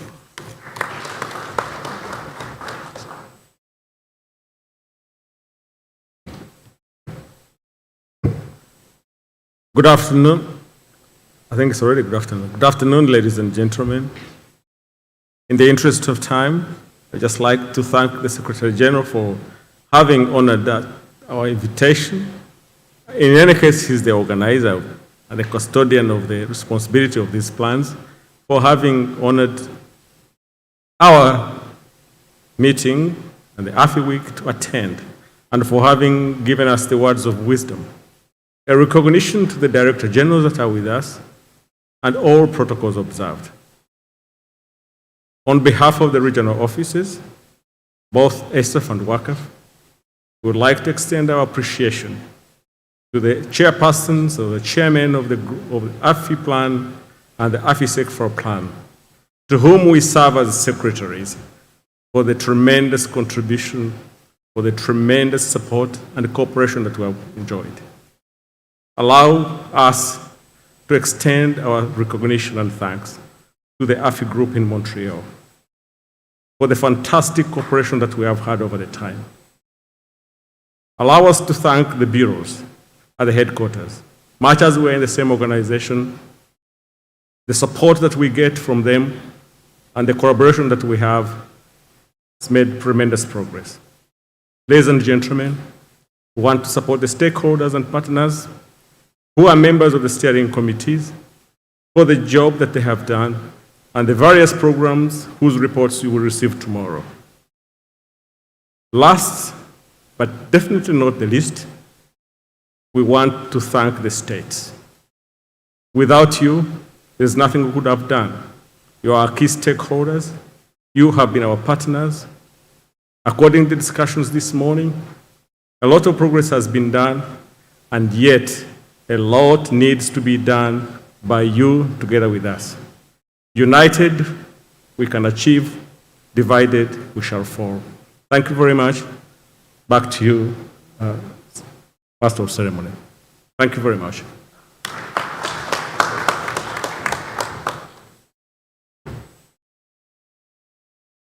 Now on to West Africa. WACAF ED, please.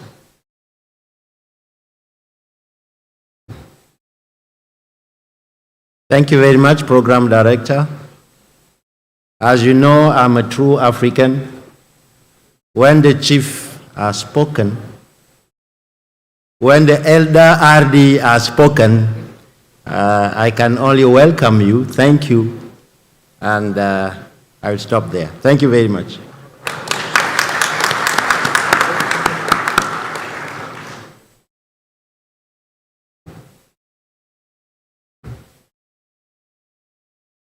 I said West, I didn't put Central. I'm sorry, please.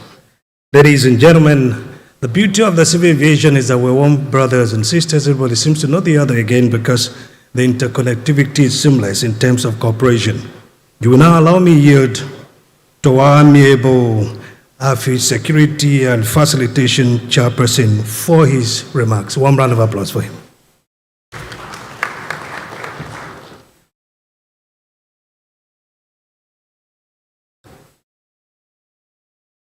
Hello? Yeah. Thank you, Master of Ceremony. I take this moment to welcome our chief guest, the Secretary General, Juan Carlos Salazar, and I will also extend the same thanks to our AFCAC CEO, Angelina's Mana, and of course our hosts led by, at our technical level, Captain Musa, the DG, and of course I can't forget also the role of coordination made by our brother Engineer Ben Took, members of the steering committee, Director Generals of Civil Aviation authorities here present, representatives of African states to ICAO, our guests and distinguished delegates. Our guests, I mean the development partners. I know you are all around. Traditionally, the chair of the plan, or chairs of the plan, do make some opening remarks. So this is the one I am doing right now. I want also, in a special way, to convey our gratitude to the government of the Federal Republic of Nigeria for the hospitality and the facilities put at our disposal. And when we talk about the contribution of African states, this is one of them. I mean, I don't want to go into the dollars spent, but for sure it is not a cheap thing. So when we are talking about African states contributing to the development of air transport and assistance, whatever nature you call it, this is one of them. A round of applause would definitely be appropriate. It is my honor and pleasure to welcome you, therefore, to this 11th meeting of the AFSEC-FAR Plan Steering Committee. I have a sense of satisfaction because I would like to underscore the significant progress AFI Plan has contributed to the enhancement of aviation security oversight in Africa since its inception in 2015 in Mozambique. Even during the COVID pandemic restrictions, assistance activities were delivered to member states, albeit remotely. The focus now is on supporting the implementation of CAT and AUC high-level task force recommendations to enhance the recovery of the industry. Improvements have been largely achieved through implementation of state-specific projects, which focus on deficiencies and gaps identified during the USOP CMA audits, and of course, during also capacity needs assessments. Priority is always given to the removal of significant security concerns and also preventing any new ones to come. The average effective implementation, which the Secretary General has already elaborated, I am not going to go through it. Thank you, Secretary General, for informing the meeting about that. To avoid wasteful duplication, I will tell you that the plan relies heavily on close collaboration with all African states, and that's why when we come here, we really want to hear you give us your views.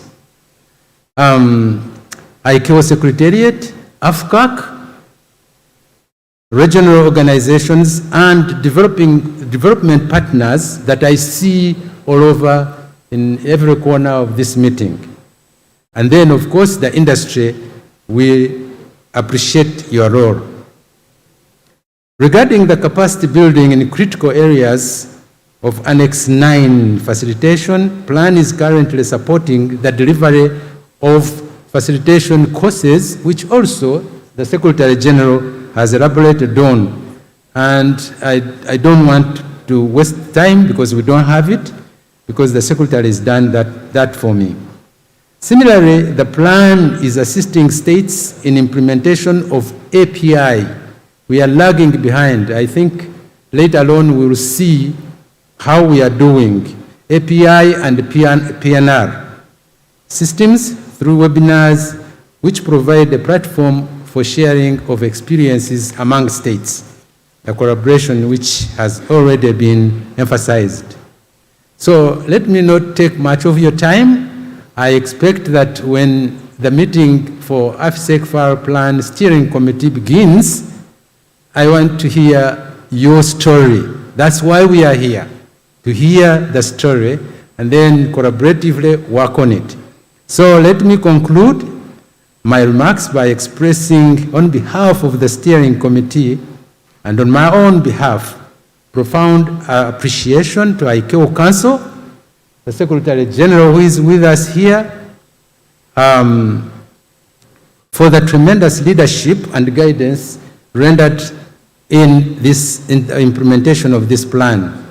Invaluable support by our directors, Director Mohammed Rahima of Air Transport, Director Jorge Vargas of Technical Cooperation, and I really want to encourage you. This gentleman is the one who delivers the support of ICAO, of course, with the endorsement of the Secretary General. To the states, he's here to talk to you. If you can stand up for me, please. So all the support you hear about coming from ICAO to the states, most of it goes through what we call Technical Cooperation Bureau. Of course, also other bureaus do support. I don't want to take note of this, but most of it goes through here, and we are happy to have you here. Please talk to most of these states. You've heard they need support, and see how you can support them. And lastly, the donor community and our own mother organization, the AUC, African Union. We are happy to see you here. And now a special thanks to the regional directors, our secretaries of the steering committee. They have done a tremendous job. Whatever you see, they are the actual implementers. Ours is to hear the problems, guide them, and then they implement. All of you, thank you so much. I appreciate your presence. Thank you so much.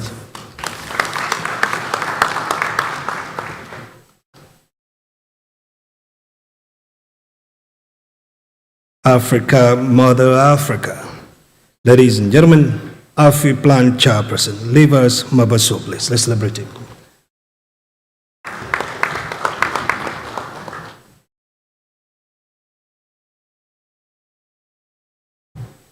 Well, bonjour tout le monde.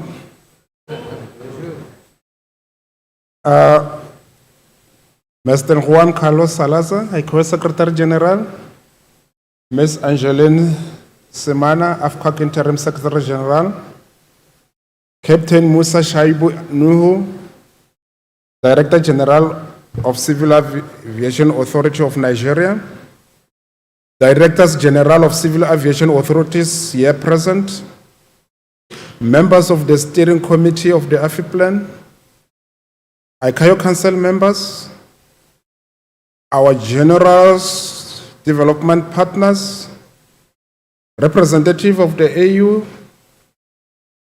ICAO directors and regional directors here present, distinguished ladies and gentlemen, all protocol observed.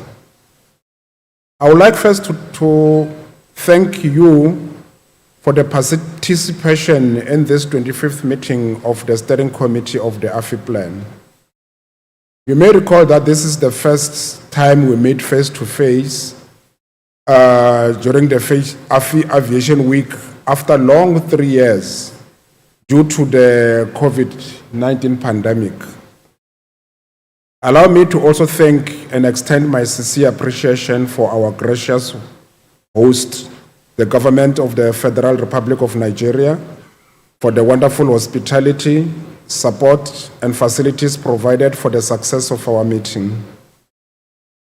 As most of you are aware, AFI Plan is one of the key programs that has been instrumental in coordinating efforts with partners for the improvement of aviation safety in Africa. Significant outcomes and results have been achieved so far in the implementation of the AFI Plan over the years. The activities of the AFI Plan continued supporting states even during the challenging period of the pandemic.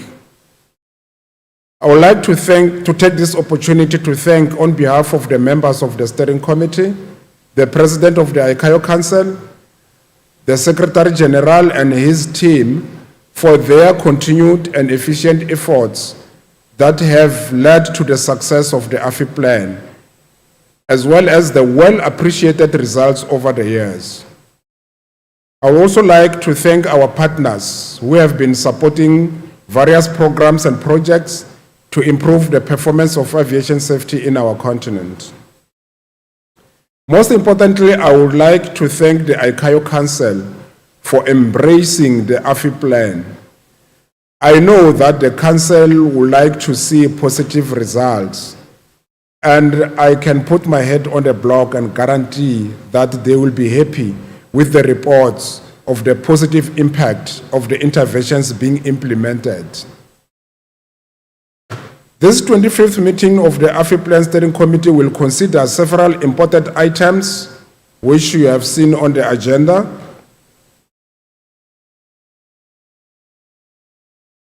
So it is up to us to make it a success. Having said that, I would want to reiterate that thank you, and so far I've been impressed with the level of participation. I would want us to give a round of applause for that. Thank you very much.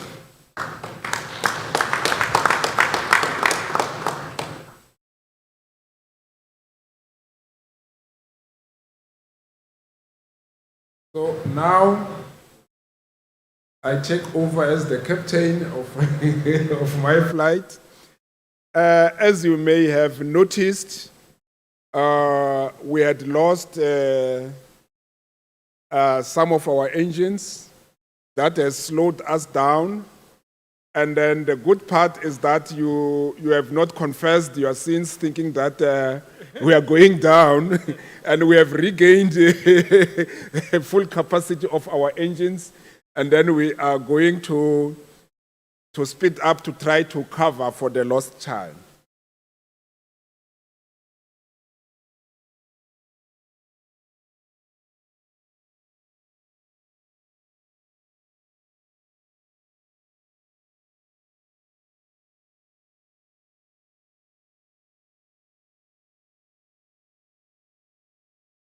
Yes,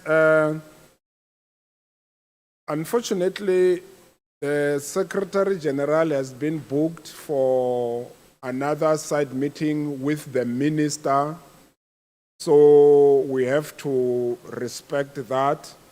Basically, it's one of the main issues that why we want the Secretary General and the President to be here, so that they go and hammer that political will. The good part, some of you might say that, but Nigeria has demonstrated the political will. What we want the minister from Nigeria to also play that role for us with regard to his colleagues. So it's not just that. So that is very critical, you see. So it is equally important that the Secretary General go and attend that meeting. This meeting is being recorded. We'll give him the reports. If he's not satisfied with the reports that is given, he will listen to the recordings to verify, to make sure that that's what really has been discussed. So you are excused, Mr. Secretary General.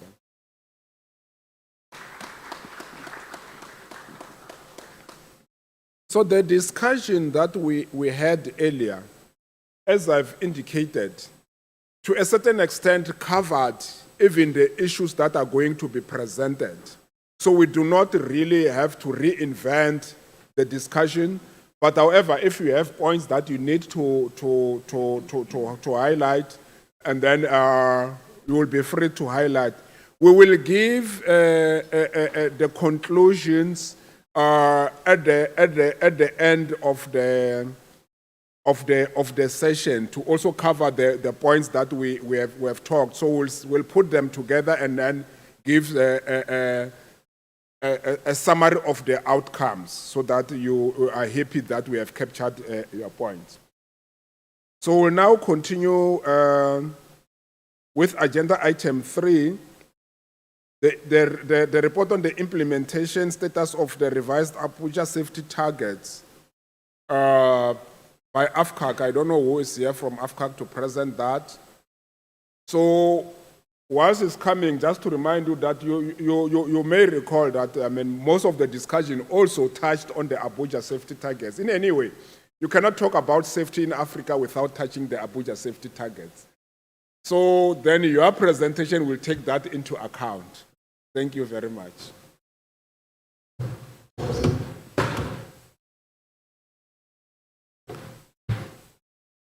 Thank you, Chair. Good afternoon, distinguished delegates and colleagues. So I've been instructed thoroughly to be brief and to speed up the discussions. So this presentation, as has already been indicated, is to provide implementation status of the revised Abuja safety targets, and it's combined with the AFI CIS implementation status report. Details of this presentation are contained in discussion paper 4, so you can always refer to the discussion paper 4 for all the details. So I'll jump on to the introduction.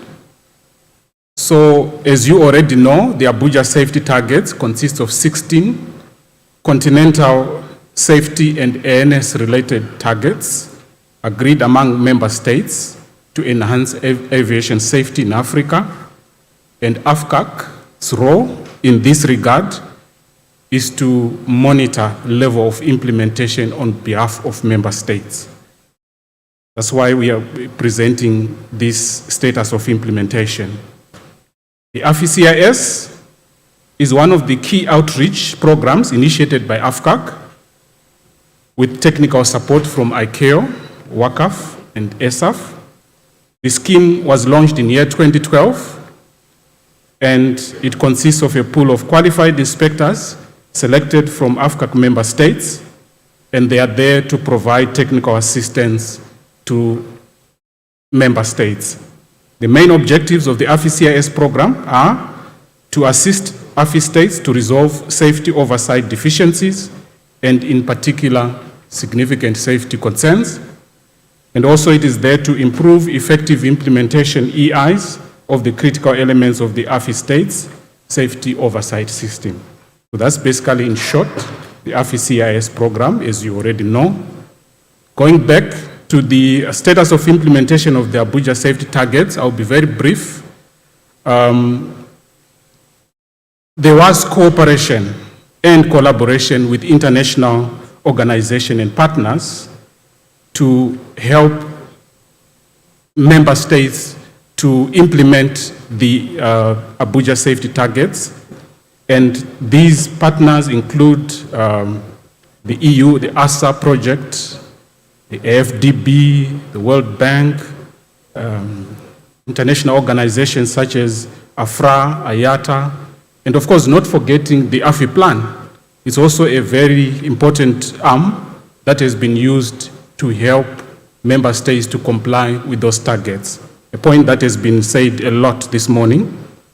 So resources were allocated to assist member states to implement the Abuja safety targets, but I will not go to the details of the specific Abuja safety target. There are 16 of them, but just to save on time, I'll just skip that. It's assumed that we are familiar with those targets.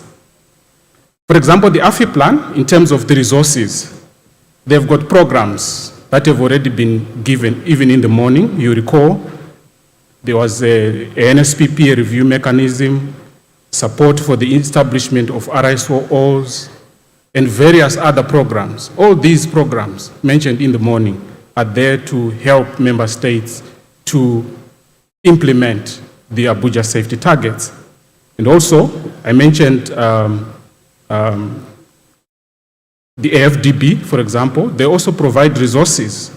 There is what we call the Joint Prioritized Action Plan, where IOSA and ISA project has been put in place through IATA and AFRA to help member state airlines to become compliant with those standards. And also there are capacity building initiatives, workshops and training sessions that have been provided through our international partners, such as Singapore, Korea, Malaysia, and many others. So these Abuja safety targets status of implementation report was compiled by AFCAC using information provided by member states on an ongoing basis and supplementary data from IATA, KO I-STARS, and this resulted in the observations that are in this table, the graph, which basically shows a general overview of the status of implementation of the Abuja safety targets for the AFI states. So you see, for example, target number 1 is 88%, target number 2 is 70%, and so on and so forth. But let me quickly add this point that we have realized that this information is not perhaps very helpful to member states because it does not really provide state-specific level of implementation. For example, I want to know how much Zimbabwe is in terms of implementation of the Abuja safety targets. Rwanda also is interested in knowing what is their status, but it's not here because this is just basically the summed up total status of implementation of all the AFI states. It's helpful, yes, but we need more information broken down to the level of member states. And would like to take this opportunity to thank Rwanda for offering their expertise to assist AFCAC to provide the status of implementation on a real-time basis going forward. I would just like to highlight that there were challenges in the implementation status of especially the ANS-related targets. They are lagging behind. For safety, there is good progress, but for ANS-related targets, we have got a challenge. For example, the ANS, the Abuja safety target number 10, relating to implementation of the transition from AIS to AIM, about 15% of member states submitted their national action plans. So the 2018 target, for example, was not met. Abuja safety target number 12 is about reduction of the rate of aircraft proximity occurrences, and I would like to report that 25% of the member states have established an airprox monitoring mechanism. So it's a very low a percentage in terms of implementation. So again, the progress towards 2023 in this regard will not be met. Target number 13 is also related to ANS. It's about establishment of seamless air navigation services in the AFI region. Again, the progress towards 2024 target is not satisfactory because a number of AFI states do not have required master plans for a seamless air navigation services. AST number 14, on implementation of the ASBU 0 modules, average 40%. Requirement is there for states to put in place national ASBU plans by year 2018. Well, that target for 2018 was not met, and yet we are in 2022. Quickly going on to AFI CIS. For status of implementation of AFI CIS, please take note that international partners provided financial support to sustain the AFI CIS program during the 2019 to 2021 triennial period, and these include the EU ASA, the AFDB, and pledges from the World Bank. So AFCAC, in collaboration with the ICAO ESAF and WACAF regional offices and the EU ASA project, hosted the third AFI CIS induction and refresher workshop in 2021, and we managed to train 70 AFI CIS inspectors from 21 African member states, and out of these 70, 58 were new AFI CIS inspectors and 12 were experienced inspectors, and all these ones are going to receive the OJT that they require in order for them to be able to offer technical assistance to member states. In 2021, we managed to provide 3 technical assistance missions only because of COVID-19, but in year 2022, we have already done 5, the first quarter of 2022. So you can see, because COVID is showing signs of receding, and because of that, because of the resources that we already have, we have managed to do quite a number of technical assistance missions in 2022. So as I indicated, I'm very brief because of time. So I'll conclude. On the part of the Abuja safety targets, there is need for increased allocation of resources towards implementation of especially the ANS-related targets.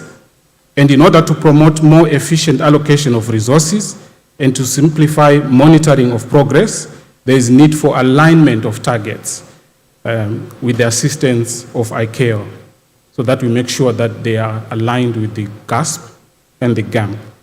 This exercise has already been started. We started it last year. We just need to conclude it as soon as possible. On the AFI program, there is need for online tools for effective monitoring and reporting of progress, and AFCAC and other regional entities should facilitate appropriate continental and regional master plans required to ensure comprehensive implementation of the ANS-related targets. So this is a recommendation for the Abuja safety targets, not the AFI. So thank you for your listening.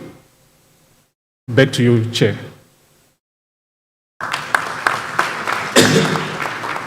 Thank you very much for the good presentation, good summary of the presentation. Let's take comments and questions.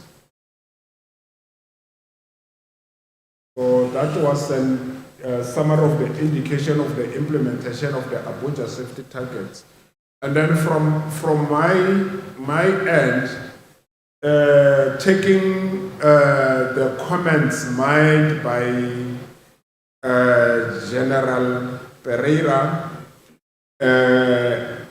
earlier, I will want in the subsequent report, no matter how big it could be, it sort of identify the implementation by per state. Because you may be surprised that to hear that there might be some of the DGs who are not aware that their states are falling short in those areas that you have mentioned, because the relevant technical people are not bringing this to the attention of the DG. So if then we were to have a complete document indicating that South Africa, this is the level of implementation when it came to ANS targets, for each target. So in that regard, it will also be able to see whether now we really need to focus to a particular state in this particular area, or then we group states together and make a one tailor-made intervention in that particular area. So if the subsequent reports could go to that extent, it will assist. Any comments, questions from the floor? What's that?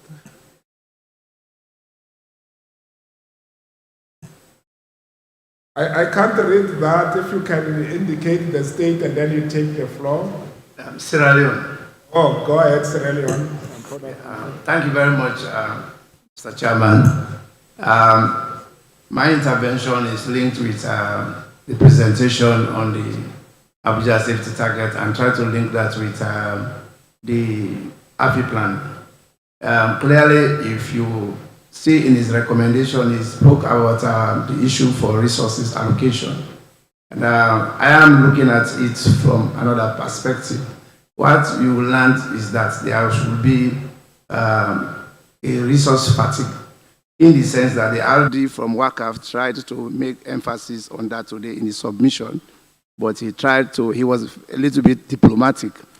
What I'm trying to say is that there has been too much focus of assistance directed towards the Secretariat of ICAO, whereas we have to look at other options that are available to us that we can tap into.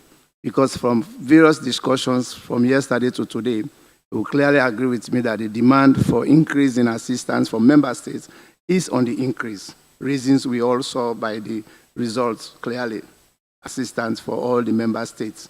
So looking at other options to augment those deficiencies will be very appropriate. For example, what was demonstrated here on Monday between Nigeria and Rwanda is a clear example of other options that states can adopt by going bilaterally, or making use of our existing RSOs. That is also another areas of intervention that would be able to minimize the issue he highlighted in terms of more resource allocations. Secondly, which takes me to the point of coordination among all the intervention mechanisms that we have. In the past, I am coming from Sierra Leone, one of the beneficiary states of one of ICAO projects, both the Safe Fund project and that of the AFI Plan project for aerodrome certification. And for that, I'm very grateful to the regional office from WACAV. But we have noticed the issue of coordination among the various intervention mechanisms, be it at AFCAC, WACAV, and that of the Regional Safety Oversight Organization, which is Bagasso. And as a result, this often cancels interventions, and it could lead to duplication of resources. So in as much as we are requesting for more resources, I think the emphasis also have to look at how do we coordinate these activities. For example, before in the past, and for every assistance mission or roast mission that ICAO used to go, they will also have a Bagasso team who will be part of it, and also a team from AFCAC. So even for follow-up missions, for exercises, so we will have the same corrective action plan or the same state action plan that will be implemented either at Bagasso, at ICAO, or AFCAC. But over the last couple of years, even before COVID, we have a different approach to that. So I want to encourage, in as much as we are demanding for more resources, but let's look at more ways that we can manage the little resources we have, and by proper coordination of our various interventions. I thank you very much. Thank you very much for the good intervention. Perhaps to indicate that I heard the Secretariat indicating that they have capacity constraints, so there's an increased request for assistance. In fact, I just forgot, you reminded me, because I needed to comment on that. Because the support requested, it's not necessarily that it has to be provided by ICAO. So ICAO is facilitating. So they have a dual role. If they are able to provide that support, they provide it. If they don't have the capacity to provide it, they facilitate the provision of support. So in that regard, should not be discouraged from coming up. And because part of the support might be getting your own neighbor to come and assist you. You see, because that to me end up being more efficient than getting somebody from Montreal to come and assist you. So let's have that.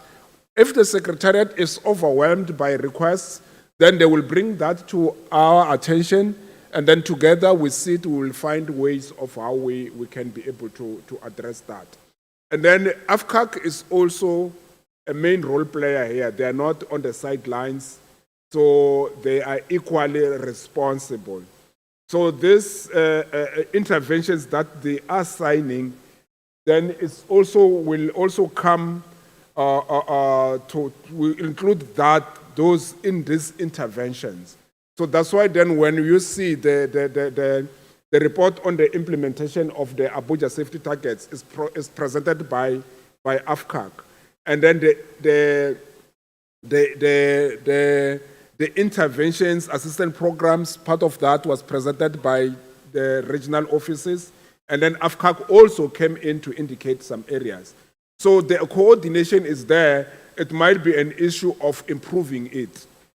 So that is it. And also perhaps the inclusion of RSOOs was not at the level we would have liked it to be. Because to me, at some point, I'd been advocating that any assistance mission to a sub-region should be directed through the RSOO if we are to say we want to strengthen the RSOOs. But at the same time, we should be careful not to create bureaucracy which will hamper progress. So it's one of those areas with the plan coming, because it's having a good plan and then we work, we coordinate together. So the RSOOs who will play a very big role in this. Otherwise, then it defeats the purpose of having the RSOOs. Any comment, the rep of Kenya to ICAO? Thank you very much, Chair. I'd like to thank AFCAC for the report on the Abuja targets and make a few observations. From the presentation from AFCAC and having looked at presentations from the Secretariat, I see a need to come up with what I call integrated planning for the assistance being given to states by the various stakeholders. I looked at the projects which have been identified by the sub-committees of APAG. Some of those projects are directly addressing some of the gaps in the Abuja targets. I wished to see continuity in the reporting of AFCAC by, for example, saying, this is how far we are behind with this target, but we have this project addressing element A, B, C, D, and we have this AFI to address the remaining elements. So there is a disjointed approach to assistance towards these targets. That's my observation. Another point I would like to make is I see a case to rebase some of these timelines in the Abuja targets. We have targets which were meant to be met in 2018. States are still behind, and we risk having these states developing a comfort zone in the behind, 3 years left behind. There's always motivation when you set a target to work towards to. If it was meant to be 2018 and you're now in 2020, you haven't done anything, you risk developing that comfort zone 4 years behind. But if we rebased the target date, it's a motivating factor and it works well with planning to meet these targets. Thank you. Thank you very much. I think what you have touched on, it also touches on General Pereira's intervention, where we say lack of without identifying what is the cause of that lack. So if we are unable to meet the target, we must have identified the reason why we could not. Because to just say we have missed the target, let's revise the period without checking on why we missed the target. We'll just keep on revising the period and then never ending. So we must look at why we missed the target, and then we work on that why. Then it will also tell us we revise it to when. So otherwise then we'll just samsak the future date, and then we have it. We live life as normal, and then come that day, we have not met it again. Any comment? I will give the chair of the AFI SECFAL. Yeah, thank you, Chair. Just a simple comment. Of course, I'm very happy with both comments from Sierra Leone and from Kenya Rep. But I just wanted to add to what you said when you were giving a remark earlier on. You actually said it shouldn't matter how big the report is. It must contain adequate information and accurate information, both relating to the states which are lagging behind, but also the reasons, because some of these targets are broad-based targets. They are general statements. For instance, strengthening oversight mechanism. It's a big thing. In there are some details that we would like to know. Why is it a problem? Then when we are trying to design the solution, or is it too much? Oh, okay. When we are trying to design the solution, we take that into consideration. It also helps what kind of CIS experts to send. Is it law, the problem? Is it training? Is it certification? Is it surveillance programs? What is the problem in that? So let's have complete information on each target, and then we can look for appropriate solution. Thank you very much, Chair. Thank you. I see RSO want to make a comment. Sorry? Oh, it's Kenya. Oh, okay, Kenya, go ahead.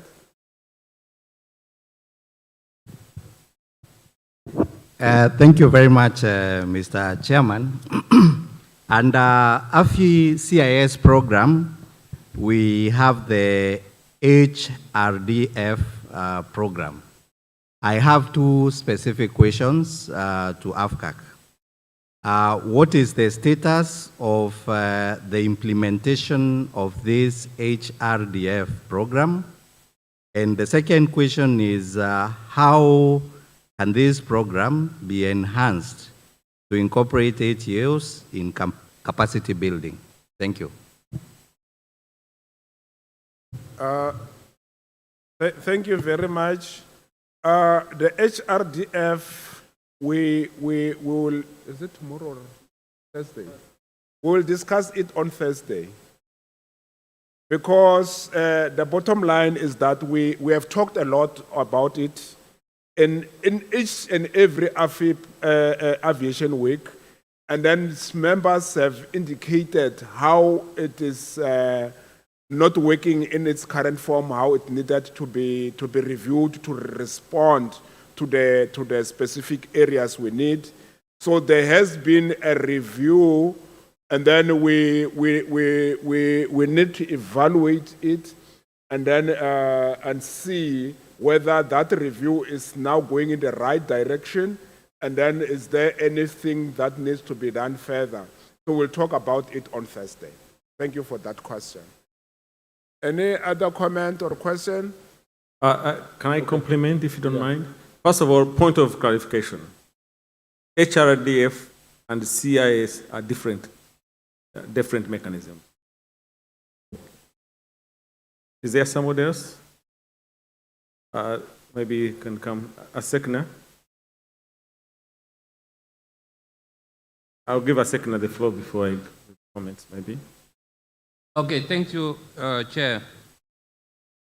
I want a little bit of clarification regarding one of the target presented by AFCAC. It is said that for the proximity of aircraft, we didn't meet the target. We are below, we are around 25% now. But my comment is that every year we have a meeting, IAG meeting, which is under the coordination of IATA. And during that meeting, it is show clearly the progress made by Africa. And the last meeting we had this year in March, even the one last year, shows very good progress in the region. My question is to know whether this input of this meeting have also been taken into account by AFCAC when presenting this data. Thank you. Thank you very much. AFCAC, are you ready to answer that? Go ahead.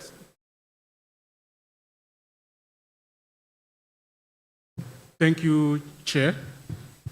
The information that was provided for this particular target is based on the feedback that we received from the individual countries. And like we have always been reporting year after year, individual countries are not providing us with sufficient information. And as a result, we have got a low status of implementation, particularly to this particular ANS-related target. Now, you may also recall that a decision was made in this meeting in 2018 that AFCAC needs to supplement information that we do receive from member states with information that is provided by international organizations such as ICAO, IATA, and so on and so forth. Now, for this particular target, I would like to confirm that AFCAC was not coordinating with ASECNA on this particular target. But I would like to quickly add that in future, we are going to liaise with them so that we get more accurate data on the APROX occurrences report for member states. Thank you. Thank you very much. I think that goes to what was raised by Sierra Leone earlier. And then, because it's not just with ASECNA, basically what we should also be requesting is that the regional organizations, including IATA Africa, should invite AFCAC to this kind of meetings which have an impact on the Abuja safety target, so that you get to participate and get the information, and then you share with them your frustrations. So that is what coordination is. It's another level of coordination. There was a hand here. You can go ahead, identify yourself and go ahead. Thank you.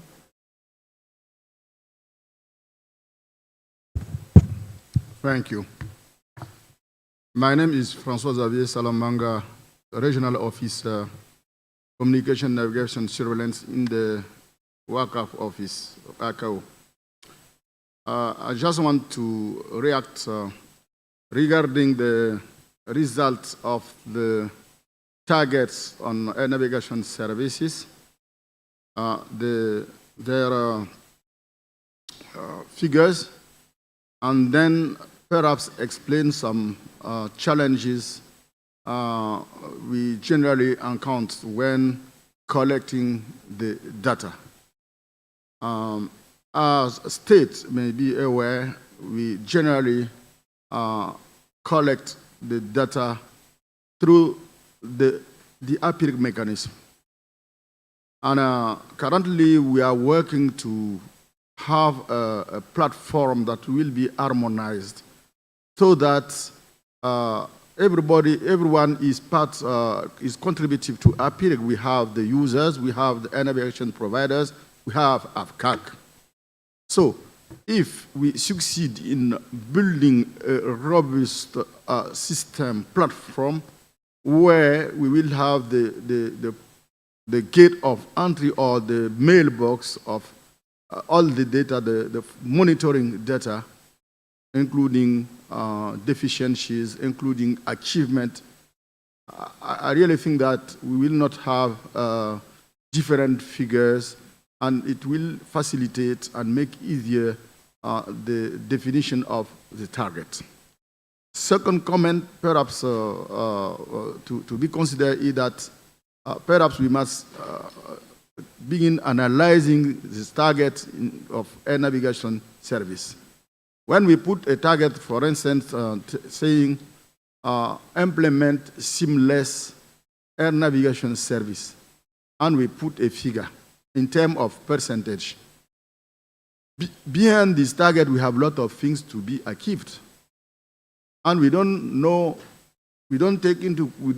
sometimes how to consider all the contributive factors that will lead to a seamless air navigation service provision.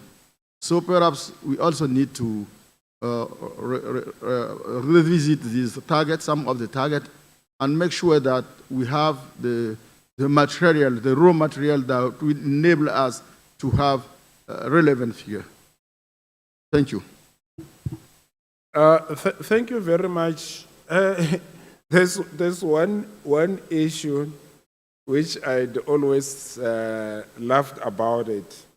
We sit in a meeting as African states, and then we say, we draft a resolution, be it for our ministers or whatever, and then the resolution says, urge African states to provide the information.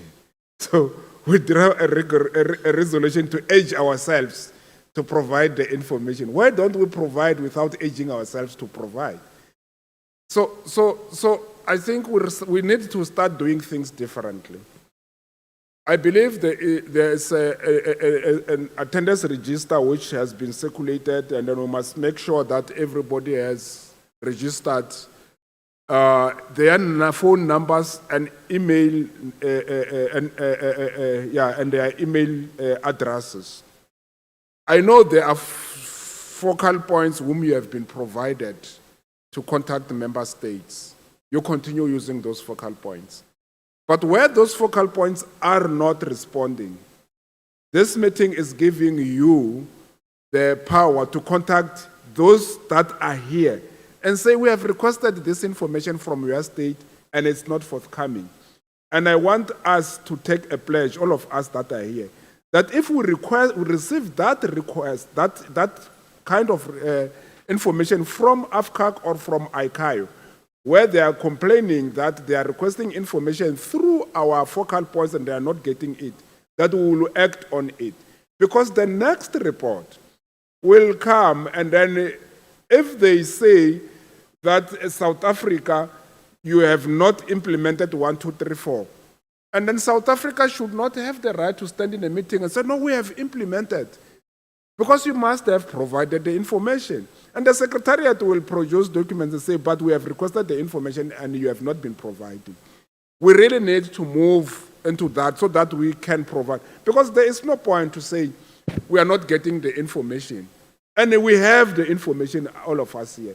If then the person who has the information is not here, I know who it is in my own state. I can take the phone and send a WhatsApp message, say, provide the information. They provide the information. We give to ICAO, we give to AFCAC. Let us really be serious about this so that we can have a complete picture.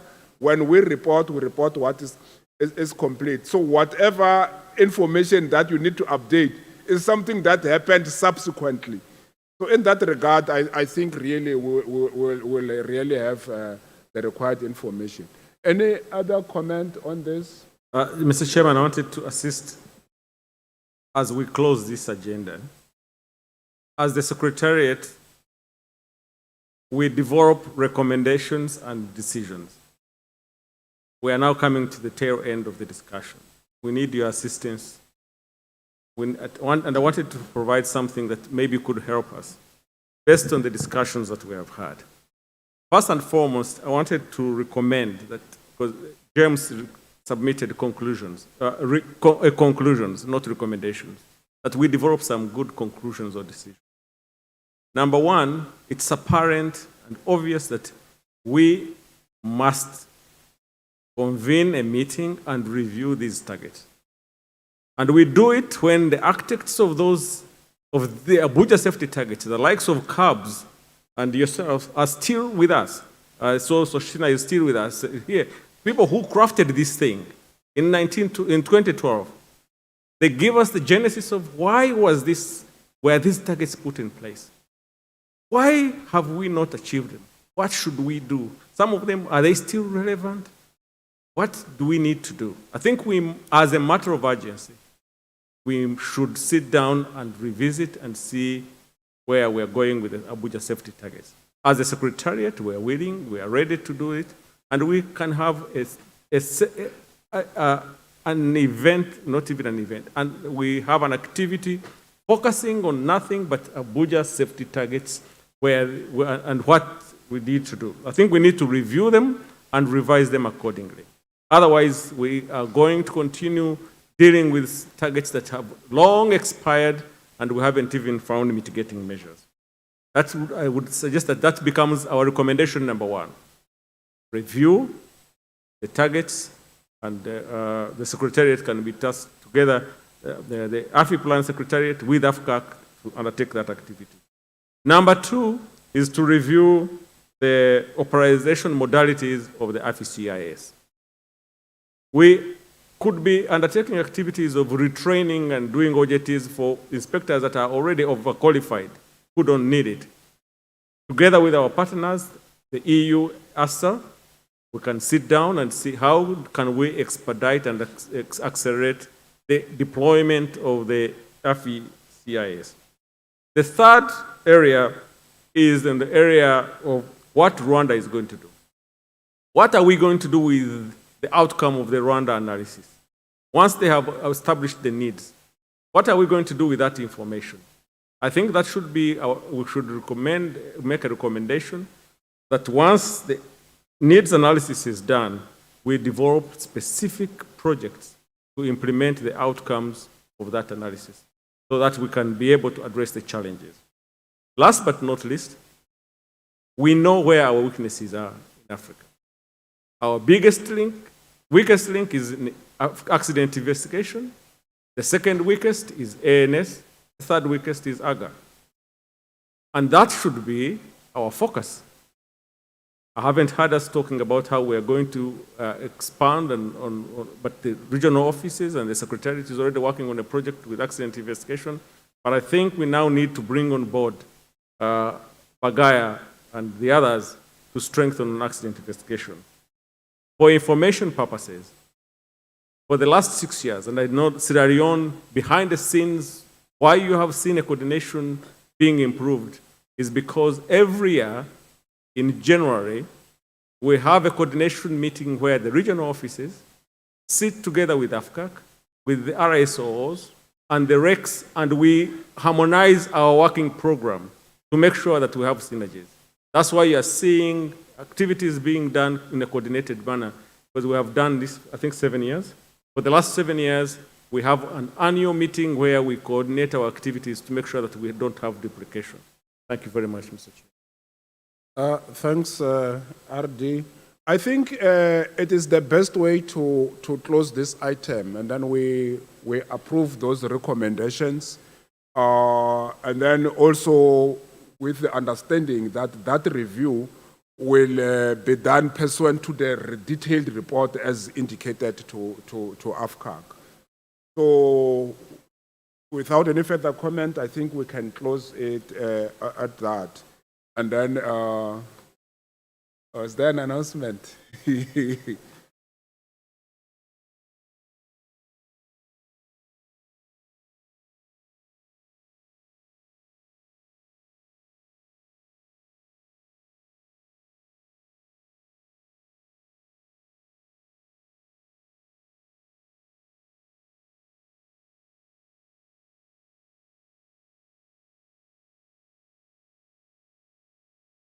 So we have last item on the AFI plan, so we can quickly tackle that one before we break for lunch, so that after lunch we will deal with AFI-SEC file.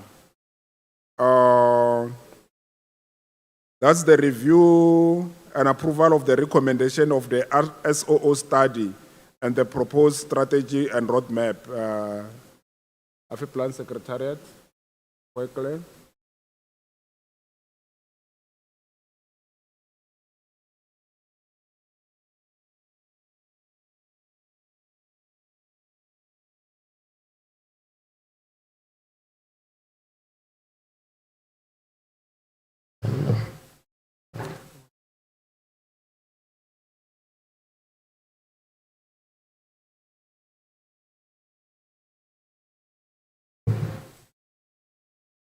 So thank you, Mr. Chair. I would like to, I'll try to make this presentation very short in the sake of time. So the paper presents a strategic plan and implementation roadmap for the strengthening of RSOs in the AFI region.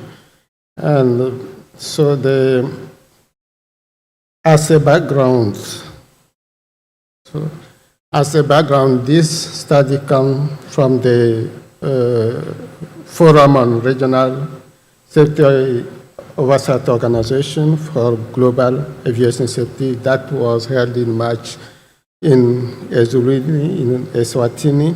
And this forum adopts a global strategy and action plan for the improvement of aerosols.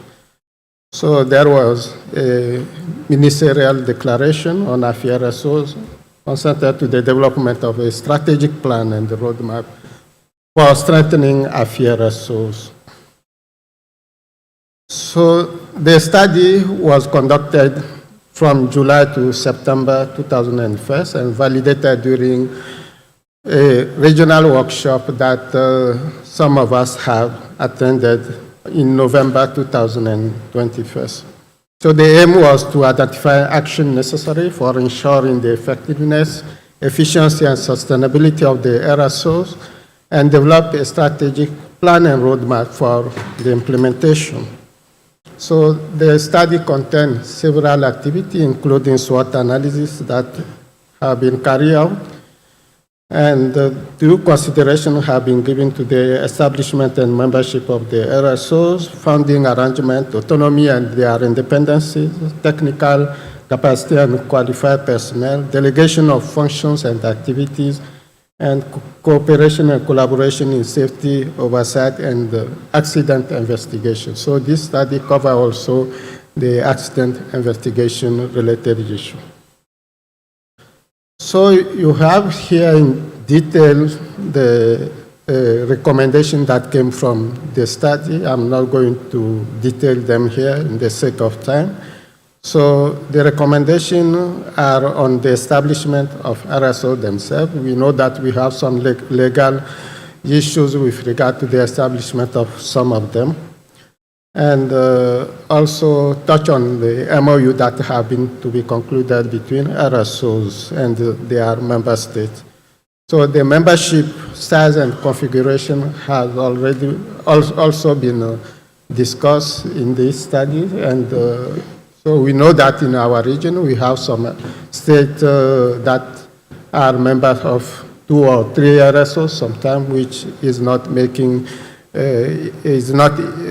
easy the benefit they can take from the aerosols. And also the study talk about the autonomy and independence. So we have some recommendation on the autonomy and the independence of the aerosols.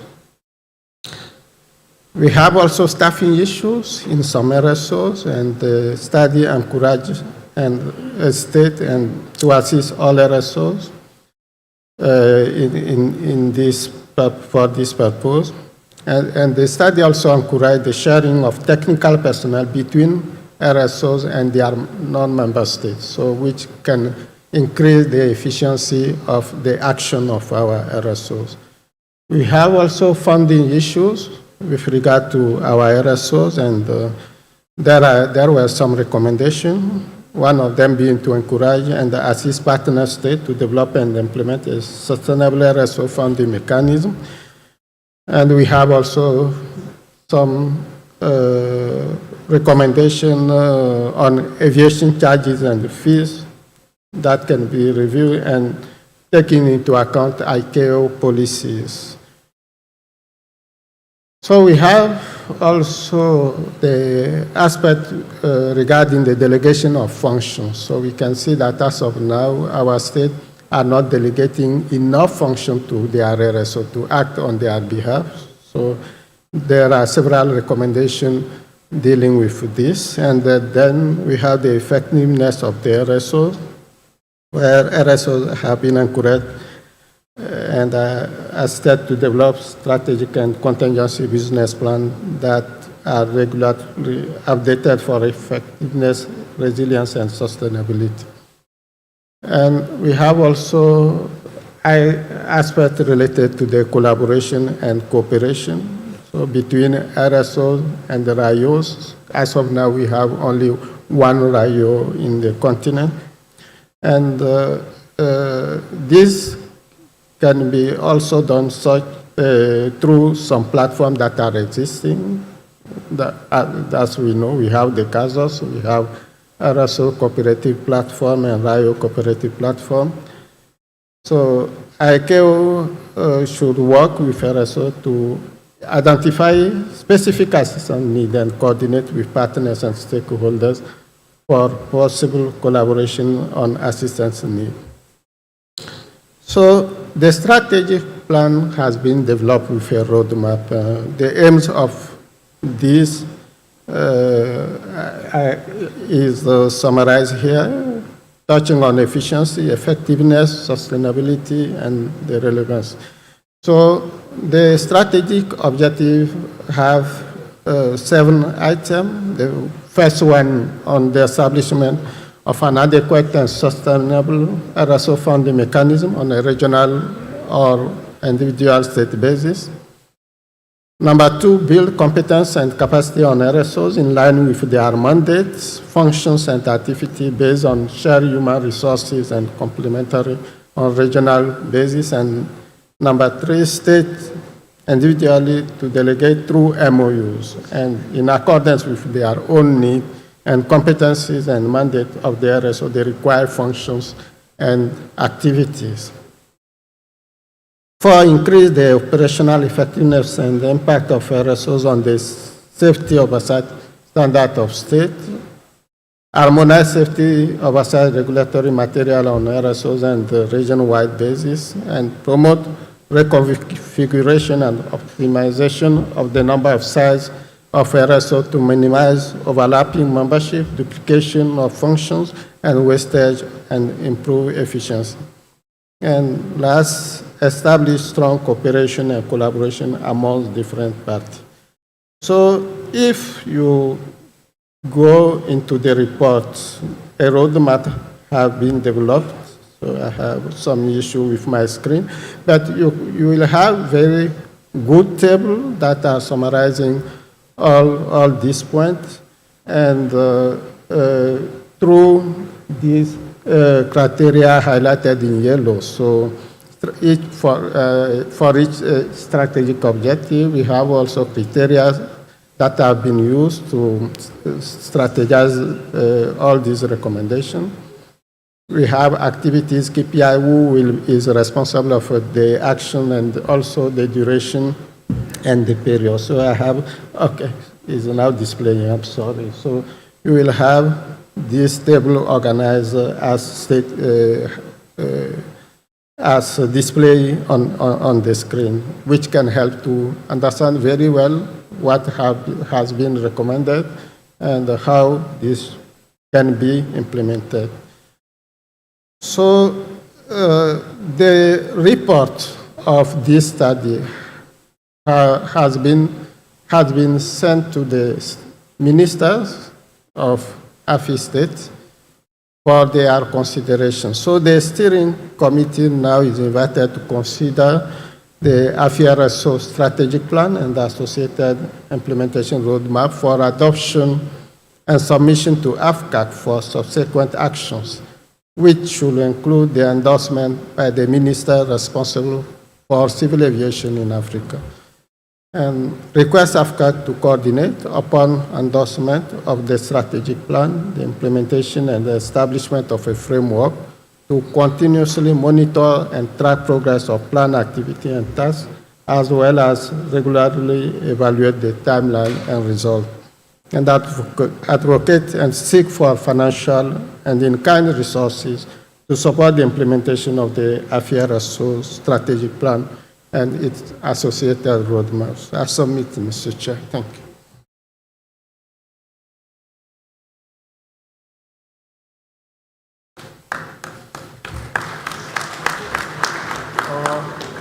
Thank you very much. Any comments, questions?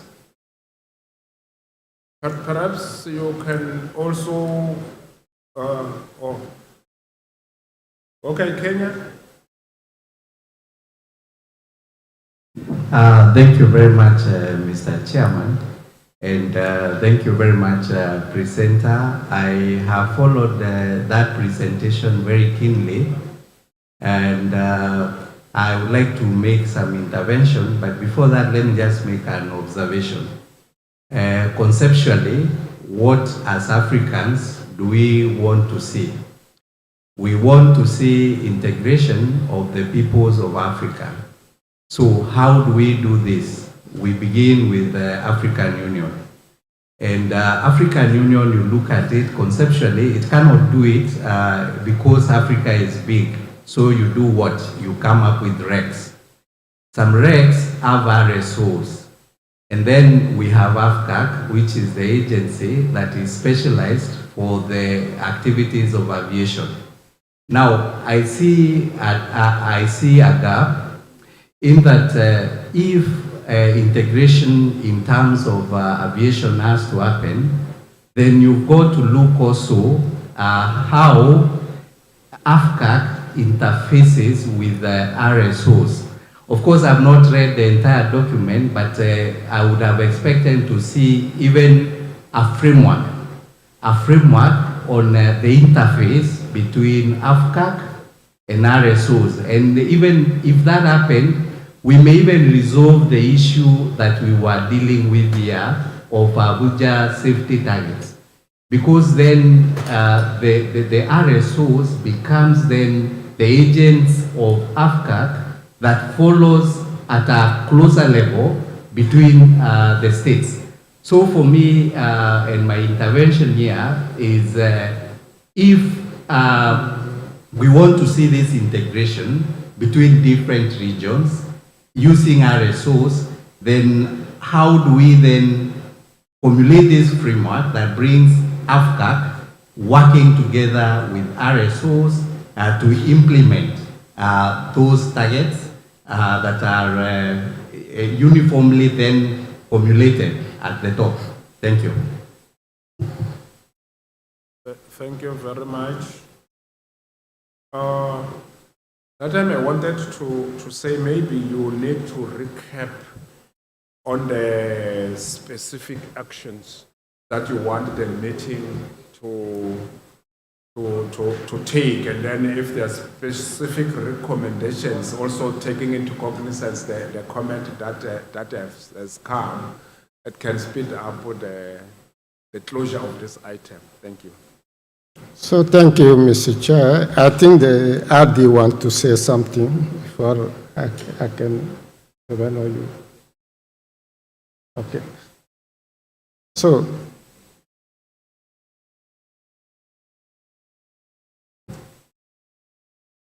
Chair, is, while Nika is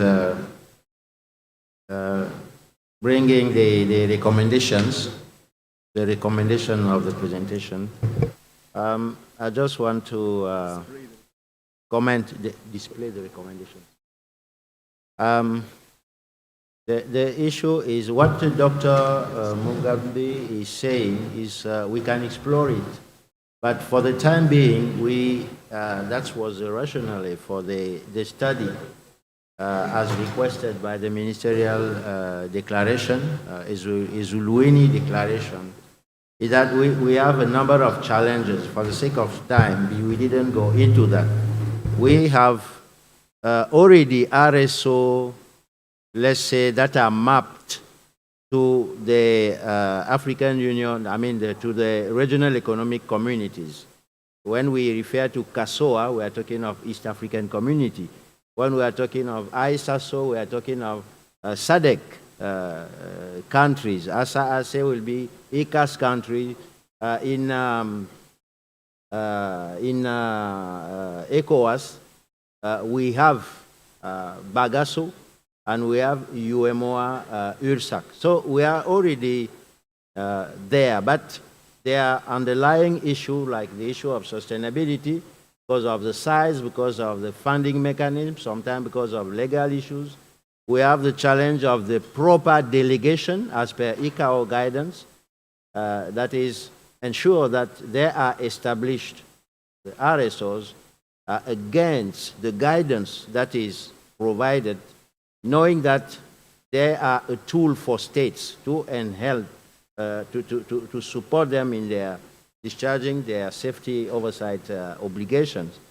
Now, by the time we met in Eswatini, the forum also discuss the GASOS, that is the Global Aviation Safety Oversight System, which were to be adopted I think the same year later on.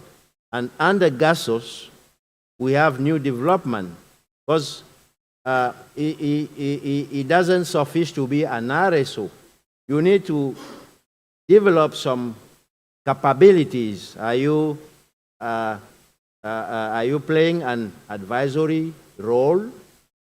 Are you helping for inspection? Are you a full delegation in connection with the states?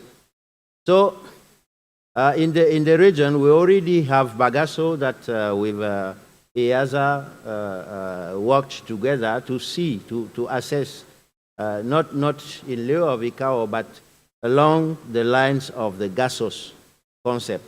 So what we are doing, we need to optimize, to assess each of the RSOs and see how they complement each other's, and also resolve the issue of multi-membership. Let me name states. We are amongst us here. You have a state called DRC. DRC is an ICAS member state. DRC is a SADC member state. DRC is now an EAC member state, to which regional economic community would you want to attach to? You know, that is just an example. There are so many. I didn't mention 17 states of Africa that are sharing one RSO, mainly in the area of air navigation service oversight. But the very same states belong to other. That is AMAC. But the very same states belong to ASA, AC, they belong to UEMA, that is URSAC, and so forth. So we need to revamp this setup and see how more, I won't say we are not smart, but more smartly, how we come up with a more optimized system that will be efficient, that will be also sustainable, and so that states will comfortably delegate some functions to them, and they will work more effective. That's the purpose. I think we have, in the documentation for this meeting, we maybe need to share, Nika, to share the ministerial declaration, to share the terms of reference of the study, to see that we implemented according to the same terms of reference. Now, what Dr. Mugambi is saying is that to explore how AFCAC, being the aviation wing of African Union, will come on board in this setup and assist in the monitoring. This is how I get the point made by Dr. Mugambi. Thank you. So thank you very much. Okay, thanks, Sierra Leone. Thank you very much, Mr. Chair. I just want to make an addendum to the submission by Dr. Mugambi. What he is suggesting or is recommending is that for this recommendation to hold, it has to be supported by the structure, because what the presentation is, or the paper is recommending this body to do is to like subsume the RSOs under AFCAC. And if we want to do that, without not looking at if we are trying to macromanage the operations of the RSOs, we need to have the structure wherein it gives AFCAC the mandate as the body under which these RSOs will operate. In actual fact, what that is saying is that the RSOs will become the implementation arm of AFCAC. So all the interventions that will have AFCAC to do, they will now have to do through the various RSOs at the regional levels within the member states. So we avoid the duplication of resources, which is basically what all of us are looking up to. Thank you. Thank you very much. Can I suggest that we call for a high-level meeting, and then where this report, perhaps and further work if necessary, will be presented, and we thoroughly discuss this before we send this to our ministers for endorsement. So what the ministers will be required to now approve is our recommendation rather than the results of the study itself. So our recommendation will be based on the outcome of the study, and then our interrogation of the study, and then our inputs like this that are coming. Because with the limited time that we have, we run the risk that we'll suppress views, and then we make a recommendation to the ministers, they approve something which will not work. So if we agree, we can now close the discussion on this, and then we are going to have a high-level meeting. We focus on this, and then so that we can make a clear recommendations to our ministers. I see the nodding of heads. I think we can close it at that. And so, then, I wanted to support. Now we need to cast the outcome.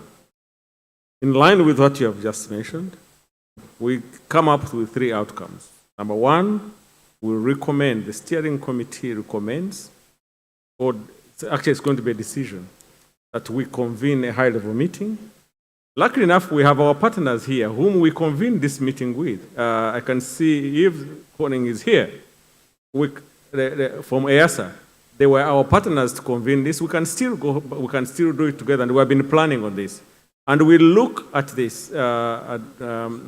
So together with our partners, we convene a high-level meeting and to consider what you have just mentioned.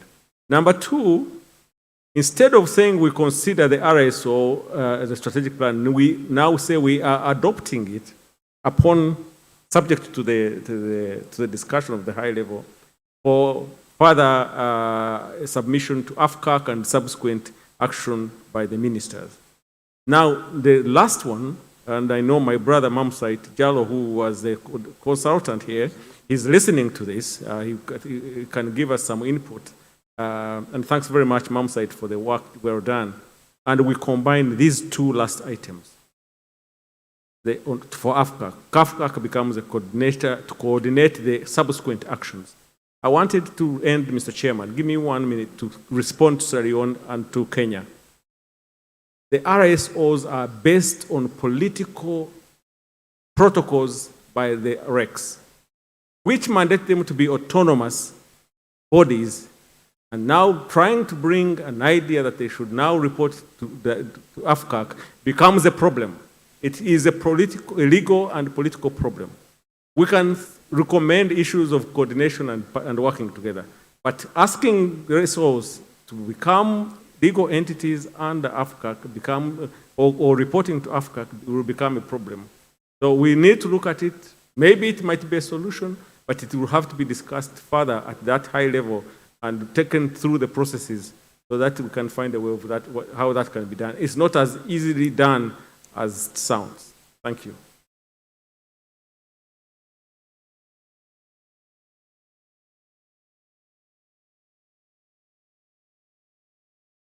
Thank you. I see the hand. I can't see who. I read that you can identify yourself and then you make your intervention. Thank you, Mr. Chair. My name is Charles Irike Firwe. I'm the Bagaya Commissioner, standing on existing protocols. So I remember this study talks about the riots, but from the action from the Seri Committee inviting the AFI RSO, I can see riots mentioned in it, because Bagaya being the only regional accident investigation body in this region, it should be acknowledged appropriately for them to know that Bagaya is willingly and open for every other member state to be part of it. If we have this sorted out, I don't think the issue raised by the regional director of a particular country having joined a different entity, so bringing a confusion. So if we have this addressed appropriately in this submission to the steering committee, I think it will be better to avoid this issue to reoccur in due time.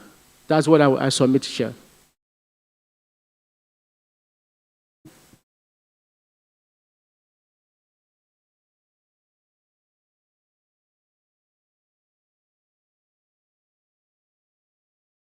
Thank you very much. I think that one has been noted. And then, because to me, I do not think we can say we reject the study because of the maybe some of the areas which we have identified which should have been in the report. So we can acknowledge the study, but then now we want to take the study and make sure that whatever we'll have, which we will submit to the ministers, is informed by the study as well as maybe the flaws that we have identified in the study. So which comes from the floor. So that's why then there was that call that we have a high-level meeting where we'll consider the study, we make inputs, so we develop specific recommendations that will be sent to our ministers for adoption, and then it will be implemented. So perhaps then is the question of identifying that high level meeting we are talking about. Whether are we referring to the DGs, are we referring to senior government officials? Because it may mean different things with respect to different regions, sub-regions. So that's why I didn't want to be prescriptive on that. But at the end of the day, because before anything goes to the ministers, it must have been handled at the highest level possible before the ministers. So that is my recommendation. Because otherwise, if we want to dwell much on the study now, we run the risk that we may say, let's send the study back to go and incorporate the areas which we have identified, which I believe we can live with the outcome of the study with the inclusion of those elements that we have identified. Yes. Yeah, I'm sorry, Chair. Just I agree with you, but just to mention the fact that we have a few slides to share the study, but we have a comprehensive report which covers everything. And also, the study is against clear terms of reference. So we cannot change the study or amend it on issues that were not expected according to the terms of reference. So let's, I want also to build on the first bullet, mainly the ministerial part. We are implementing a provision of the Ministerial Declaration of March 2017. The ministers expect that we report to that implementation.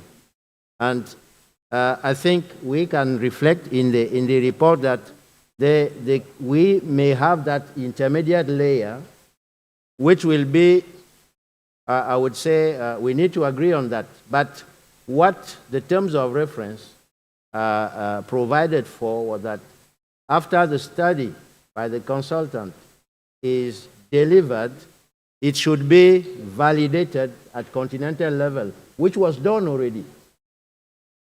And validation was precisely consideration of the outcome against the terms of reference. So that validation has already taken place. So we need to clearly define what we want to achieve in the meeting we are proposing to be consistent. And for us to go to the ministers, I share that concern, that we present to the ministers something that is consistent, something that is workable, and something that resolves the problems that we have identified, and that justifies the study. I just wanted to make that point, Chair. Thank you. Thank you very much. So, AUC.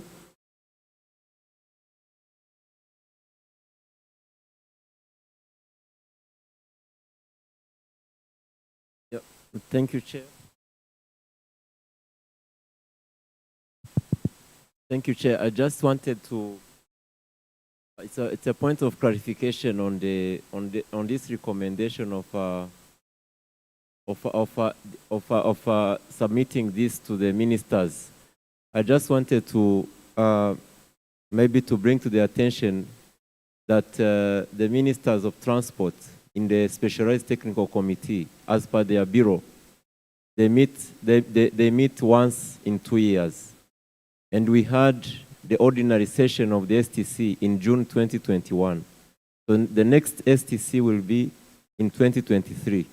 It's always around that period of the second quarter. So just because the ordinary session is the one to consider the agenda that have come from the senior officials, as the chair was putting, but the extraordinary session of the STC is already convened for 14th to 16th of June. And that extraordinary only considers items which were recommended by the ordinary session. So the next ordinary session is in 2023, sorry. So kindly take into consideration that by in convening the meeting, the high-level meeting you have mentioned. Thank you, Chair. Thank you very much. Yes, I've noted you, Nigeria. I just want to make this point that, okay, we have already eaten up the time for the AFISEC file, and then the lunch as well. They've been warming it up. It will end up burning.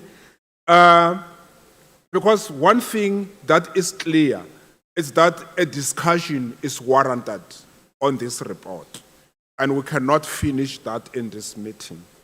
So hence then the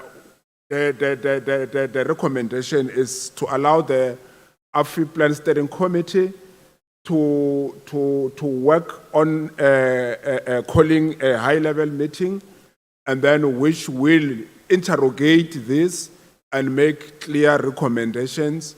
So we are online to submit to the ministers next year, because 2022 is already gone in terms of trying to put in something. We have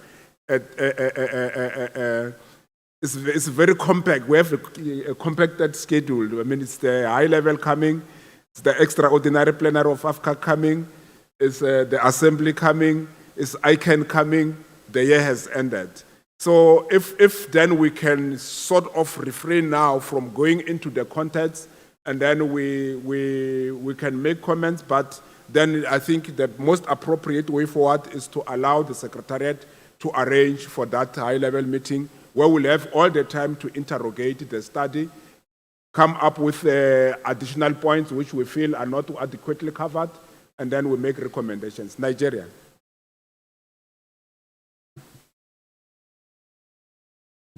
Thank you, Chair. I agree that, unfortunately, this meeting may not have sufficient time to do justice to the consideration of the report of the study. But I want to believe that the steering committee is a high-level meeting. So if we say we want a high level, it's a bit unclear to me.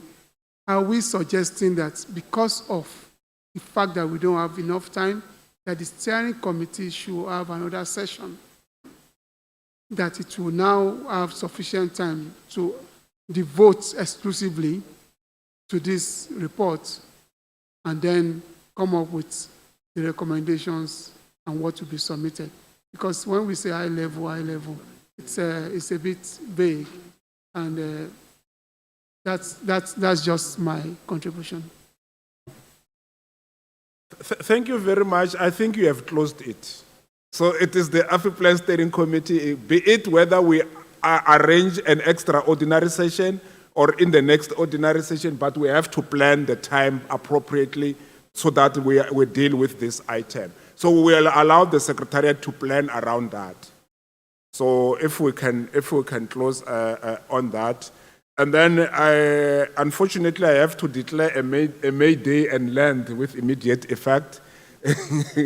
So then there are two issues two and a half issues outstanding in the AFI plan. One is the conclusions of the first item we discussed. I have indicated that there are a lot of interventions that came with good suggestions. So I wanted the Secretariat to coordinate so that we make sure that everybody's views are clearly accommodated.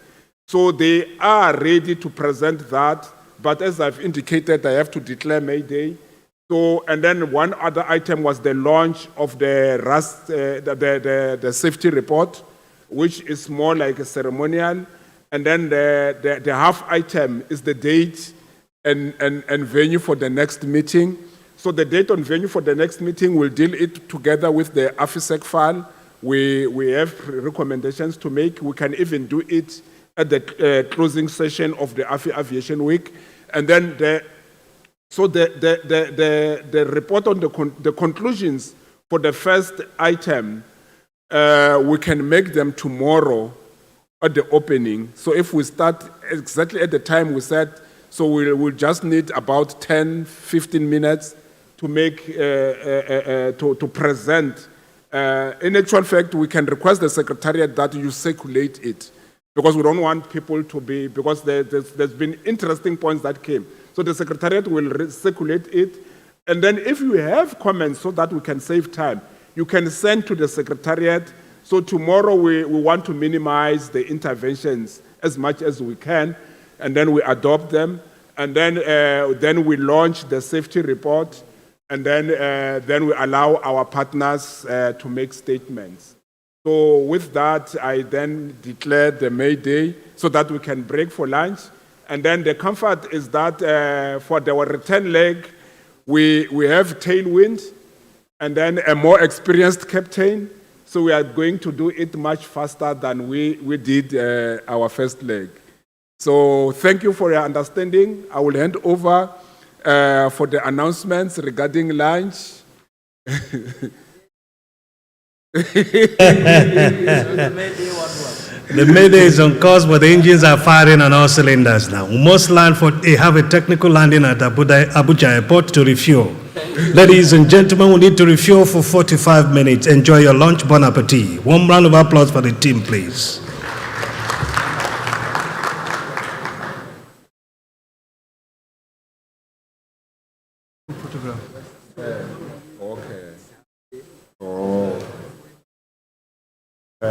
I'll be around with my bell by 3:45. That's 14:45 UTC. Local time 15:45. The usual place. Lunch is ready. Bon appetit. Yes. Oh, okay. Yeah, no, you're right.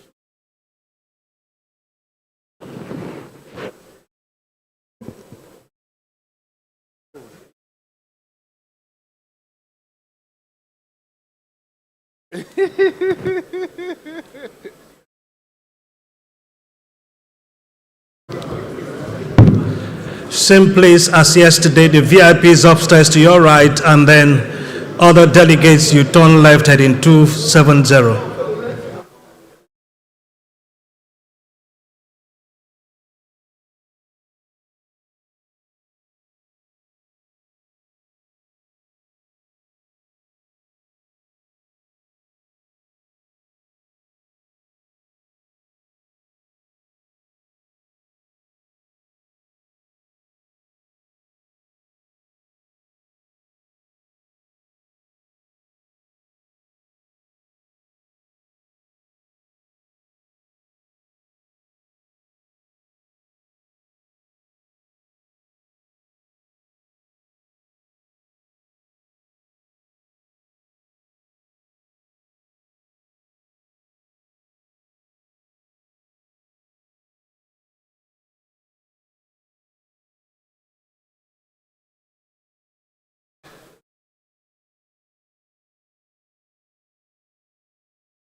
We start going back.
Joseph.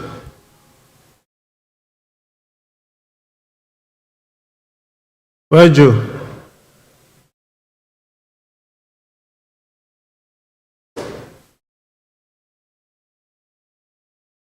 Joe, let me see the output of this presentation screen, please. No, I don't want this to show.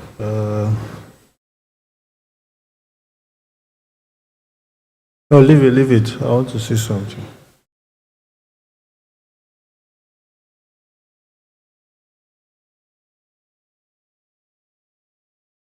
Yeah, definitely.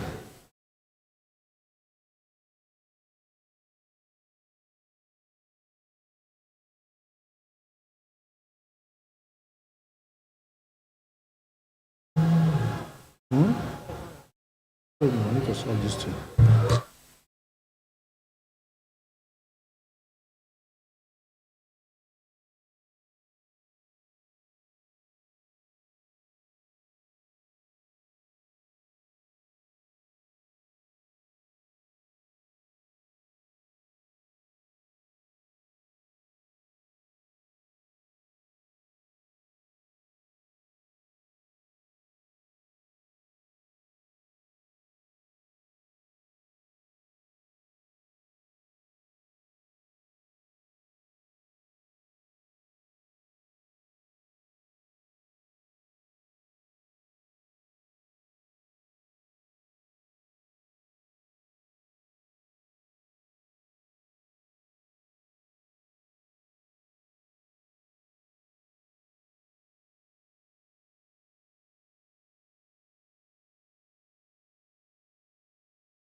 It is still showing. It is still showing. I'm trying to duplicate the screen, but if I can duplicate the screen, then they'll be able to see only the presentation.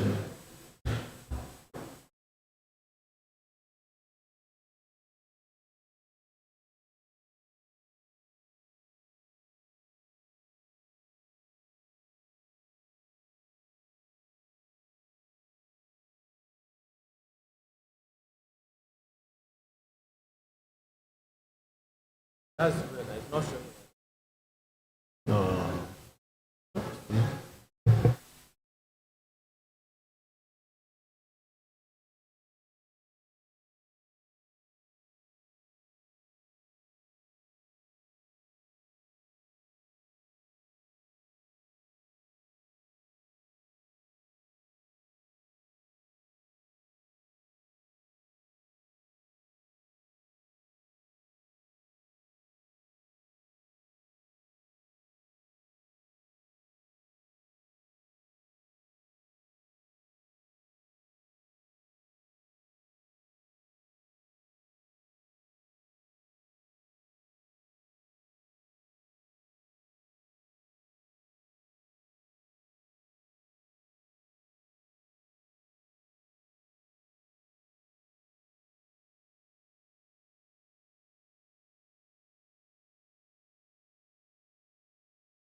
Joe, you can take me out, please.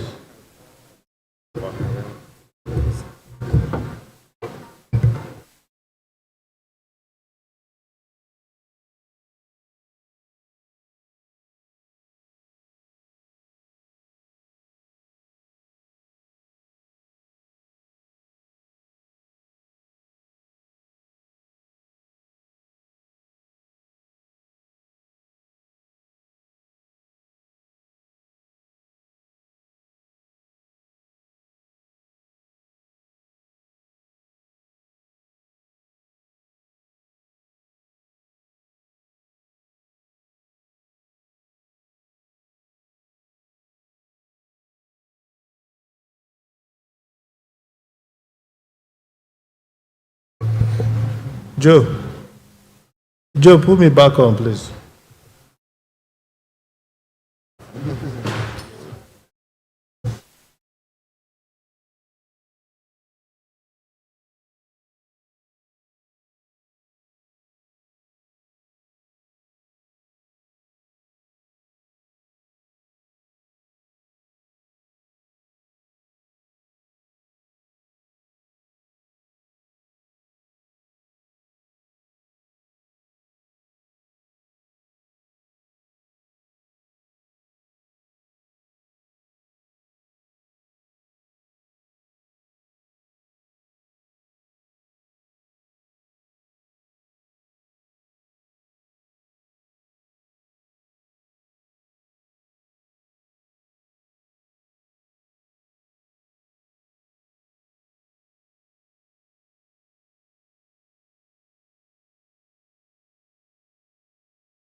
Good afternoon, ladies and gentlemen. I think we better start.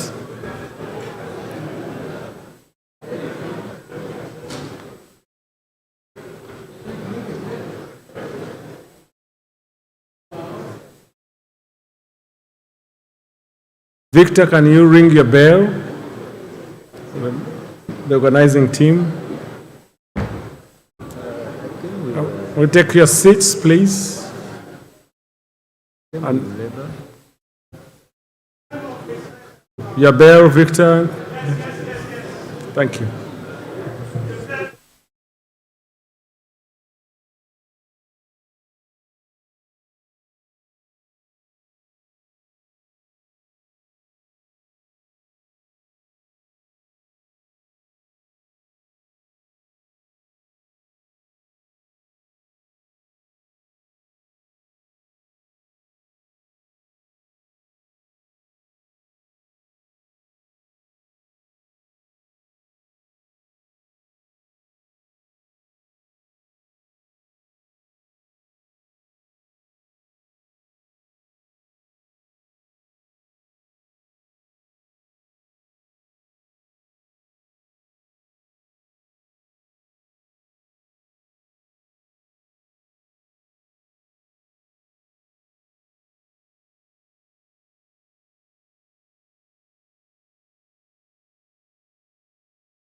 Welcome back, ladies and gentlemen. Please, may we have our seat? It's a long flight today. After this technical landing, we need to taxi this event, please.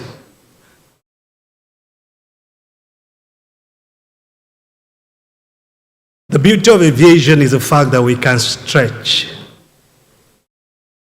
As an air traffic controller, I very well can remember, whilst we resumed the first day in the aviation college, the welcome tone was, the pass mark is, I think it was 70 over 100 then, 99, 2000, was it 2001?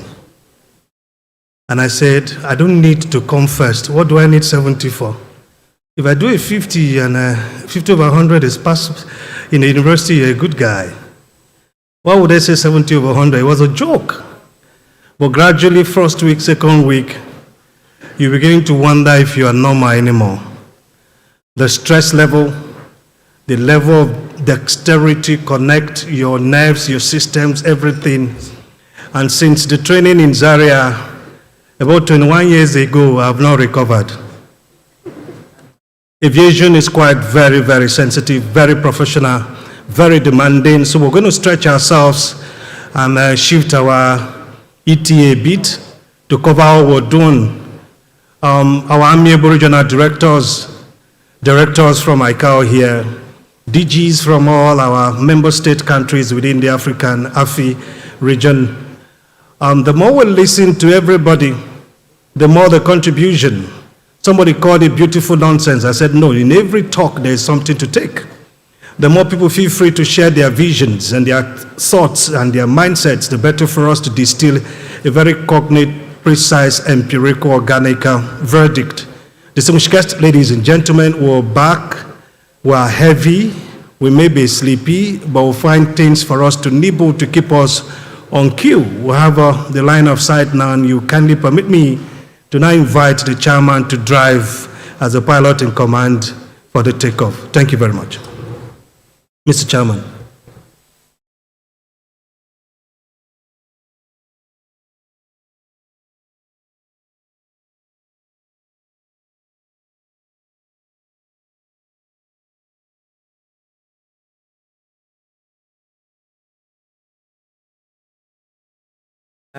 I was still consulting.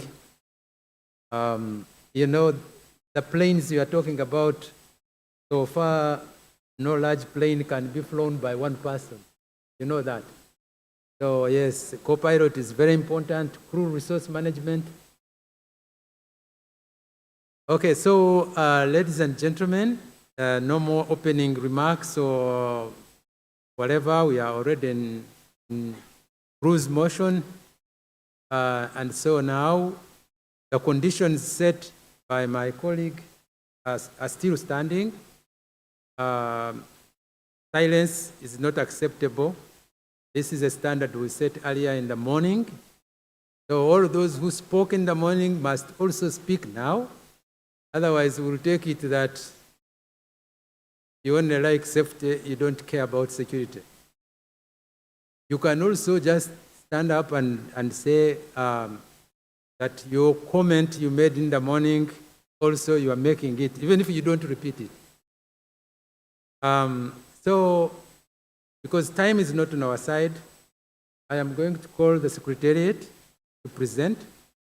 And we think in order to optimize time, we will also do a combination of working papers.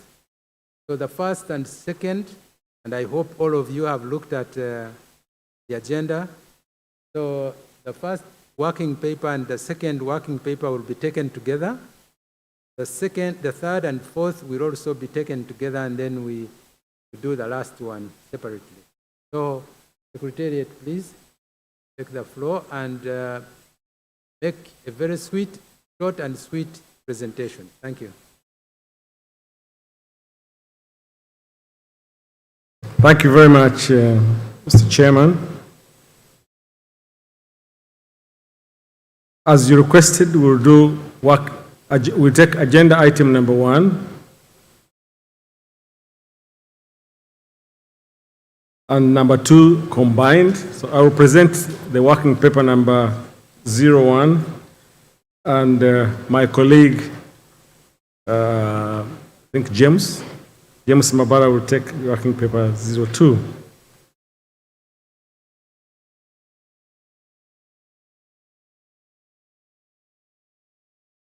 This paper is on the status report on the implementation of the decisions and recommendations of the 10th AFI Plan Steering Committee meeting that was held on the 15th of July last year.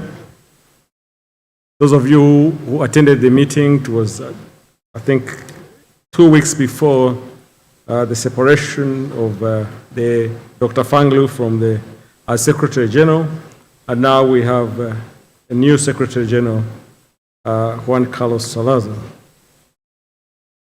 That meeting generated 3 decisions and 1 recommendation, and it's against those that we're going to give our report. We looked at 2021 work program. We looked at specific state projects. We looked at the long-term plan activities, and that means those plan activities between 2021 and 2023. We looked at the support to the Windhoek targets. We looked at the GASIP targets and the aviation recovery. It's always exciting when we talk about the Windhoek targets to see the draftspersons and the architects and the organizers of that event and the people behind, the minds behind it, seated in this room. Going to the decisions,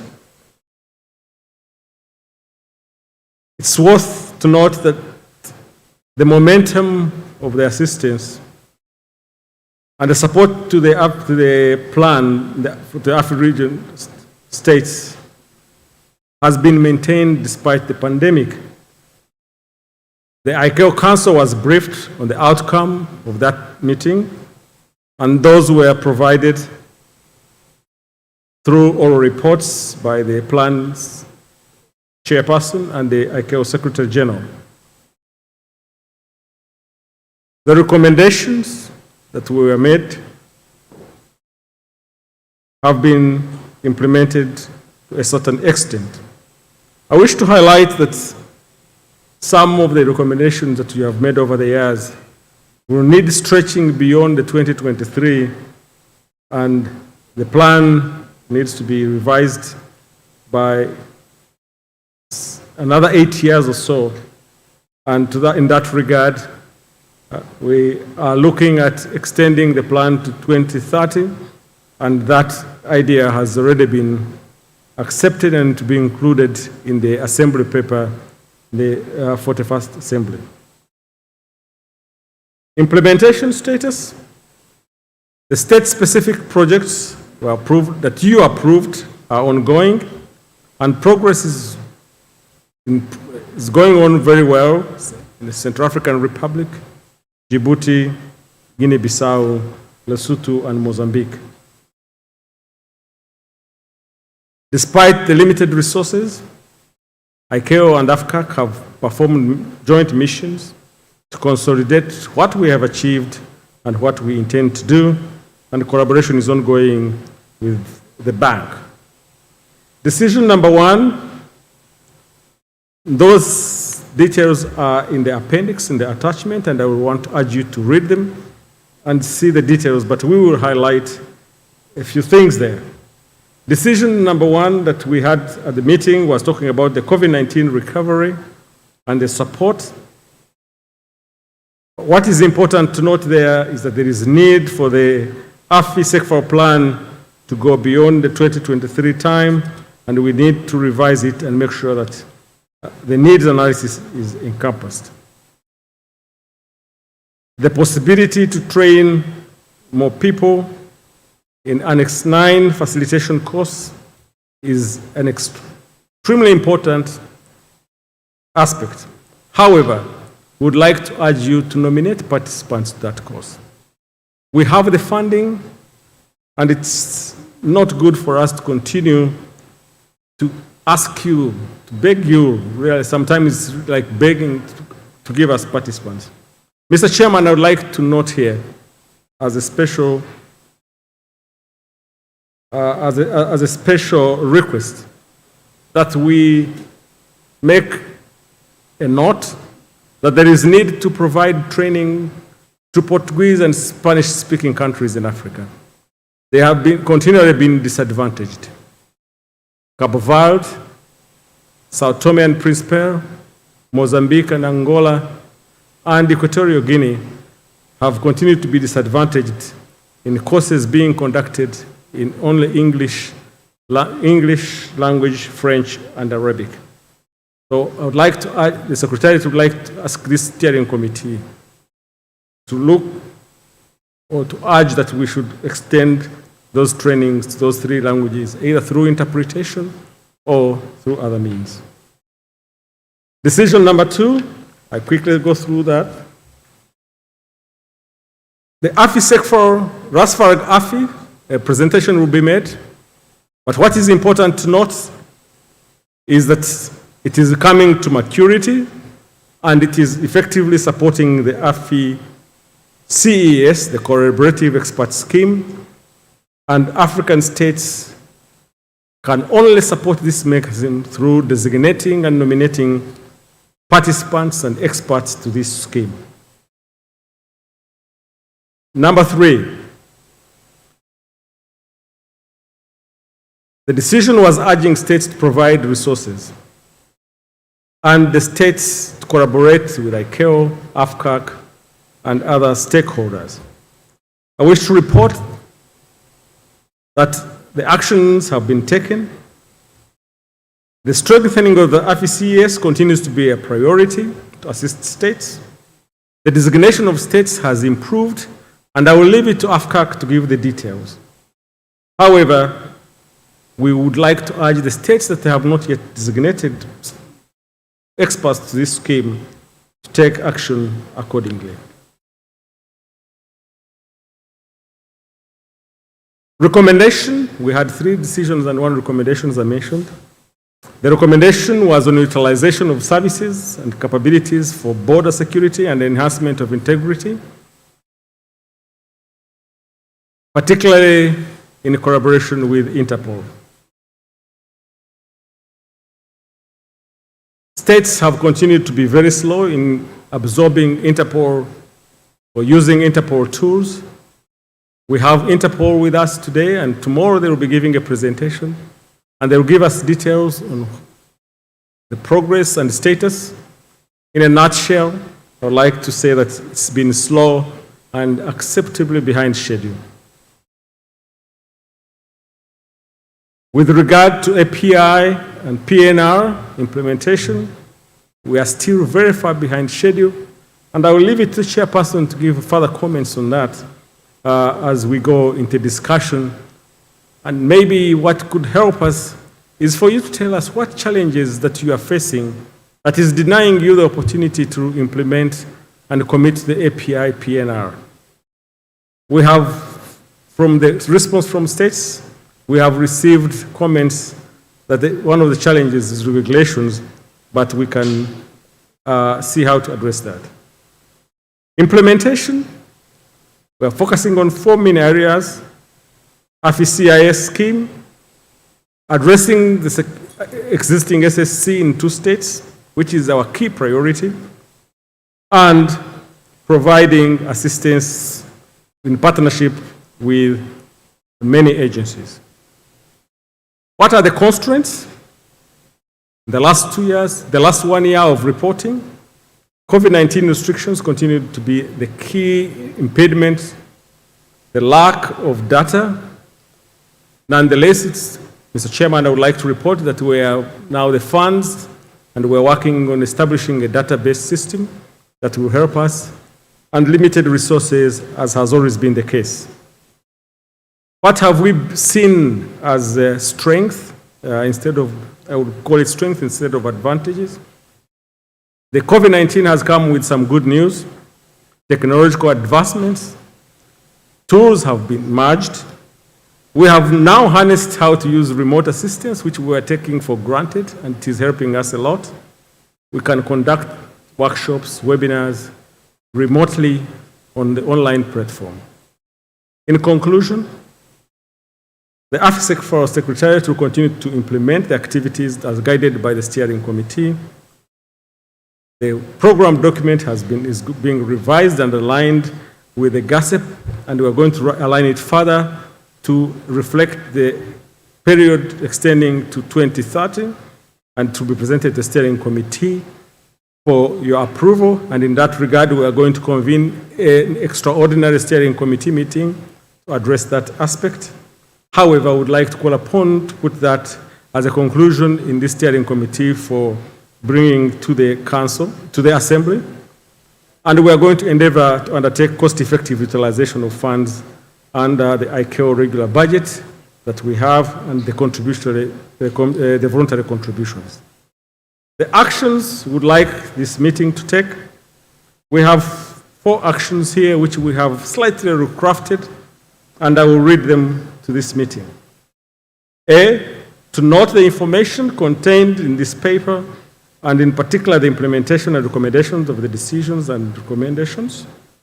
B, it's reading here, provide further instruction. We would like to provide a revised version, which will be to urge the Plan Secretariat to strengthen the collaboration and operationalization of the AFI CES to foster assistance to states, specifically to those states that have unresolved SSCs.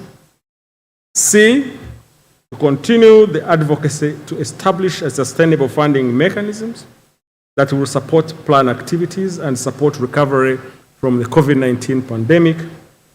And D, support the extension of the AFI plan beyond 2023. And Mr. Chairman, I would like to propose a 5th one, which will be to direct the Secretariat to take advantage of the technological advancements and develop a database and tools to provide remote and on-site assistance and effectively utilize the available resources in the fund. Chair, I submit. And I call upon James to come and give the next paper before we open up the discussions. Thank you very much.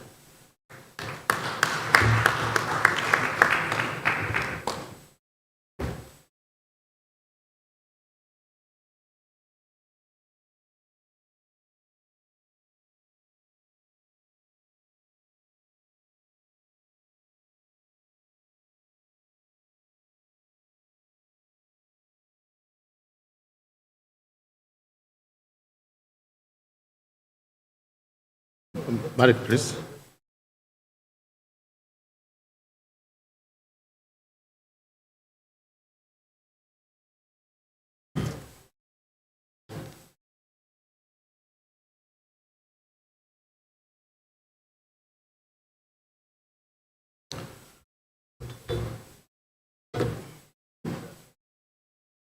Thank you very much, Chairperson. I will take you through working paper number 2.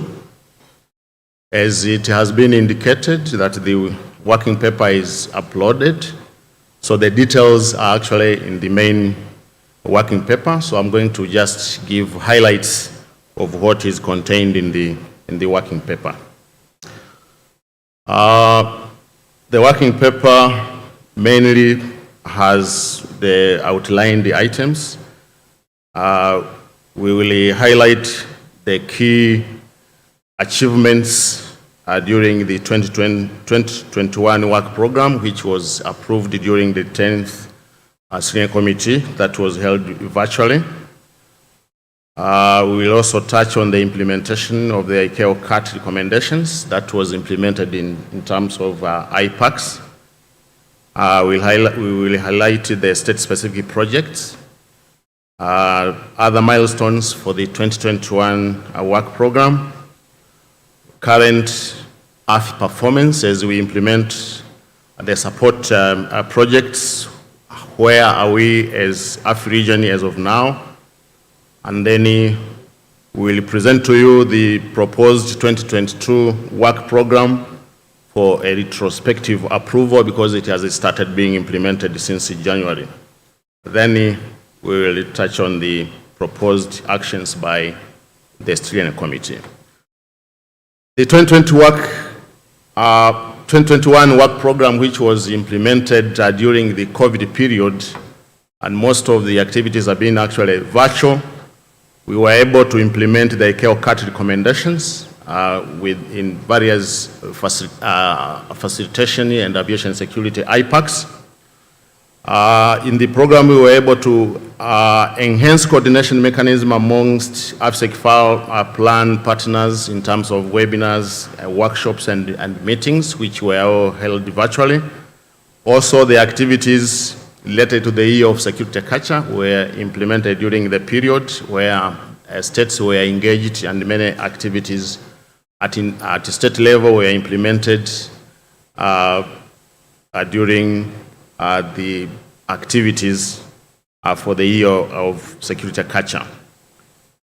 We also strengthened the border control and the enhanced risk awareness assessment in terms of implementing the Security Council resolutions 2603, and then improve the oversight and quality control activities in terms of trainings, capacity building to enhance the quality control in the states. As regards state-specific projects, during the period we were able to to do 2 phases for the Djibouti project, where 30 days consultancy was done by hiring an expert. Then another state-specific project was the phase 3 for Guinea-Bissau. This was completed. And then we conducted tailored support for Central African Republic, which was also completed. And then a state-specific project for Mali was started during the period and is ongoing. We also followed up on implementation of recommendations for the concluded projects that were done in 2019, and this was for Lesotho and the Republic of Mozambique.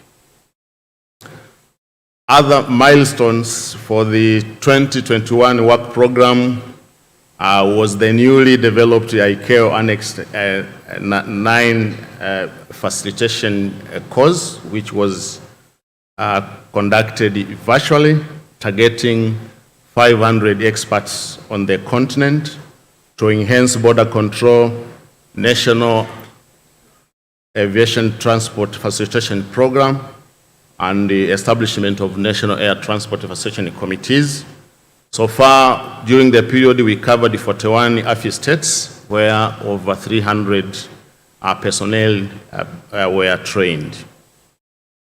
We also supported the states in implementation of USAP caps, where 13 states were covered, and they are listed there: Zimbabwe, Botswana, Rwanda, Uganda, Namibia, Chad, Equatorial Guinea, Gabon, Gambia, Guinea, Zambia, and Sao Tome. On the CAT FAR IPACs, we covered the 4 states: Gambia, Sierra Leone, Malawi, and Eswatini. And on the CAT ABSEC IPACs, 4 states were covered, and those are Cameroon, Ghana, Madagascar, and Burundi. Other milestones in the 2021 work program: we were able to support the AFCS, which is administratively managed by AFCAC, by using local experts on the continent to execute the AFSEC file work program in terms of IPACs and the projects. We also provided support to the AUC towards the Agenda 2063, particularly on the e-passport endeavor. And we also supported the operationalization of API PNR. Since you are putting on the screen, you don't have to read all the names. You just don't have the time. You will miss out on the discussion. You can be quick as possible. That will be helpful. Thank you. Thank you, Chair. I'm actually finishing. The API PNR is a gray area where most of our states are struggling, and we thank the partners who are actually supporting us on this area, and we were able actually to support some states. We were able also to encourage states to join the ICAO PKD. So far, we have achievement of the increase from 1 to 15 states on the continent. Increase the collaboration and joint activities with our partners, ACI, AU, CASE projects, IOM, UN seated on the counterterrorism program for implementation of the API PNR systems, as I mentioned. This is the current actual performance as we assess ourselves. As you can see against the global performance, and the AFI is where we are. While the global is 71.86, the AFI is 61.90. It's a milestone, but we still more effort is required, because our target currently is actually the GASEP, whereby we want to achieve 80% EI by 2023. For the 2022 work program, which, as I mentioned, that we request the committee, the steering committee, to approve retrospectively, because we have actually started implementing it. The key focus for this work program is to implement the long-term activities of the program document, that is 21-23. That's the key focus of this work program for 2022.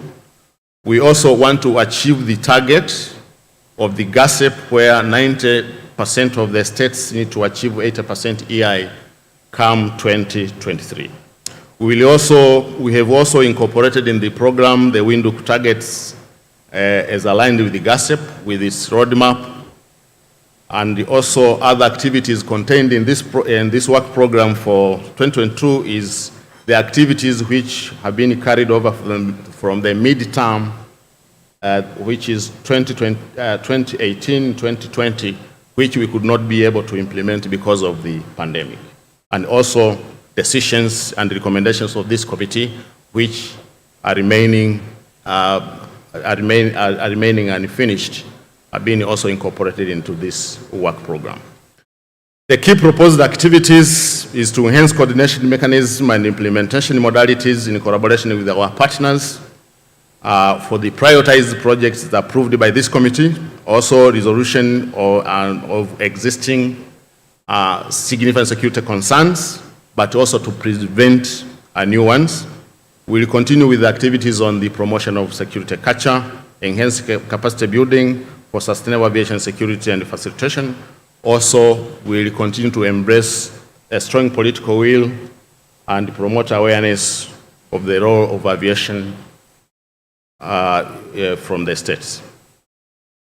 Other key priority activities is the strengthening of the border control through implementation of the ICAO triple strategy, implementation of UN Security Council Resolution 2309 of 2016 related to border control. Also, we'll continue enhancement of risk awareness and risk management for robust crisis management procedures in the states. Oversight, which is actually the lowest in performance in our states, will also have been actually made a priority in the 2022 program, and also, as it was mentioned earlier by the RD here, utilization of technological resources in promotion of innovation is also a key priority during the 2022 work program. Mr. Chair, to conclude, the action by the Steering Committee proposal as follows. The Steering Committee is invited to note the information contained in the working paper, and in particular, implementation of the 2021 work program, which we implemented virtually, as highlighted in attachment A in the working paper. The Steering Committee is also invited to consider and approve retrospectively the proposed 2022 work program, which is attachment B to the working paper. And lastly, commend the job well done by the partners who are actually supporting us a lot, and the states for their continued support to the plan in terms of provision of both human and the financial resources. I submit, Mr. Chairperson.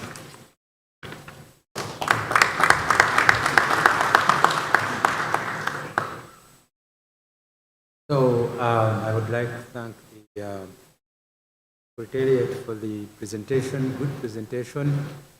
It's a little bit too detailed. The working papers 1 and 2. You have heard, you have seen what they have been able to do and what they plan to do. So, as Ali alone indicated, this is your day. Pick what you have seen, to add what you have seen, or even to take away from what you have seen. So feel free. And now I open the floor for your comments that you have seen.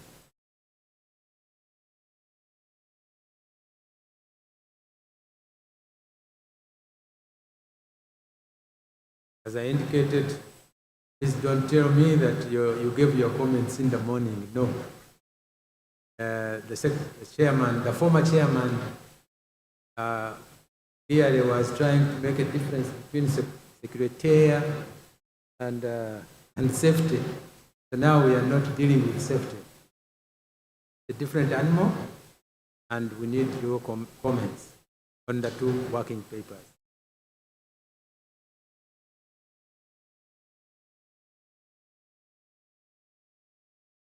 So, I see no comments. Representative of Kenya, please. Thank you very much for taking the floor. Thank you, Chair. And let me start by appreciating the Secretariat for the report. And mine is an observation that really good work is ongoing with the plans. I would like to extend what the RD referred to as COVID came, brought some goodies for us in revolutionizing the way we are working. I would urge that we need to actually ride on this goodwill. For example, on the issues of API and PNR, and sustain this positive attention being given to Annex 9 on issues of facilitation. so that we can overcome the challenge of more states implementing the API, PNR, and by extension the PKD. Allow me, Chair, to make an observation that as we approve the work program for SECFAL, I would wish to see a reference made specifically on the high-level conference for COVID-19. We had ministerial declaration. Of course, we have the cult. But looking at those, some of the outcomes of the conference, some of them are, may I say, medium term and long term by nature. It would be good if we uplifted some of which especially touches on resiliency of the industry. We uplifted them into our programs so that we can be assured of their implementation. I would wish to see a link between the activities being proposed in the SECFAL plan and some of the outcomes in the meeting I've just referenced on high level. Thank you. Thank you, distinguished representative of Kenya, for opening the floor and also for two brilliant ideas.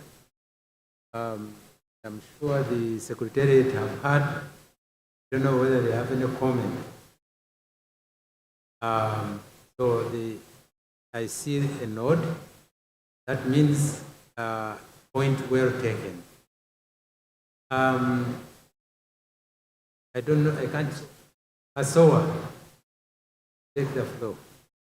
By the way, Kasoa is one of the unique RSOOs because it looks like when we come to Africa, security and facilitation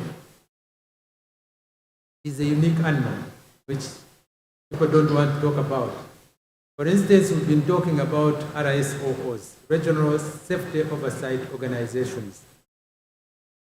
It's very rare to hear Africans discussing regional security oversight organizations.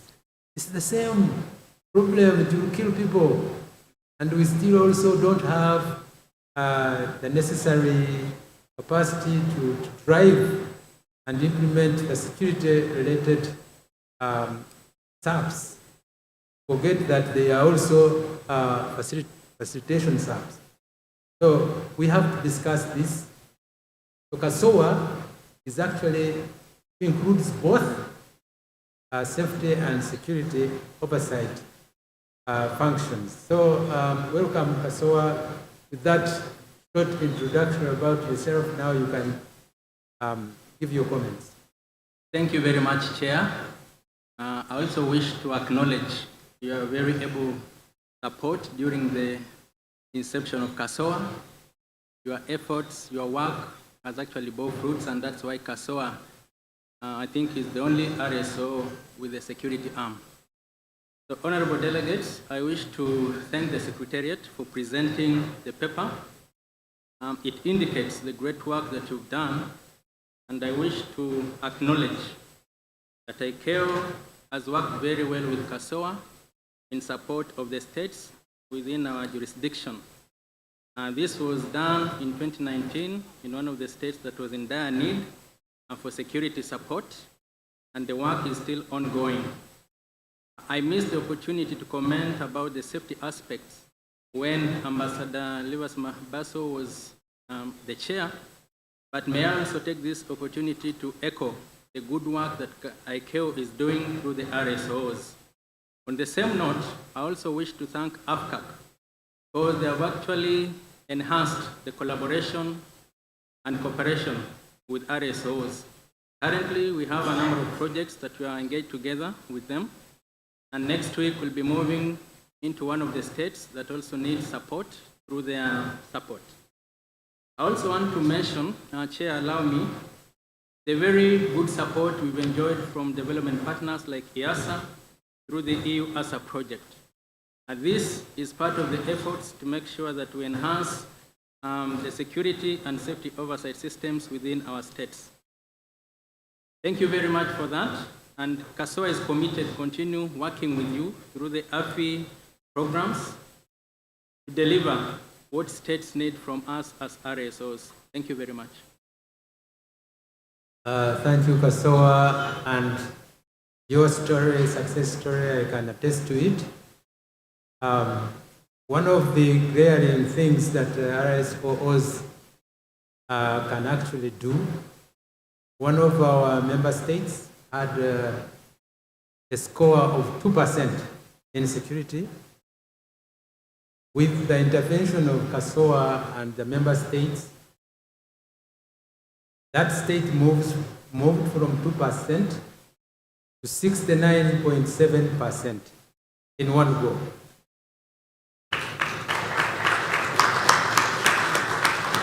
So that is definitely a very good success story that we can if we put ourselves to it.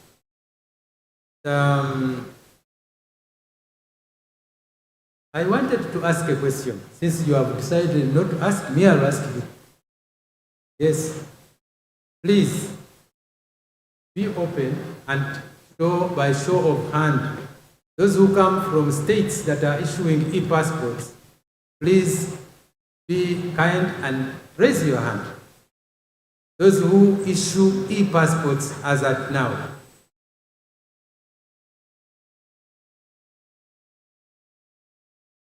Even if you are two, or just put up your hands together. Don't look and see whether your friend is. Zimbabwe, you were one of the first ones. Kenya, I don't see Kenya. Where is Kenya? Senegal, you don't? Really? Okay, those who don't. Let's see those who don't. So I see about 10. And actually our information tells us, and please listen carefully, that about 40 states, 42 states in Africa, even if you don't want to raise your hand, we know you are issuing e-passports. And it is a very costly project. It costs millions of dollars. ICAO has a platform where your e-passport can maximally be used, called PKD. It has been talked about several times. What stops you from joining this PKD? What? Honestly, what do we need to do about this? Your passport that you have spent millions of dollars producing is as good as the old passport if you don't join this platform. It is the only platform that you can use. That's how unfortunate we are. We are convinced to produce e-passports. We cannot be convinced to use them properly. What a dilemma. So what recommendation can we make? Anyway, I leave it to you. But next time, check. Because it looks like some of you are not even sure that you are issuing e-passports. I saw some of you trying to put up hands, never. But if you are issuing e-passports, please convince your governments to join PKD. That is what I leave with you. Since I am not seeing any other further intervention, I will, okay, I see, who is that? Zimbabwe? And then AU. Not Nigeria. Your plan? Mali, Nigeria. Oh, Nigeria. I took you for granted. And there is somebody behind Sierra Leone. So take the floor behind Sierra Leone, and then after that, AU, and then Mali, and then Nigeria. Thank you, Chair. On behalf of the Director General of Zimbabwe, Dr. Engineer Elijah Chingosho, who is passed on his sincere greetings from Zimbabwe. I want to comment, Chair, on the PKD. Zimbabwe is one of the states that recently launched e-passports. And the discussion currently back home is to join the PKD. There is commitment, even the questionnaires that came from ICAO. The response was we were ready to join the public key directory as soon as we launch our e-passports. But why I wanted to make this intervention, Chair, is taking cognizance of what the RD said earlier on, that is, it is still a mystery why so many African states who are already issuing e-passports have not yet joined the public key directory. Yet it offers a secure reading, validation, and authentication of electronic passports. My proposal, Chair, was in an effort to try to improve this. It's a compliance issue, it's a security issue. The very moment you mentioned that we have to pay some registration fees close to 20,000, and then you have to pay annual fees yearly close to 30, I stand to be corrected, 30,000. I'll repeat, it triggers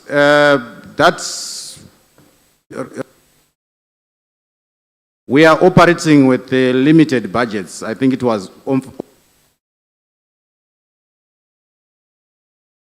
I cannot overemphasize. So my plea was, why can't African states agree to or make a proposition to have the fees related to join?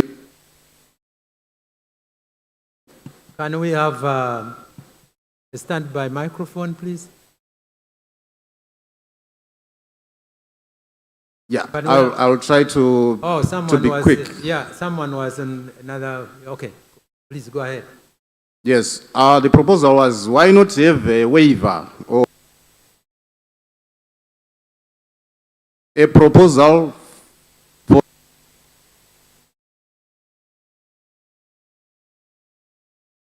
I think technology is Can you please hitting me. Rush there and give him one of those?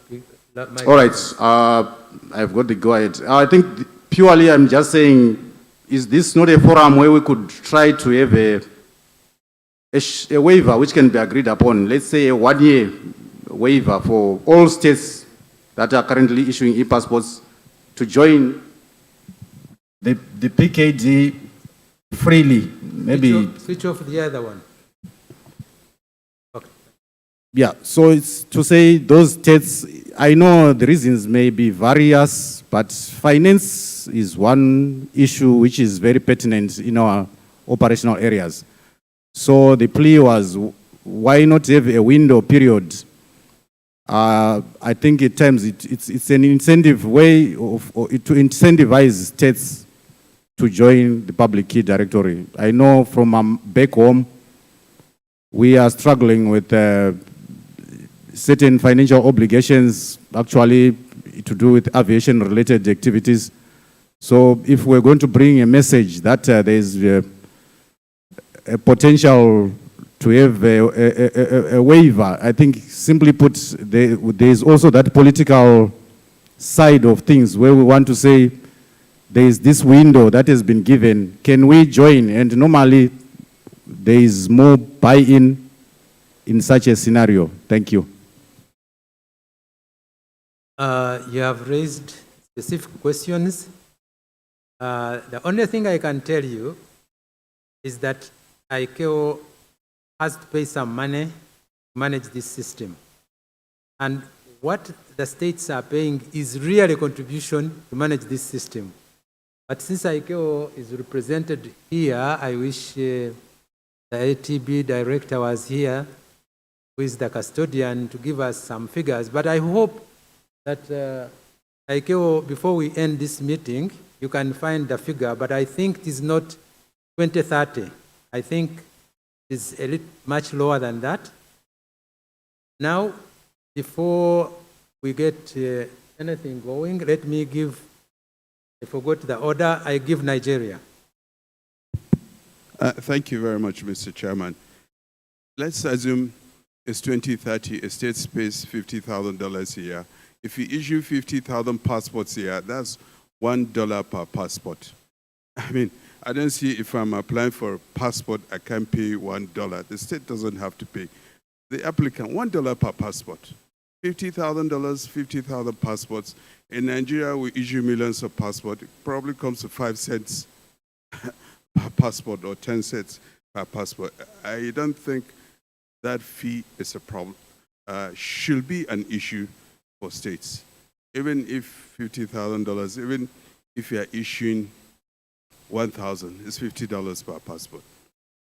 I think the applicants should be able to pay for that, and the states can pay for the PKD membership.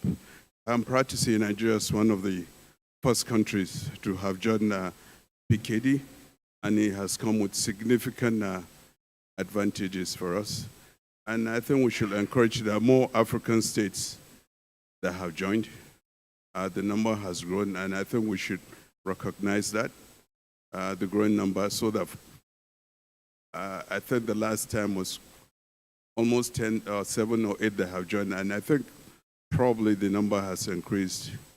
If you can mention the number to encourage other members, and it is something worthwhile joining.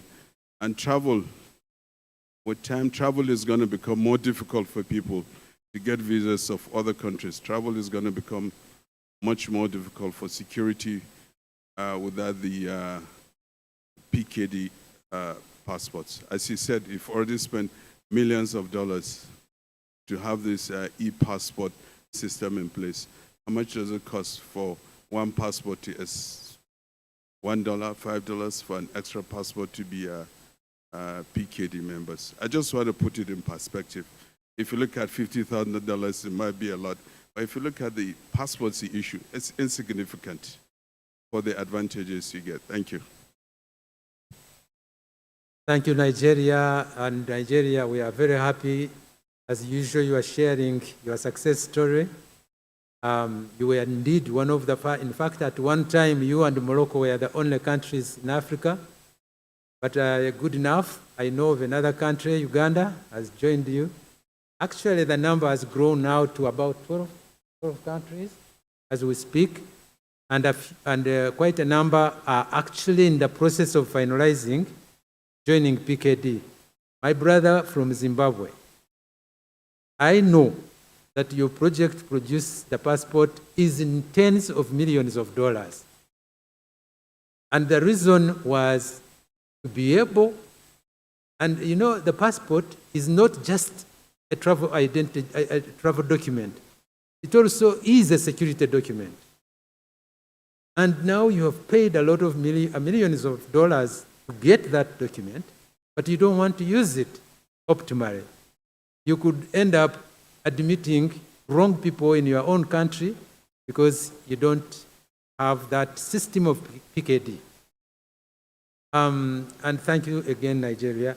AU, please, and then Mali. Yeah, thank you, Chair. I wanted to contribute on 2 points. One is that I know that the Africa CDC has been working with ICAO, especially during this COVID-19, in the areas of harmonizing protocols and looking at the country recommendation and trying to see how this can be supported. But I think this is an area that touches on the security and facilitation. I wanted to suggest that from the experience I had in East African community, where there was a facilitation committee, a security and facilitation committee, which has been put in place and which organizes missions to share experiences among the EAC states.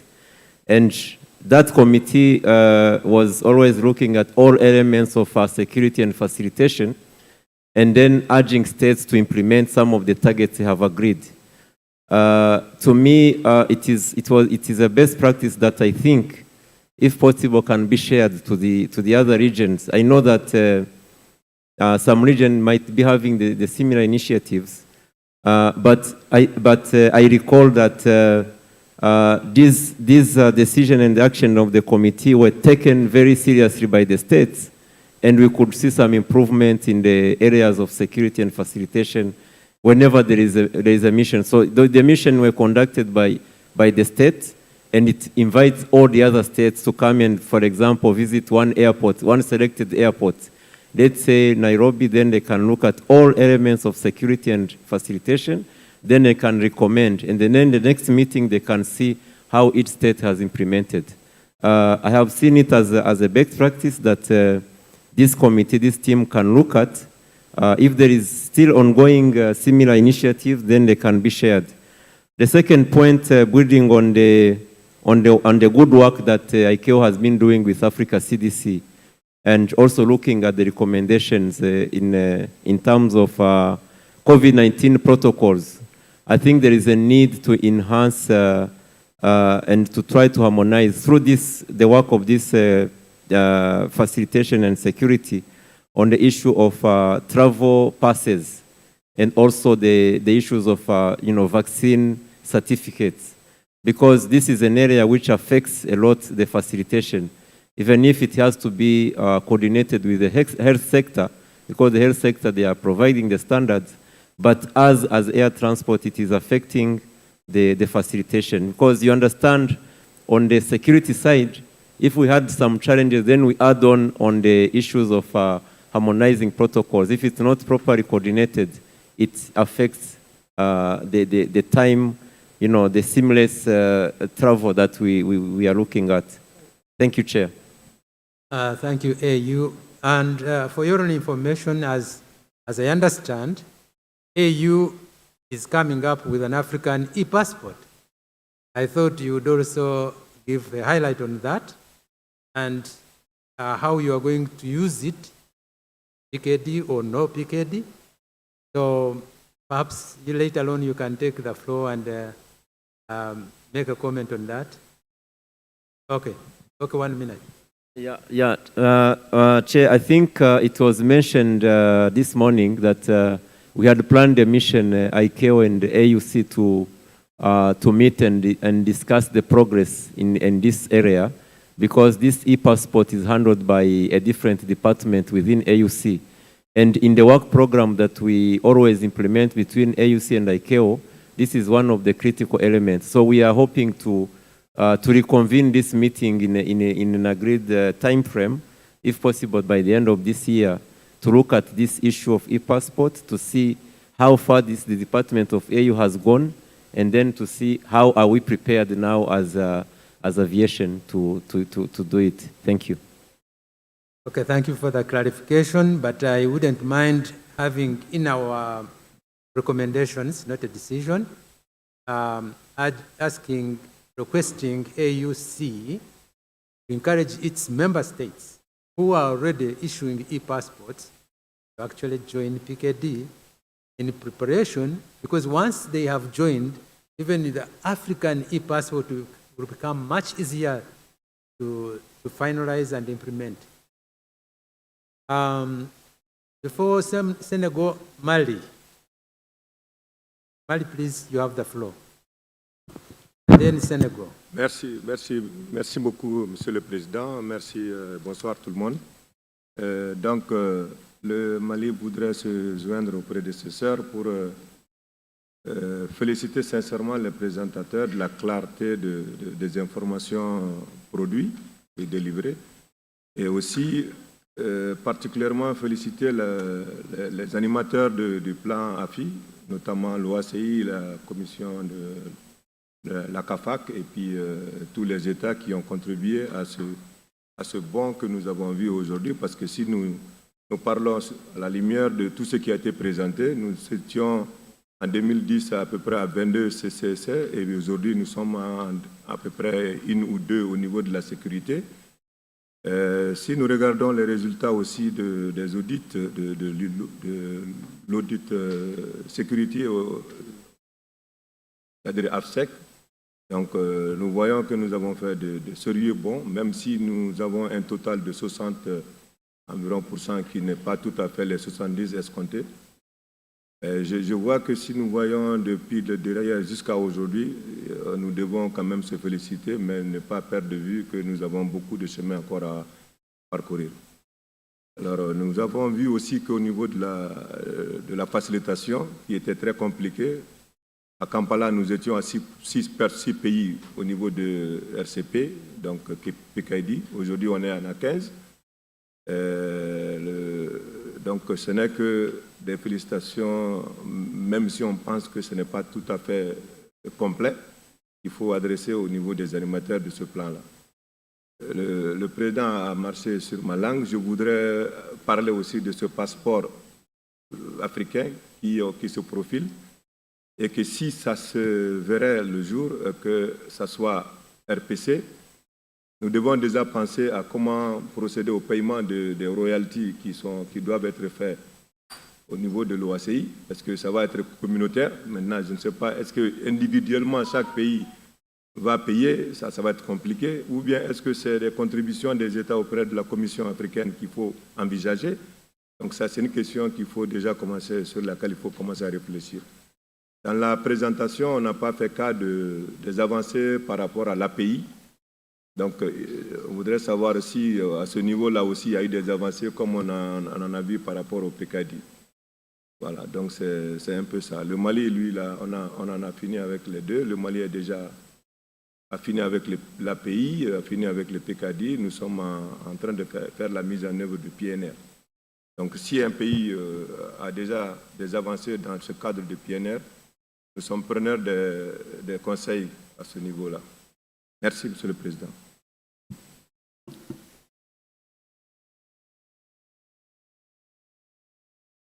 Thank you, Mary, and this is another success story. We are so very happy to hear that you have completed your API systems. And really, if you, those who are struggling with it, just talk to the DG from Mali and get some tips. Just as an update, now I can tell you, if you want to become a member of PKD, you have, as at now, the amount you pay depends on the membership of PKD. The people, the countries which started, like Nigeria, probably were paying about 70,000, I don't remember how much, but now there is a one-time off payment of only 15,000, and then the annual fee is only $6,000. So you can now take that information and use it within your states to convince the authorities, that are relevant authorities, to follow that story of PKD. Otherwise, you are wasting a lot of resources invested in e-passports. I have Senegal and then Ethiopia. And then maybe we can conclude, and then maybe we can comment and conclude and go to another subject. So, sorry, Senegal, please.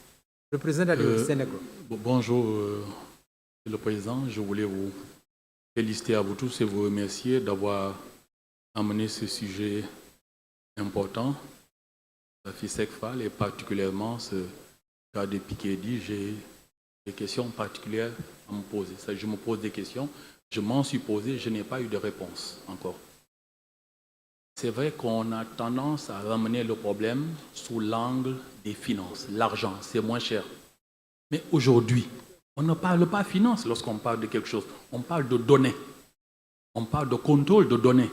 Donc, lorsque nous nous posons des questions, lorsqu'on voit des Africains qui acceptent de payer plus cher au lieu de venir payer peut-être des broutilles pour avoir un contrôle, on doit pouvoir leur donner plus d'informations pour les convaincre. Or, on nous pose que le problème d'argent. Il ne s'agit pas que de problème d'argent. Aujourd'hui, dans le monde, en termes de sécurité, c'est le contrôle des données, le contrôle des axes des données, là où passent les données, et le contrôle des fenêtres de données. Voilà un peu mon problème. J'ai essayé de savoir est-ce qu'il était possible pour un Sénégalais, si j'ai intégré Pikedi, que j'amène mon informaticien de qualité, mon expert, et qu'il regarde dedans. On m'a dit non, ce n'était pas possible, c'était confidentiel. Mais quand on paye, on a envie de savoir. Je veux juste savoir. Hein? Là, voilà un peu. Donc, quand vous dites que les gens refusent préfèrent payer plus cher alors qu'ils ont la possibilité de ne pas payer cher, je pense que si on trouve les moyens de les convaincre en répondant à certaines questions fondamentales que nous posons sur la table, et je vous assure très vite, l'Africain, il aime l'argent. Rapidement, il va vouloir ne pas payer cher et avoir les mêmes résultats que ce qu'il fait avec les passeports électroniques. Voilà un peu ma préoccupation, Monsieur le Président. Merci beaucoup. Thank you, General Representative of Senegal, to ICAO. One thing I can say, by the way, the figures I have given you, which you can use, are only valid for today. Because as numbers of states increase, the figures keep going down. When Uganda joined about 2 years ago, we paid about 50,000. Now, if you join today, you pay 20,000, everything included. Those who will join tomorrow, but don't wait for tomorrow, please, will pay perhaps 10,000. But that's not really a backbreaker, make you not join today. So Ethiopia, please. Thank you, Chair. To me, issuing e-passport is not a matter of money. It's a matter of awareness creation. So just to notify, Ethiopia is under the process to issue e-passport, and then we will do it in a very short period of time, just to notify this. Thank you. And thank you for that. We really encourage you to continue. And by the way, even if you are not issuing e-passport, you can also join PKD. PKD only helps you to know how the e-passport works, and they will even train you, by the way. There are training facilities to help you to know how to use the e-passport. And for those who have not issued e-passport, it is even absolutely necessary, because if you issue an e-passport which does not have specific elements or specifications for that matter, it won't work. So you have wasted a lot of money. So it is good to join any time, whether you are issuing or not issuing, as long as you are thinking about issuing e-passport. And I saw the last one on this topic. Hold it like this, please. That is. I will tell you, Chair, don't worry. This is Eswatini. Thank you very much for the two presentations on the two working papers. Can I cautiously provide an answer to all the concerns as I've been following the discussions here, especially on the issues of not considerable improvement on any initiatives or plan that has been put forward. The issue here, as I can recognize, is that at almost all ICAO meetings, we seem to be talking issues that borders on other agencies within the states. The issue of passport, API, and PNR, in most of our setup locally at home, it borders on other ministries or agencies or departments. So then my question would be, Chair, if I may ask that, cascading down from the UN Security Council resolutions that speaks to state and are ratified by states, what is the involvement of ICAO or the aviation setup in those other agencies that regulates issues of passport, issues of health, and issues of other state security formations within the state, because that fragmentation, the way I see it, is what is delaying or hindering the process. ICAO, thanks that the SG is around, seems to be proactive in terms of following up with states on the implementation of these good initiatives and plans across the world. But what is the involvement of ICAO, if I may ask, with your permission, Chair, in terms of contributing and making submissions in a forum that speaks to customs issues, in a forum that speaks to public health issues, in a forum that speaks to the border control issues, because as long as we are still working in silos, I believe as Africa we may not make it according to our timelines or targeted plans. Otherwise, I personally appreciate and thank the committees for the good work they've done, and the reports reflect quite considerable achievement, but we still have got issues that we need to address. Can we advocate for a collaborative discussions and solutions proposed together? In one of your meetings, Chair, I remember in Windhoek, the invitation to states was clear that there must be representative from immigration or home affairs or the interior ministries, so that these people can then provide solution. What is stalling the process of e-passport within the state? Because they have the answers. And now we are faced with issues of the CAT report, which is very good recommendation on issues of public health. But here amongst us, there is no one who is directly involved with the issues of public health, and it's affecting air transport adversely. I am not sure whether I'm making a point, Chair, but lastly, before I become too much, can I recommend, based on the report on this aspect of working with partners?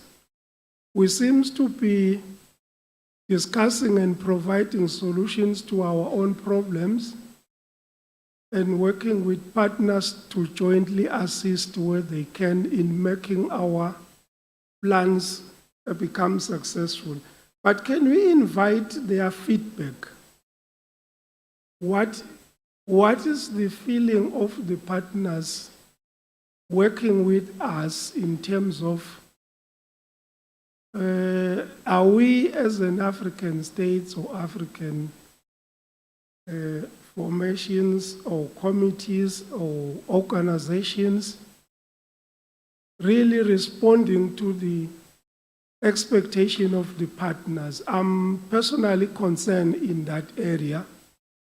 They seem to always be making presentations, telling us good initiatives going forward, but what is their feedback in terms of their experiences in all these good projects that they've been working with us? Thank you, Chair. You have made very, very interesting points and relevant points. My co-chair has a point to make, so I am going to give him the floor. And then last will be Egypt, and then I will try to answer your questions, my good friend from Eswatini. So, give us. Thanks, Mr. Chair. I want to come in on the point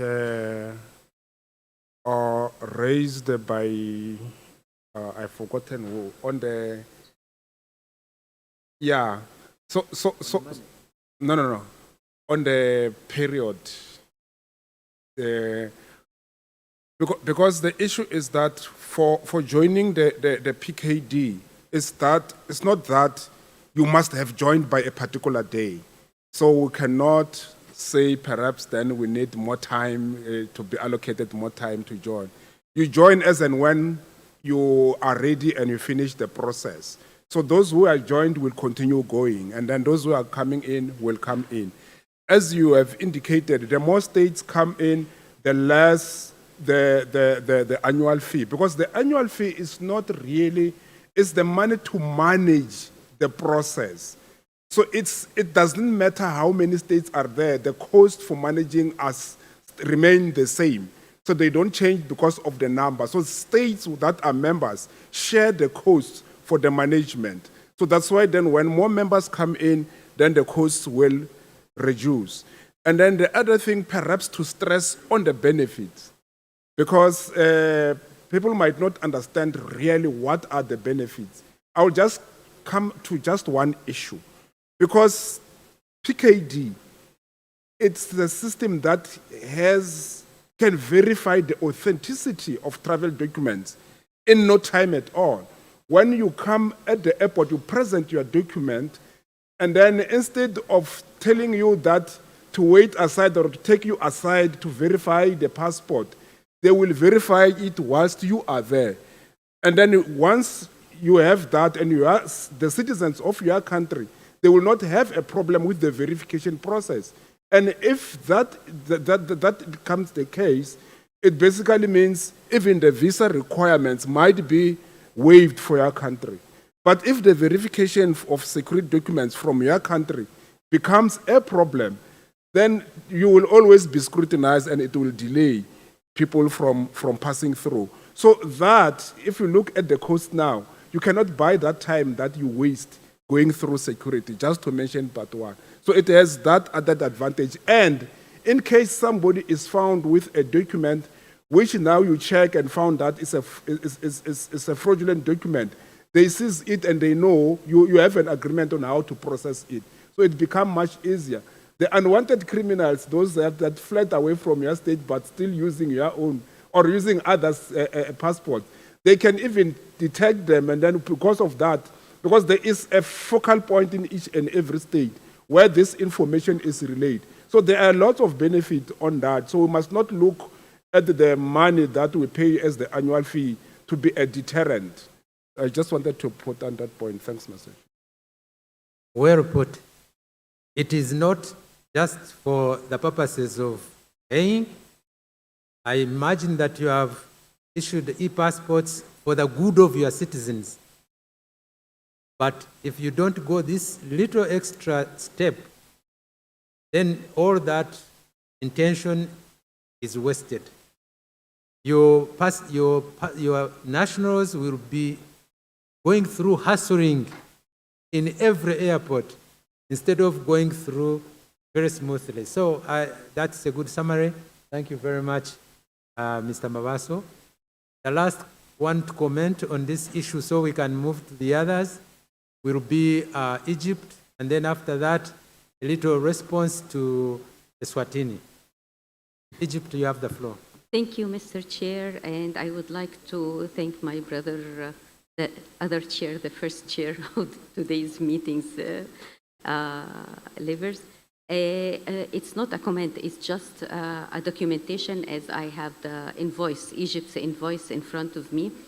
It's really ICAO, the annual fee, it's just two parts. Part for ICAO is $7,000 US, and the other part is the operator, which takes more. It's the 19,000 something. So I guess the operating one that will be reducted when we increase the number of states. So it just affect number. Thank you. Thank you very much, our sister from Egypt. As you can see, in fact, in about another 5 years to come, it will probably be 3,000 plus 15,000 or plus. So it is very, very, very little money, and I think it shouldn't stop us from doing the right thing. Eswatini, you raised interesting points. Indeed, we must work with our partners. Partners within our countries, because some of these things we are talking about, they affect air transport very significantly, but we are not aviation is not the authority in issues of e-passports, issues of sometimes security, API. There are also other agencies within the state that are more interested and probably managing it more than the aviation. But let me tell you that all passports are produced to the specifications determined by ICAO. That was a function given to ICAO by the UN system. ICAO determines the specifications of passports. Now, the issue of other agencies managing such as this system, immigration and the rest, ICAO recommends in Annex 9 that every country should have national committees, one for facilitation and one for security. And if you look in Annex 9, it is imperative to have all those agencies within your state as part of these committees, as members of these committees, so that when we go and you are in that committee, now you can feed to the immigration, you can hear what they have to say, but even better still, there is nothing that stops you from coming with an immigration officer in a meeting like this. Somehow, it is air transport that pays the biggest price if these things are not done properly, because majority, come to think about it, majority of the people travel by air transport as long as you are crossing borders. And that's why it is important that ICAO provides these platforms so that we can alleviate problems of facilitation. I think with this, I would like to thank you.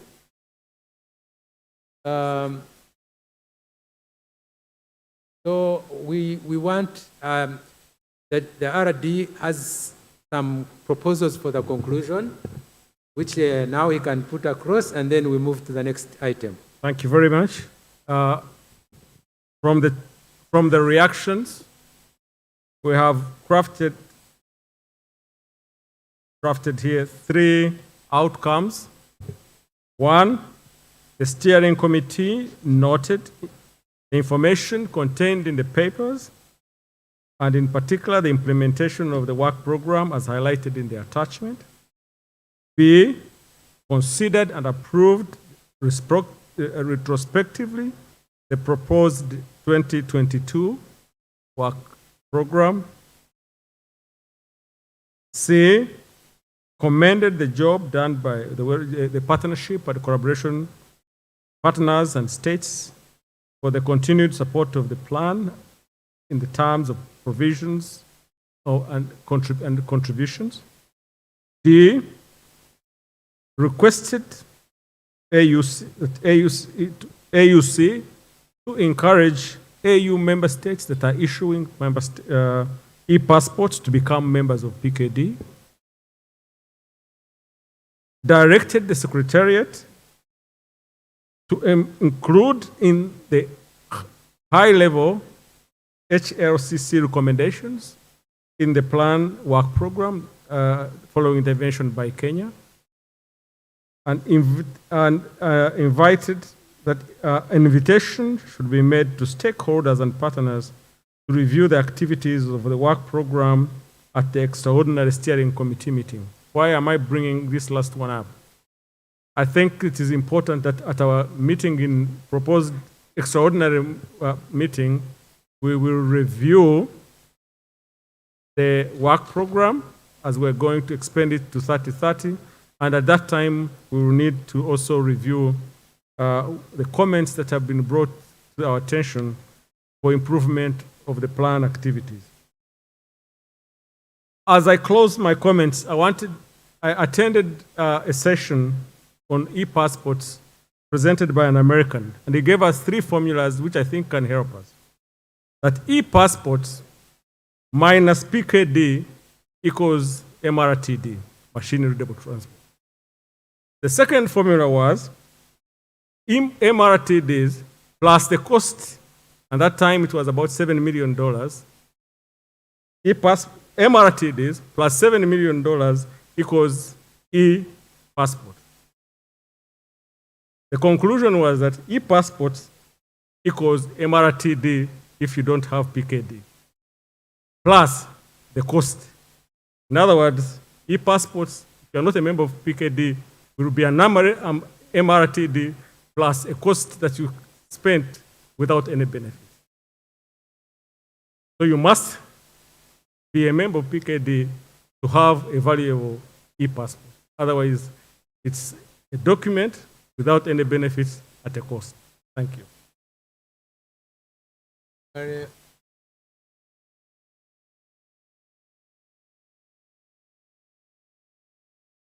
So thank you very much for the approach. Maybe something you can add there, which is apparent from what Swatini gave us, and it was correct, is that we encourage active participation in the national committees of security and facilitation. And please, in your next report, let us, because I know it is one of the targets, if I am not mistaken, so report to us to see whether these committees are actually active within the states. Thank you. So now, Secretariat, you know you are standing between us and night. So please, now, the presentations must not take more than 5 minutes. So now, presentation for working paper 2 and 3, rather 3 and 4, sorry. We request for, there will be 2 papers presented by AFCAC in 10 minutes. Yes. Brief. Both of them, 10 minutes. Thank you.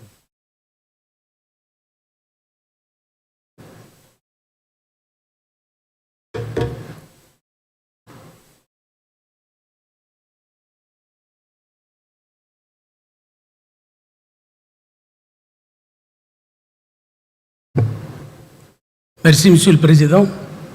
Salam alaikum. Rapide et bref. Je vais présenter la mise en œuvre des recommandations et activités de la 9e réunion du groupe RASFALC et aussi l'opérationnalisation du AFI CES. Donc la 9e réunion, on le savait tous, s'est tenue le 28 octobre 2021 avec la participation de 174 participants de 40 États et aussi un centre de formation de la sûreté ASECNA, ERNAM, et 7 organisations internationales. Seychelles et Ouganda étaient élus respectivement président et vice-président. Je vais zapper la partie portée de la réunion. Donc, parmi les recommandations qui ont été faites par le groupe RASFAL-GAFI, c'était de revoir le taux de réponse des États par rapport à nos lettres, que ce soit émis par le groupe suite à des recommandations ou les lettres de la CAFAC et aussi le collecte des informations. Pour cela, on a travaillé sur la création d'une base de données pour les points focaux de la CAFAC et on a utilisé aussi la base de données de l'OACI afin d'améliorer notre base de données. Ensuite, on a essayé à travers les emails, les téléphones et autres plateformes de communication d'interagir directement avec nos points focaux. Ensuite, on est passé au test de base de données, rappel automatique, communication de la CAFAC, les événements. Et par la suite, on a développé des outils, solutions basées sur le web, enquête comme l'objectif cible de Windhoek et les besoins des États. Avec ces outils de communication, on a bien amélioré le taux de réponse, comme vous le voyez, et le taux de participation des États dans nos activités, comme vous le voyez dans ces graphes. Par rapport aux solutions basées sur le web, comme vous le voyez, tout se passe online, tout se passe électroniquement. Et ce matin, on a discuté lors de la réunion avec l'AFI Safety comment on collecte des données. Pour nous, ça se passe directement avec nos points focaux à travers des Microsoft Forms online et directement, nous avons les analyses et nous avons une base de données spécifique. Par exemple, ce que vous voyez en vert, rouge, orange, ce sont les réponses des États par rapport aux objectifs cibles de Windhoek. Ici, c'est un autre formulaire online, c'est pour voir les besoins des États. Directement online, on a tous les besoins par rapport aux cours, par rapport aux activités et événements que les États veulent durant l'année, par exemple, 2022. À travers ces réponses des États et le collecte de données, vous voyez très bien, on a des indicateurs, par exemple, pour l'implémentation, par exemple, des objectifs cibles de Windhoek, que ce soit par objectif cible ou par État. Ce matin, ça a été discuté et on a dit qu'il y avait le besoin de voir le taux d'implémentation des États de Safety Abuja Targets. En sûreté, on est en train de faire ça. Donc, nous avons les graphes qui montrent le taux d'implémentation de chaque État de la déclaration de Windhoek, ses objectifs cibles. Je vais passer cette partie parce que je vais parler de ça lors de la présentation sur le Windhoek et la statistique d'implémentation. Donc aussi parmi les recommandations du groupe Rasfal-Gafi, c'était l'intensification du partenariat et du programme de coopération. Et je suis sûr que tous nos experts ont remarqué que nous avons plusieurs activités avec nos partenaires, que ce soit ICAC, Singapour, Qatar actuellement et TSA avec le gouvernement américain. Je ne vais pas lire toutes les activités que nous avons avec nos collègues de l'ECAC, mais nous avons plusieurs activités et comme vous le voyez, presque toute l'Afrique a bénéficié de ce projet Case 2. Avec nos collègues du gouvernement des États-Unis, avec TSA et le programme ATA, nous avons hier commencé la phase 1 à Dakar pour 7 cours financés totalement par TSA sur la gestion de la sûreté physique à l'aéroport, gestion des patrouilles aéroportières, gestion de la sûreté aéroportière et la phase 2 qui commence mois de septembre, atelier de développement des instructeurs, techniques d'audit d'inspection, d'excellence en filtrage et atelier d'observation du comportement.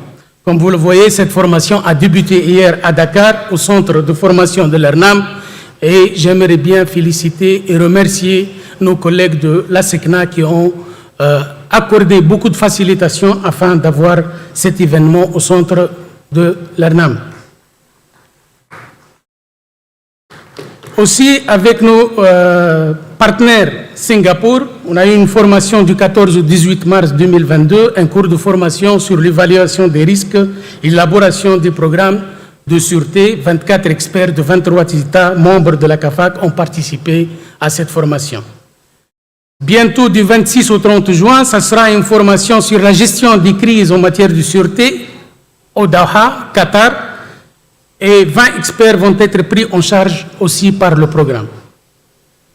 Par rapport à l'opérationnalisation du programme AFI-CS, à la suite de la fixation des termes de référence, les outils de travail, l'atelier d'orientation qu'on a fait l'année dernière à Dakar, par la suite aussi, on a développé une base de données pour les 97 AFI-CS experts qui sont désignés par les États.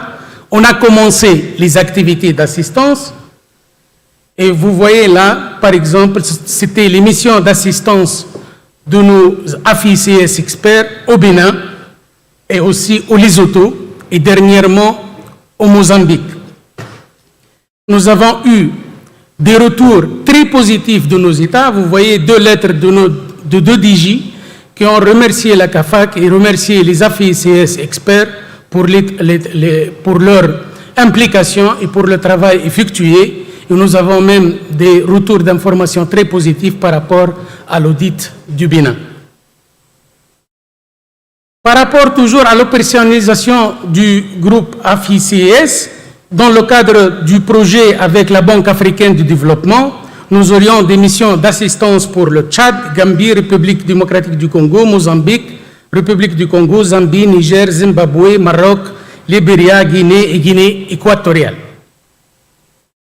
Sous le programme AFI SECFAL, nous aurions, suite à la réunion de coordination avec nos collègues de l'OACI, des missions d'assistance où on va sûrement utiliser l'expertise de nos experts AFI CS.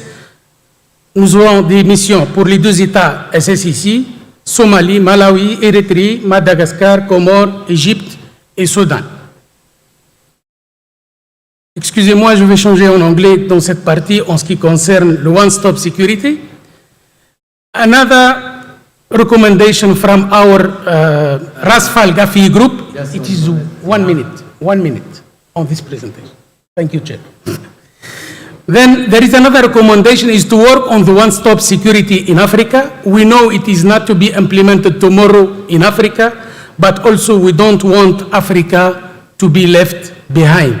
You see here that already the one-stop security in many countries and in many spaces, but we don't want to be left behind. That's why we started now working on the one-stop security. And I know that Mr. Colonel Lata, DG Togo, is supporting this initiative. And I'm not going to read all the benefits of the one-stop security, but I'm going to say that during the assembly of ACI, 22 and 23 October, there will be a workshop on one-stop security with ACI and AFRA, where we will be having people from airlines, industry, airports, CAA to discuss the possibility and the texts to be prepared to implement the one-stop security in Africa. Thank you, Mr. Chair.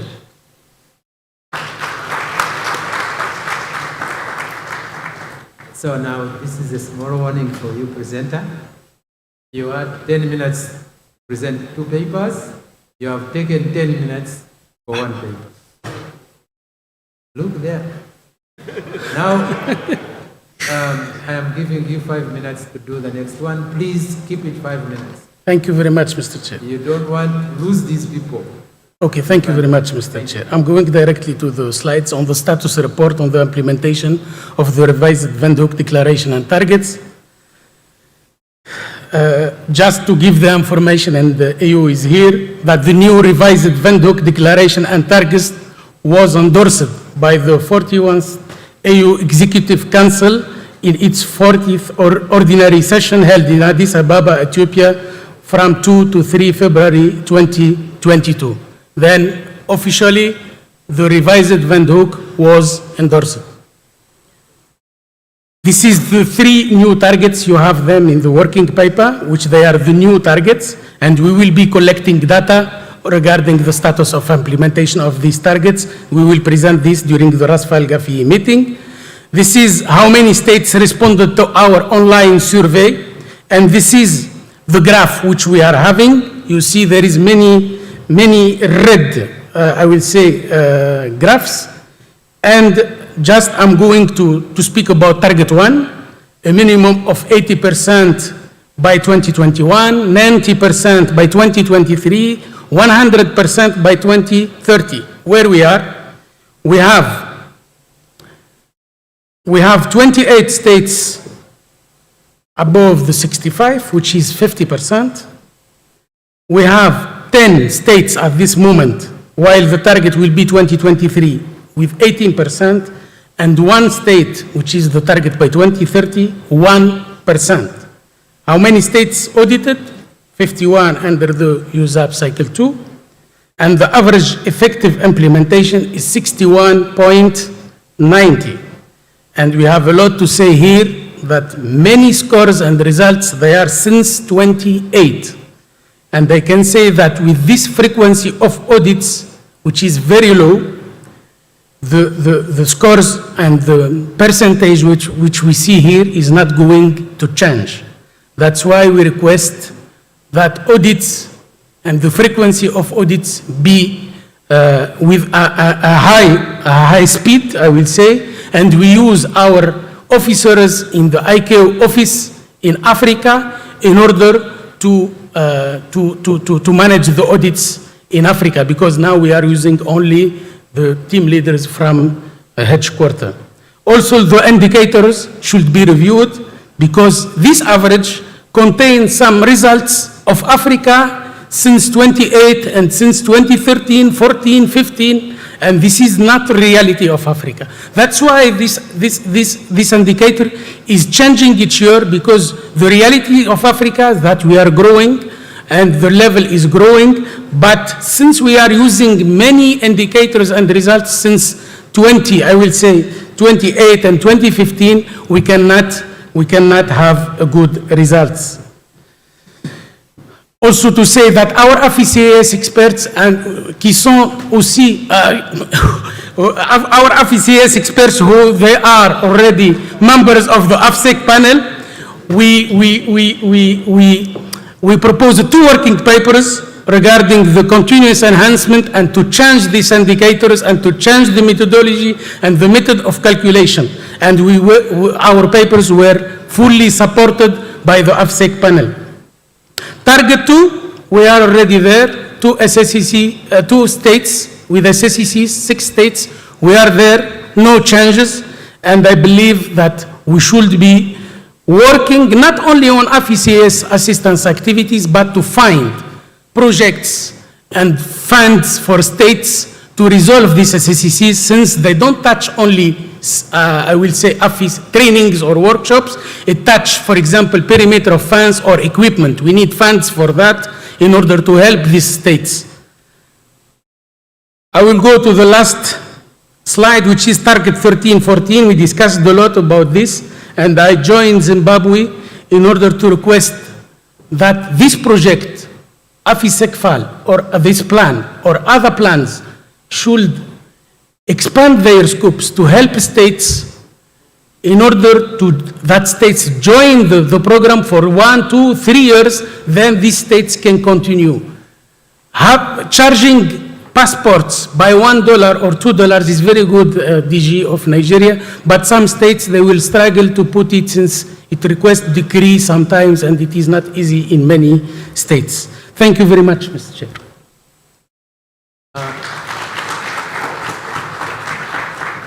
Thank you. You did very good. You gave us good information in the right time. And so I thank you so much. Again, I open the floor to you to discuss the elements presented in these 2 working papers. Be as good as you were in the last one. Please, when you do your placards, do them like this. So I see Togo, and I see, which one? Côte d'Ivoire. Any other? Yes, I see Senegal. So Togo, Côte d'Ivoire, Senegal, in that order. You have the floor, Togo, please.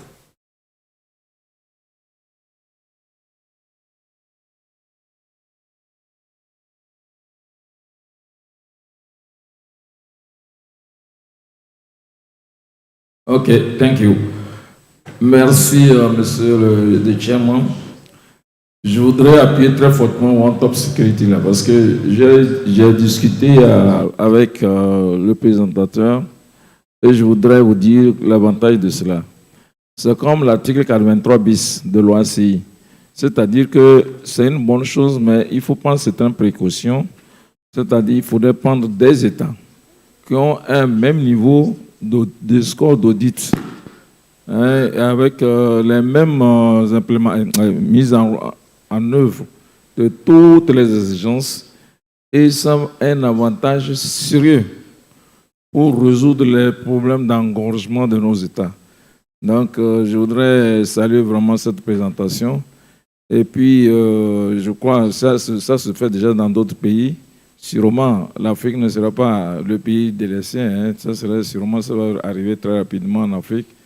Et je vous assure que le Togo est à 100% prêt pour cette expérimentation. Merci beaucoup, Monsieur le Président.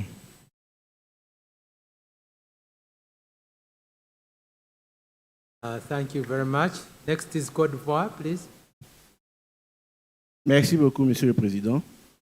J'aimerais, tout comme a été dit par mon prédécesseur, féliciter la CAFAC pour cette présentation, cette belle présentation, et la féliciter également pour l'excellent travail qu'ils réalisent au quotidien en aidant les États africains à élever leur niveau de sûreté.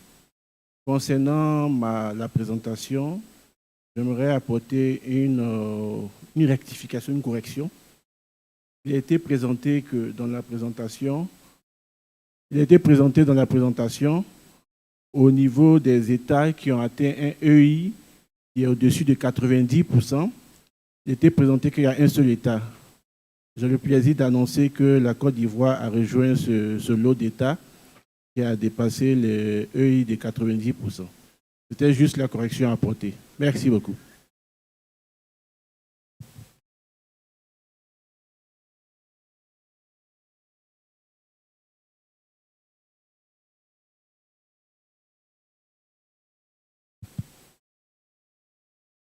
Now the floor is to Senegal. Merci, Monsieur le Président. Bonjour à tout le monde. Monsieur le Président, on s'est rendu compte que le temps qui a été alloué à la sûreté était relativement assez court. Et ça s'est reflété dans la présentation de la CAFAC. En parcourant la note de travail, nous avons constaté que l'objectif de 80% de mise en œuvre effective a été supprimé du programme de travail 2022.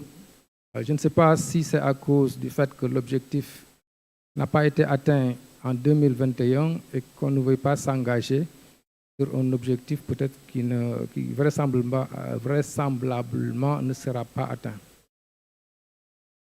Ce qu'il faut signaler, c'est que les résultats publiés dans les documents ne correspondent pas à la situation réelle dans les États. Les statistiques disponibles sont une compilation de données d'audit dont certains remontent à plusieurs années. La question est de savoir aujourd'hui quelle est la performance réelle des États AFI à la date d'aujourd'hui. Et c'est à ce stade-là que nous demandons le soutien de tous pour qu'on aille vers une évaluation continue des performances des États. Et je félicite les experts qui ont préparé l'excellente note de travail qui a été présentée lors du dernier panel AVSEC et dont a parlé tout à l'heure notre collègue de la CAFAC. Mais à supposer que les résultats ne sont pas atteints ou les objectifs ne sont pas atteints au niveau de la zone AFI, que devons-nous faire pour adapter nos méthodes de travail pour atteindre les objectifs globaux? Lors des interventions précédentes, il avait été demandé aux États de prendre la parole et d'exprimer leurs besoins en termes d'assistance. Prions pour que cet appel fasse l'effet escompté, même s'il y a des préoccupations à ce niveau. La première est d'ordre pratique. Imaginons 20 États qui prennent la parole, chacun pendant 5 minutes pour exprimer des besoins. Pratiquement, ça va être compliqué. Donc, il nous faut nécessairement trouver des méthodologies adaptées pour identifier les besoins des États. Mais le gros du problème, à mon avis, ne se situe pas à ce niveau, puisque les États connaissent exactement leurs besoins. Les États cherchent plutôt à trouver des réponses adaptées à leurs problèmes et en général, les États cherchent une assistance ou des réponses précises à des besoins très précis qui peuvent être une procédure pratique de certification, un cadre pratique d'évaluation du risque ou un système de priorisation des activités de contrôle qualité ou même la réponse à des questions de protocole. Et c'est à ce niveau que je pense que nous devons faire une évaluation des formes et des mécanismes d'assistance jusque-là mis en œuvre en faisant le point sur leur impact sur les performances des États. Parce qu'il faut constater, et force est de reconnaître que l'OACI ne peut pas tout faire pour des raisons de ressources humaines ou financières ou de calendrier. Or, tous les besoins d'assistance sont pratiquement orientés vers l'OACI. Ma proposition concrète est qu'indépendamment de l'assistance de l'OACI, des États et des organisations partenaires, il faut encourager le renforcement de la coopération entre les États qui ont une performance dans un domaine spécifique et les États qui ont exprimé un besoin spécifique dans ce domaine. En d'autres termes, je crois qu'il faut susciter un phénomène d'osmose entre les États d'une même région, sous-région et, si possible, de toute la région AFI en ce qui concerne les performances. Les audits USAP ont démontré que certains États ont réalisé d'excellents résultats dans des domaines précis. J'ai saisi l'occasion pour féliciter l'État de Côte d'Ivoire qui vient de réaliser un audit avec des résultats très appréciables. Je crois que le principe est d'identifier ces États, de les encourager à signer des mémorandums d'entente pour que les experts d'un État A montrent à leurs homologues d'un État B comment ils sont parvenus à atteindre une performance dans un domaine spécifique. Et cette coopération est beaucoup plus efficace et a un impact direct sur l'État qui a requis une assistance. Et les fonds disponibles devraient être utilisés en priorité pour prendre en charge le déplacement et le séjour des experts qui interviennent dans des actions précises destinées à assister un État dans un domaine précis et pour lequel l'État a requis une assistance bilatérale. Pour la méthodologie, je vais proposer très rapidement que le bureau régional ou la CAFAC identifie les États champions pour chacun des 8 éléments cruciaux ou pour chacun des 41 bâtons des graphes des essais. Et nous proposons que tous les États qui ont franchi la barre des 90% pour un essai ou pour un bâton soient dans la shortlist. Ensuite, que le bureau régional ou la CAFAC met les graphes des États champions à la disposition des États qui ont besoin d'une assistance pour un essai ou pour un bâton donné. Et que l'État qui a demandé une assistance sélectionne un État de son choix pour l'assister dans le domaine qu'il souhaite améliorer et en informe la CAFAC ou le bureau régional. À partir de ce moment, la CAFAC ou le bureau régional initie les démarches nécessaires pour la signature d'un accord de coopération entre les deux États et utilise les fonds disponibles pour prendre en charge le déplacement et le séjour des experts désignés. Et à partir de ce moment, la CAFAC ou le bureau régional fait l'évaluation de la mission et enregistre les progrès de l'État assisté. C'est la proposition de méthodologie que je voudrais faire. Et je souligne que dans le domaine de la sûreté, l'existence d'un cadre de coopération est nécessaire compte tenu de la nature des documents qui peuvent être échangés entre les experts des États. Pour terminer, Monsieur le Président, j'ajouterai qu'il faut également valoriser, au même titre que l'assistance apportée par d'autres États et organisations internationales, il faut valoriser l'assistance que les États AFI s'apportent entre eux. Si un État africain met à disposition ses experts pour une assistance, il faut le souligner, il faut le valoriser. Ça peut également encourager donc, les États dans cette voie-là. Voilà les propositions que je voudrais faire pour que les performances de la zone AFI en termes de sûreté et de facilitation soient améliorées dans les meilleurs délais possibles. Merci, Président.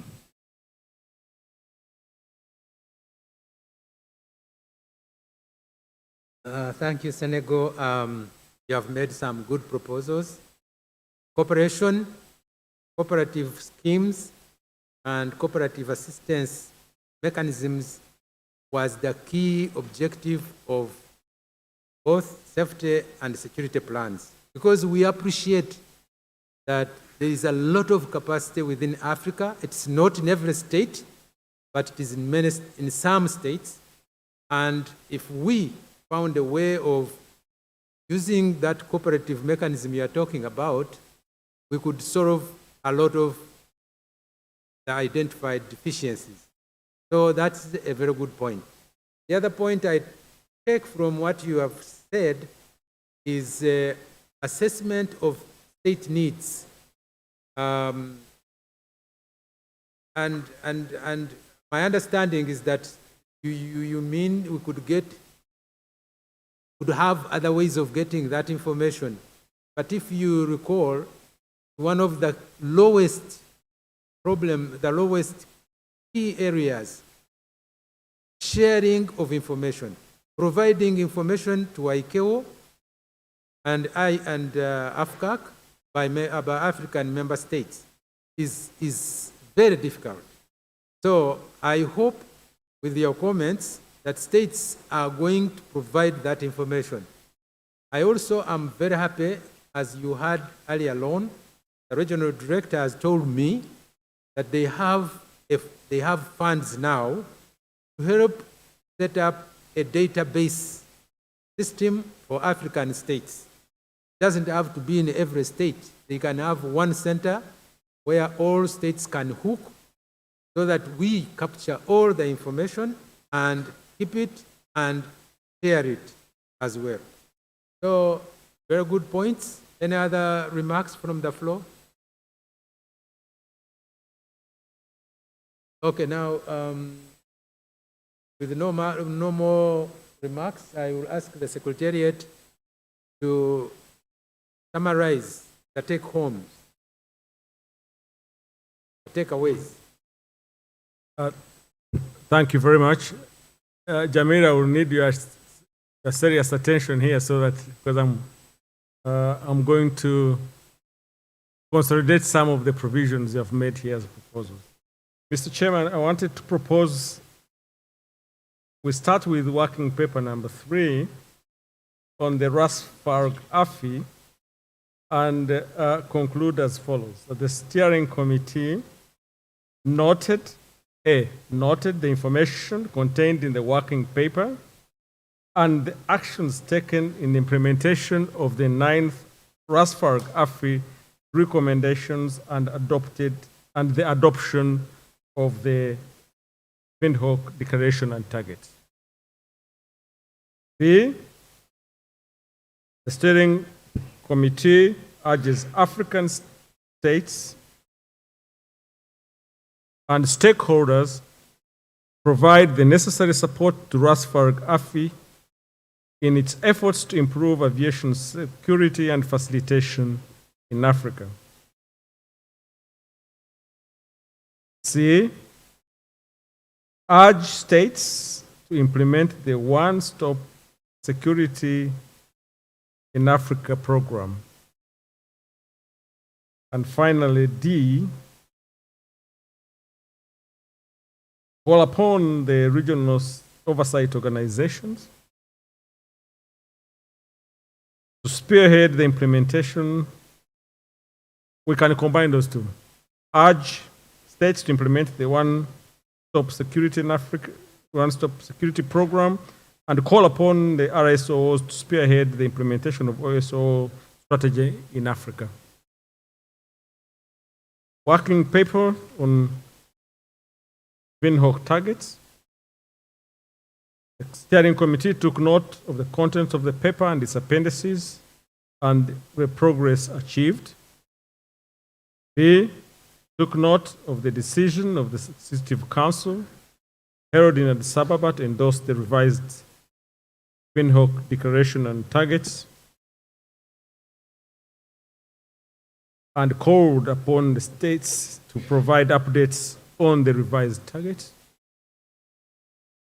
C, noted the progress made in the implementation of the Windhoek targets and the need to enhance efforts on the remaining targets that are lagging behind.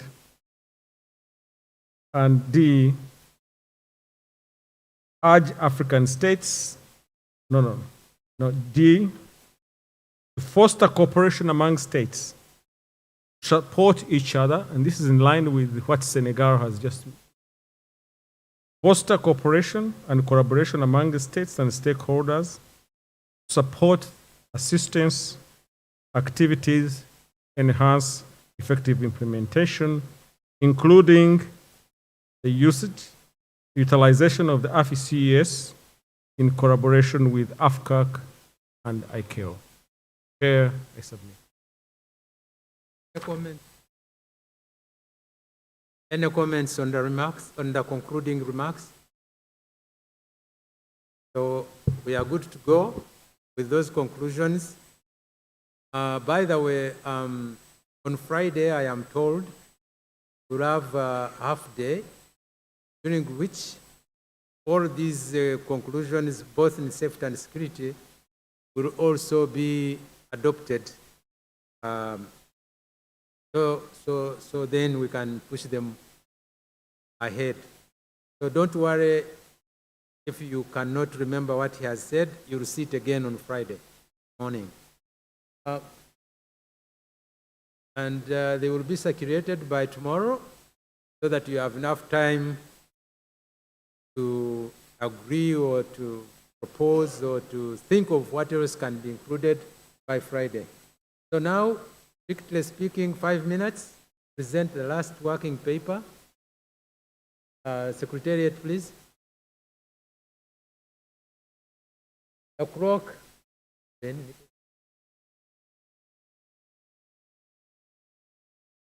Victor, set the clock 5 minutes. Not yet. Oh.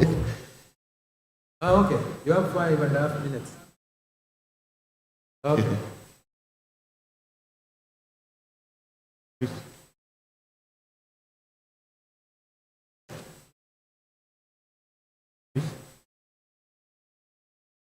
No. That's it.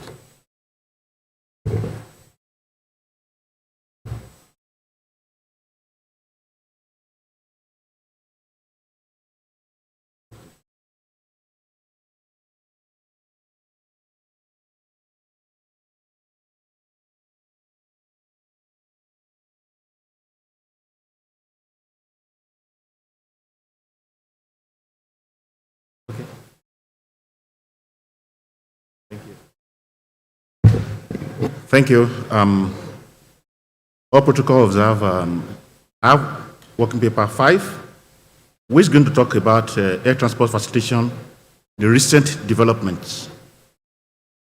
And in this working paper, we're going to just see the introduction, discussion, and the action required by the steering committee. So the introduction, this is a facilitation annex 9, which is based on Article 10 of the ICAO Convention on International Civil Aviation. And this takes care of the issue of clearance of aircraft, passengers, and their baggage with regard to cargo and to manage the challenges in the border controls. As somebody was making a request about the roles of the other security agencies, Annex 9 deals with this because the listed training, there is a state letter, request for nomination of the border agencies to participate in the training programs. Recent developments include the issue of the Annex 9, which is the new training on Annex 9 that have been introduced, and I will come to that as we progress in this paper. And also the ICAO Public Key Directory, which we have discussed during the discussion of paper 1 and 2. And we're going to talk about ICAO Travelers Identification Program, which is a new course also, strategy. And we highlight the outcome of the stream of the higher level conference that was held in Montreal between 12 to 22 of October, which was a hybrid program. And also the first ICAO symposium on assistance to aircraft accident victims and their families, which was held last year, December 2. I will just skip this making of Annex 9's amendments. Because we can see details of this as the working paper is posted on the website. You see the workings and the makings of the new amendments. Like the Secretary mentioned in his speech, that currently now we have the Amendment 29 to Annex 9, which has been put in place and have been approved by the Council.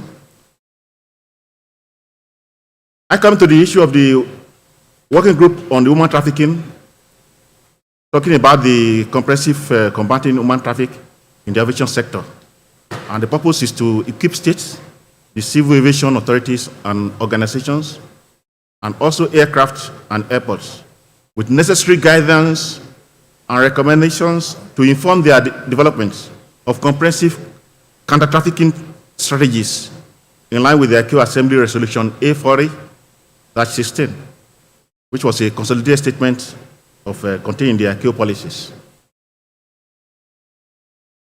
I mentioned this one earlier on, which the Secretary General mentioned, that the ICAO Council adopted Annex 9, Amendment 29, which will become effective from 18 July this year and applicable on 18 November 2022, the same this year. And these new provisions cover the issue of the health-related issues. As we know, COVID-19 pandemic, not only COVID-19 pandemic, generally the public health emergencies, Ebola and everything that concerns the public health emergencies, they are all covered in this new amendment. And also the security of travels and health-proof documents. Then relief, repatriation flights, air transport facilitation of persons with disabilities, and assistance to aircraft accidents victims. I think Dr. Ali mentioned this one in his paper presentation, and also their families and trafficking in persons. The FALI Pack, as we have known, was developed as part of the recent developments, and many states have benefited from this. I believe on Thursday, during the symposium, we hear more about those states that benefited from the FALI Pack. And I'm sure that this has assisted many states in the implementation. So ICAO also developed 3 training courses for Annex 9. That is, the ICAO Travelers Identification Program training is new, and the assistance to aircraft accident victims and their families for both virtual and classroom formats. Based on this situation, current pandemic, which is getting over now, we'll be having a lot of trainings, which is virtual, but now we'll be having the both as part of training.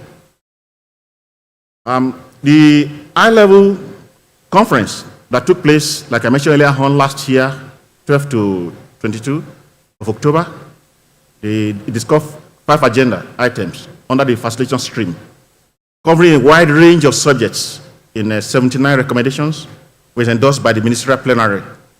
And out of this, we have seen that the facilitation has a lot of recommendations which have been put in place, and the ministerial declaration level conference report can be found at the website in the working paper. Just to meet up with my timing, I will go into the discussions, the PKD issue. Currently, we have 82 states globally. ICAO has 82 states that are participating in the ICAO PKD. They are issuing e-passport states. And in Africa, or in Africa region, we have 15 states that are currently implementing PKD. Those states are named, and they are in the PowerPoint, which you can see. Of recent, they were all there for us to see. And let me just take this opportunity to clarify the issue of the cost. PKD current registration fee, as of now, based on the number, is $15,900. That's for registration, which is once and for all. The annual fee currently is $26,030. This come up, it is to know that it's based on those who will get benefited. It's not being funded by a ICAO budget. It's a community for those who will get benefit. That is, those who are using electronic matching report passport, like the chair have mentioned during the earlier remark. And I also want to give us the information as requested by one of the states on the API PNR. The API, according to the data from IATA, that is the Facilitation Exchange Call of April this year, 2022, gave us the statistics of the API implementation in Africa. We have 5, and out of which 1 is interactive API, implementing it currently. While the API authorized, not enforced, we have 2 states. And the API anticipated, we have 9 states. And API not required, we have 32 states. So that's for the current, based on the IATA statistics, because they are the custodian of such information. The ICAO Traveler Education Travel course is put in place to assist member states, like I mentioned earlier on, in the implementation of ICAO trip strategy, and also Annex 9 facilitation based on the needs to assist states. We can see details of this on the website as provided in the paper. And the development of digital travel credentials, which is technical provisions to assist states with regard to this Earth-related, which is a well-technical specification for VDS for non-constrained environments. The DTC specification will enable an ICAO-compliant passport to be extended to a passenger's mobile phone device, allowing a more seamless traveling journey, which makes it disregarding the issue of paper, that is making it paperless. So the objectives and proposed purpose of this content, of VDS or NC, is APAC as to support the implementation or specification of VDS NC for both issuers and inspection, either the existing EMR public holders. This IPAC is available by ICAO and is being deployed currently. And at this junction, not to beat up with my time, we call upon the steering committee to note this working paper and encourage states to implement the provision of Annex 9 facilitation. And also encourage states to consider development of the IPAC and participate in facilitation-related training courses that are available, which I've mentioned earlier on. And encourage states to join the ICAO Public Key Directory, which is very important for us too. And finally, encourage states to consider implementing the recommendation or the facilitation stream of the high-level conference on COVID-19. Thank you, Mr. Chair. I submit.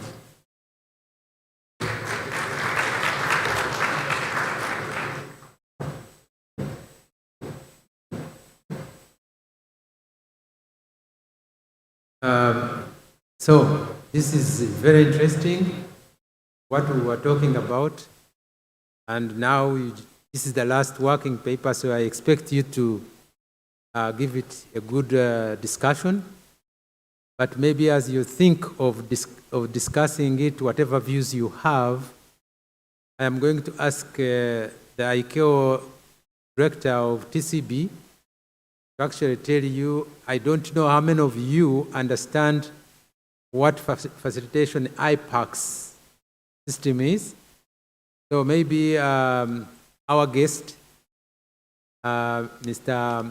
Jorge Vargas, wherever you want to talk from. Yeah, you don't have a microphone, so you can come up here. Yes.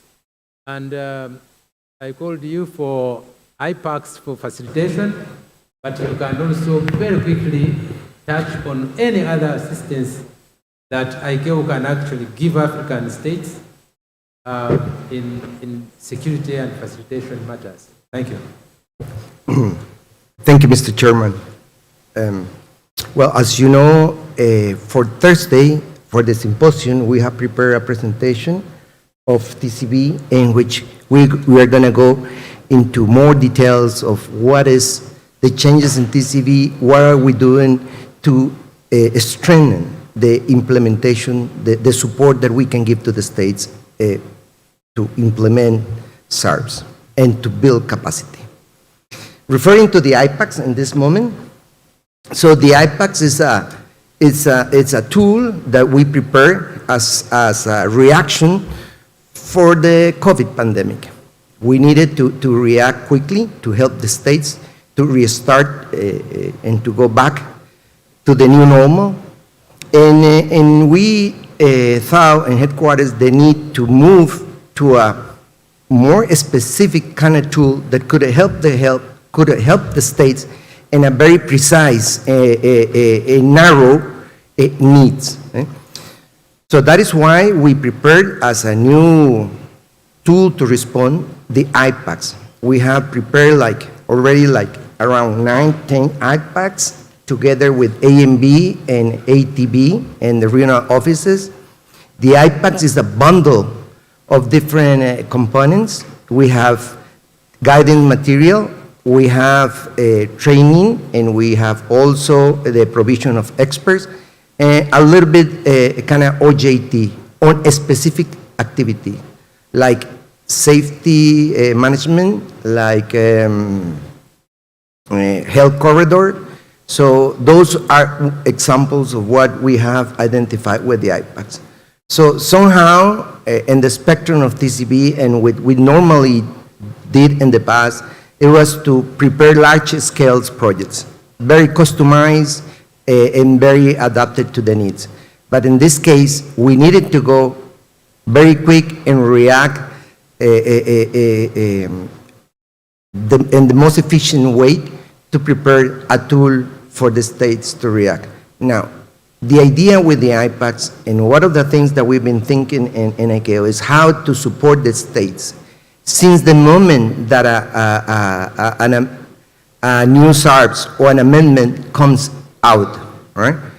And sometimes the guidance material that we are used to have from ICAO is not enough. It doesn't really help the states to implement the new amendment on the new SARP. So the idea is to prepare these kind of tools for all, as much as we can, as much as the possibility allow us to prepare these kind of tools. So, thank you, Mr. Vargas. You can take a seat here because now you have been a presenter. The floor might have a question for you or two. Perfect. Now the floor is open. Please, take the floor. They are talking about facilitation.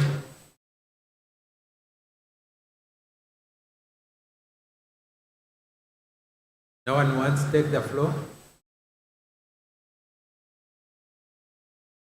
Yes. But if I may also add, please. I don't have the material with me right now, but there are several states in Africa that already benefit from the IPACs. Maybe it's good to hear from them what was the experience that you already have in the deployment of IPACs. I need to. Okay. I know that by memory I don't. I know that some states, African states, have already benefited through this IPAC arrangement. Could you please put up your hand if you are one of us here today? I see now that. Okay, that is Burundi. And I see Togo. And I see Ghana. So, which of you would like to share their experience in this item of IPACs? IPAC assistance. Any of you? Okay. Ghana? Okay, Ghana, please, you have the floor. Thank you, Mr. Chairman. Through the regional office in Dakar, Ghana had the opportunity to undergo the IPAC or benefit from the IPAC. And in fact, Ghana happened to be the first country in Africa to benefit. Wow. And I should say it was very, very good. Sorry. It was very good for us. We had the opportunity of going through reviewing our security programs, our quality control program, and then our SOPs and other procedures in line with the COVID-19 protocols. In fact, we also had the opportunity of involving the airport operator and a few operators. And so from that point, they understood the protocols or the procedures that they had to implement at their respective duty posts. And so I should say it was very holistic on our part.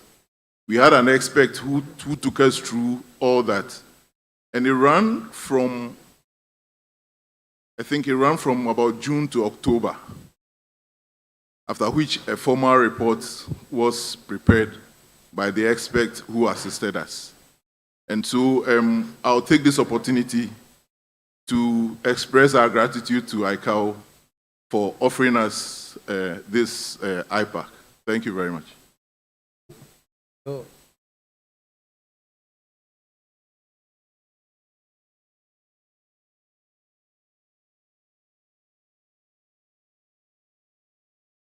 I understand. First of all, Ghana, thank you very much for sharing your success story case showcase. So this IPAC is not only just training, it is about also possibility of giving you an expert to help you. It is about also giving you on-job skills. It's about setting your systems and so on. So it depends on your particular needs. I see Togo. Yes, you can take the floor, but meanwhile, the technologists here, the people in charge of the internet system, I think we have someone from also ICAO headquarters who would like to share with us very briefly, and then we close. So Togo, as we wait for connection to the ICAO office from headquarters. Thank you. Togo, you have the floor. Yeah, merci, Monsieur le Président. C'est exactement ce que nos voisins du Ghana ont fait. Et nous avons bénéficié de l'OACI qui nous a accompagnés. Nous avons mis un système avec la CNJR qui est chargée de la pandémie. Et nous avons travaillé ensemble et c'est surtout sur le couloir pour que tout se passe bien. Alors au jour d'aujourd'hui, je voulais vous annoncer qu'à travers le IPAC, le Togo était le seul pays vert. C'est-à-dire que nous avons eu similairement comme à l'UE et nous étions autorisés à aller à l'UE. Donc si vous voyez même notre passe sanitaire, vous verrez le drapeau togolais et le drapeau de l'UE. Donc c'est très important ce IPAC-là. Il faut vraiment qu'on le mette, on l'implémente parce que ça permet de suivre l'évolution. Il est arrivé même avant qu'on ne déclare pratiquement qu'on va vers la fin. Notre hôpital qui a été mis en place avec le respect de toutes les normes était vide. Il n'y avait pas un seul cas de Covid. Au jour d'aujourd'hui, tous les jours, c'est 0,0, c'est un cas. Voilà, c'est pour donner vraiment saluer cette approche de l'OACI qui nous accompagne. Et je pense que c'est une bonne chose d'inviter tous les pays à aller vers ce IPAC. Merci, Monsieur le Président. Thank you, Senegal, Togo. I apologize for the mix-up. So thank you, Kano Lata, for sharing again your experience. You have the information. We encourage you to use it, but the decision is yours. So now, let's hear from one officer from ICAO headquarters, and then we get the conclusion, and then we close. So can you connect the officer from headquarters on the screens?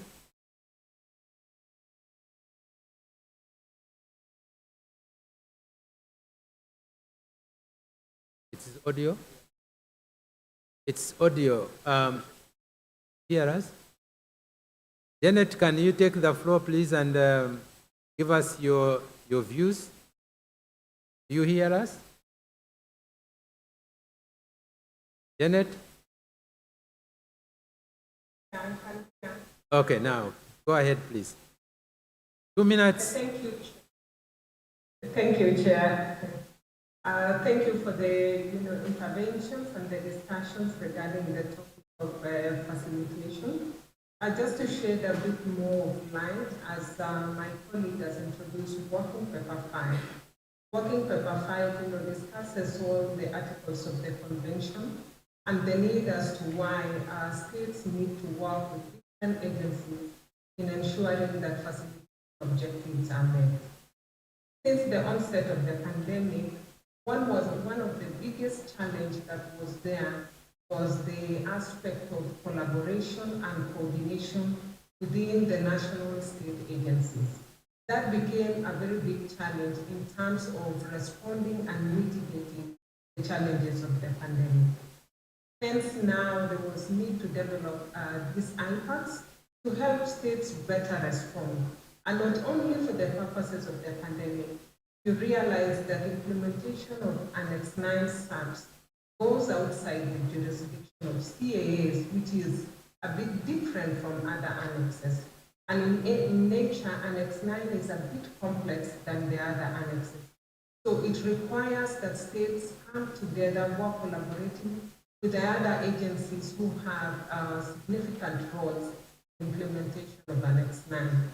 So the IPAC was developed to assist states come together, work together in ensuring that the provisions of Annex 9 are all put together in the program, the National Facilitation Program, and ensure that states set up facilitation committees. So from that, experts were sent to states and they were able to work with the states to develop these programs and set up the committees which have really been instrumental in terms of implementing these facilitation aspects and also implementing measures that were put in place to mitigate the pandemic. Further to this, I think there will be a presentation during the symposium that will discuss more of that. But ideally, what now states should be looking at is to try and provide resources at the national level, at the CAA level, to provide at least departments in charge of facilitation to be able to look at facilitation matters and at the same time to try and designate authorities or agencies who will be able to do the coordination of facilitation aspects and bringing all the agencies together. So the essence of this was just to see a way of having that stakeholder engagement strategy in place to assist states in implementing the provisions of Annex 9. Thank you. Thank you, Janet, for being very brief but precise.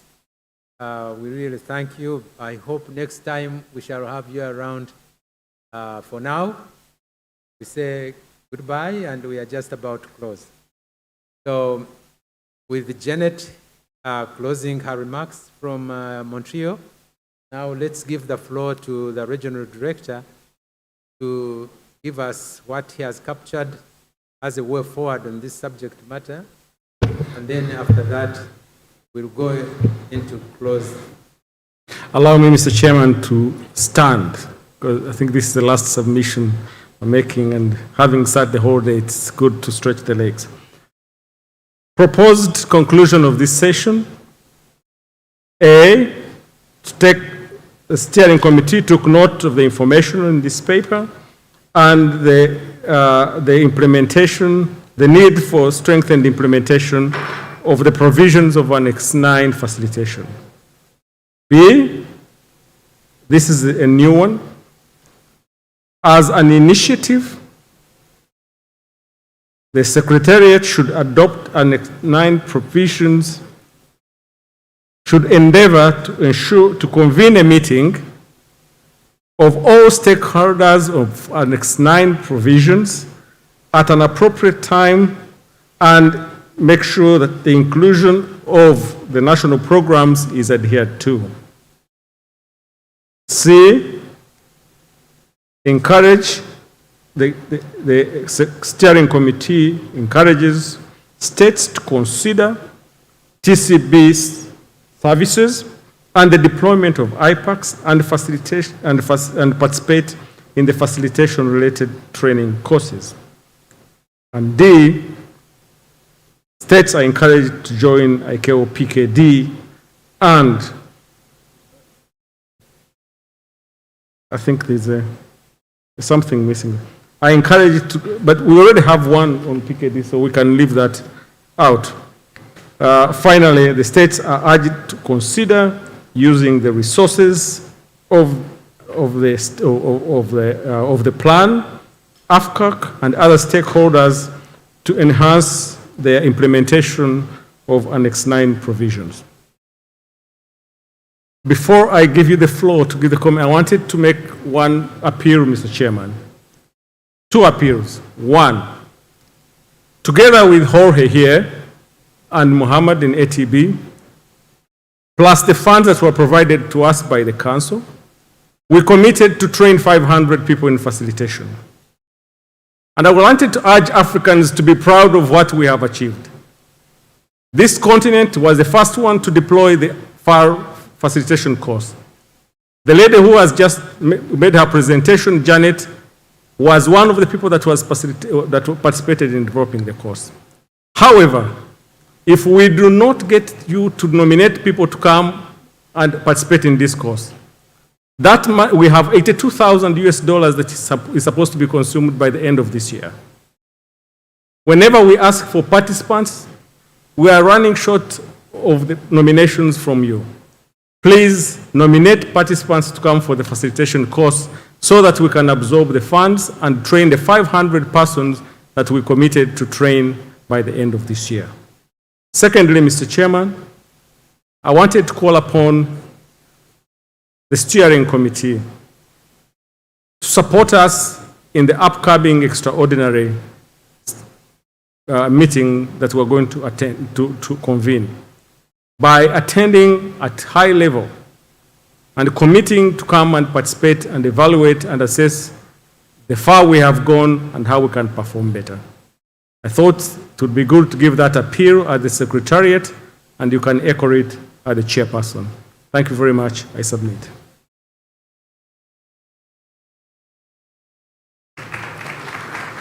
Yeah, it deserves a clap. So, you can see why, straight away from the morning up to now, we have been saying, please speak. I mean, here is a course free of charge, I believe. Free. All you need to do is just send your people there.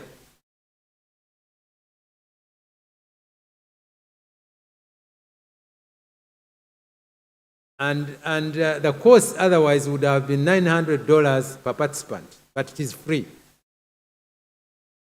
Okay, you may have problems why you are not sending your experts to go and take advantage. But you are not even sharing with us what are the problems. By the way, the plan could even help you if you can show us that you can't even buy the ticket for your people. If we know that you are really that much in need, that could also be helped. But you are not even sharing that. You see, for us, it is really difficult to understand. But I leave it in your hands. I hope the next time we are in Africa, please come prepared, share, because that's the reason why we are here, so that we, listening to your problems, we can see how to help with these two plans. And for your own information, why ICAO has also been good to Africa, we are the only region with special plans. No any other region. Some of them don't need it, like Europe and North America, but others, South America, probably needs it, but we are the only one, but the only regions with special plans supported by ICAO, funded to a good extent by ICAO. I leave it at that and go into closing. I don't want to make any closing remarks, but I want to make a point. First, to thank you so much, because the day has been very long. And honestly, I did not expect you to persevere this much. At least that one you have done very well, and you can clap for yourselves. The other group, I would like you to clap for our interpreters.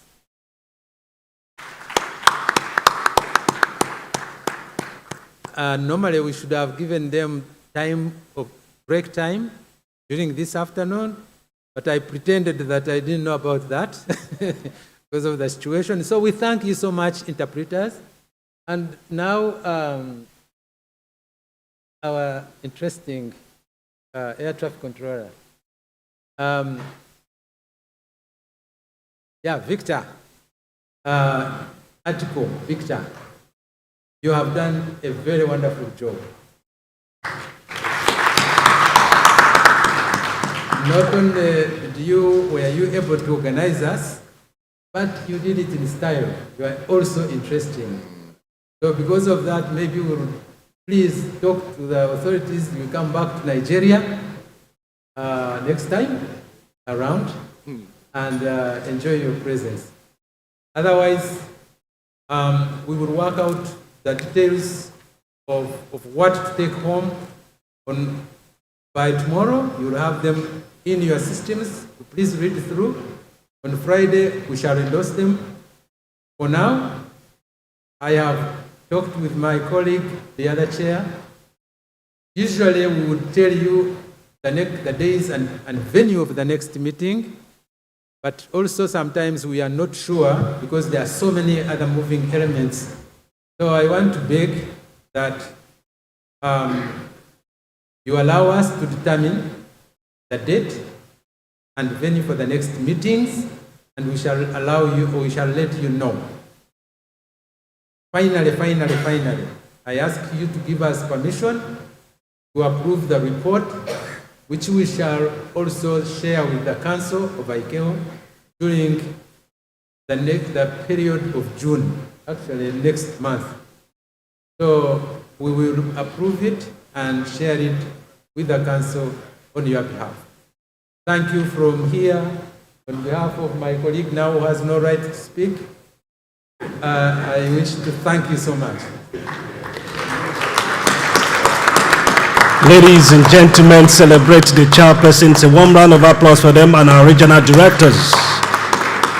7 Alpha Foxtrot India. You have the field inside clear to land. Check greens. Good night, everyone. We celebrate you. We appreciate you. Rest well. And if you want to be a Nigerian in-law, see me later. I know what to do.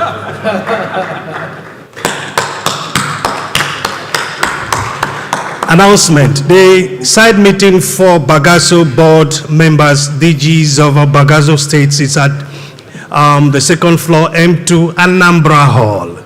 Anambra Hall, please. All the DGs of the Bagasso states, Guinea, Gambia, Cape Verde, Ghana, Nigeria, Sierra Leone, Liberia. Is there any state I've left out? Cape Verde. I'm already an in-law, so. Please, we'll all meet in there. God bless you. Have a wonderful evening rest. And for my in-laws designate, you can see me.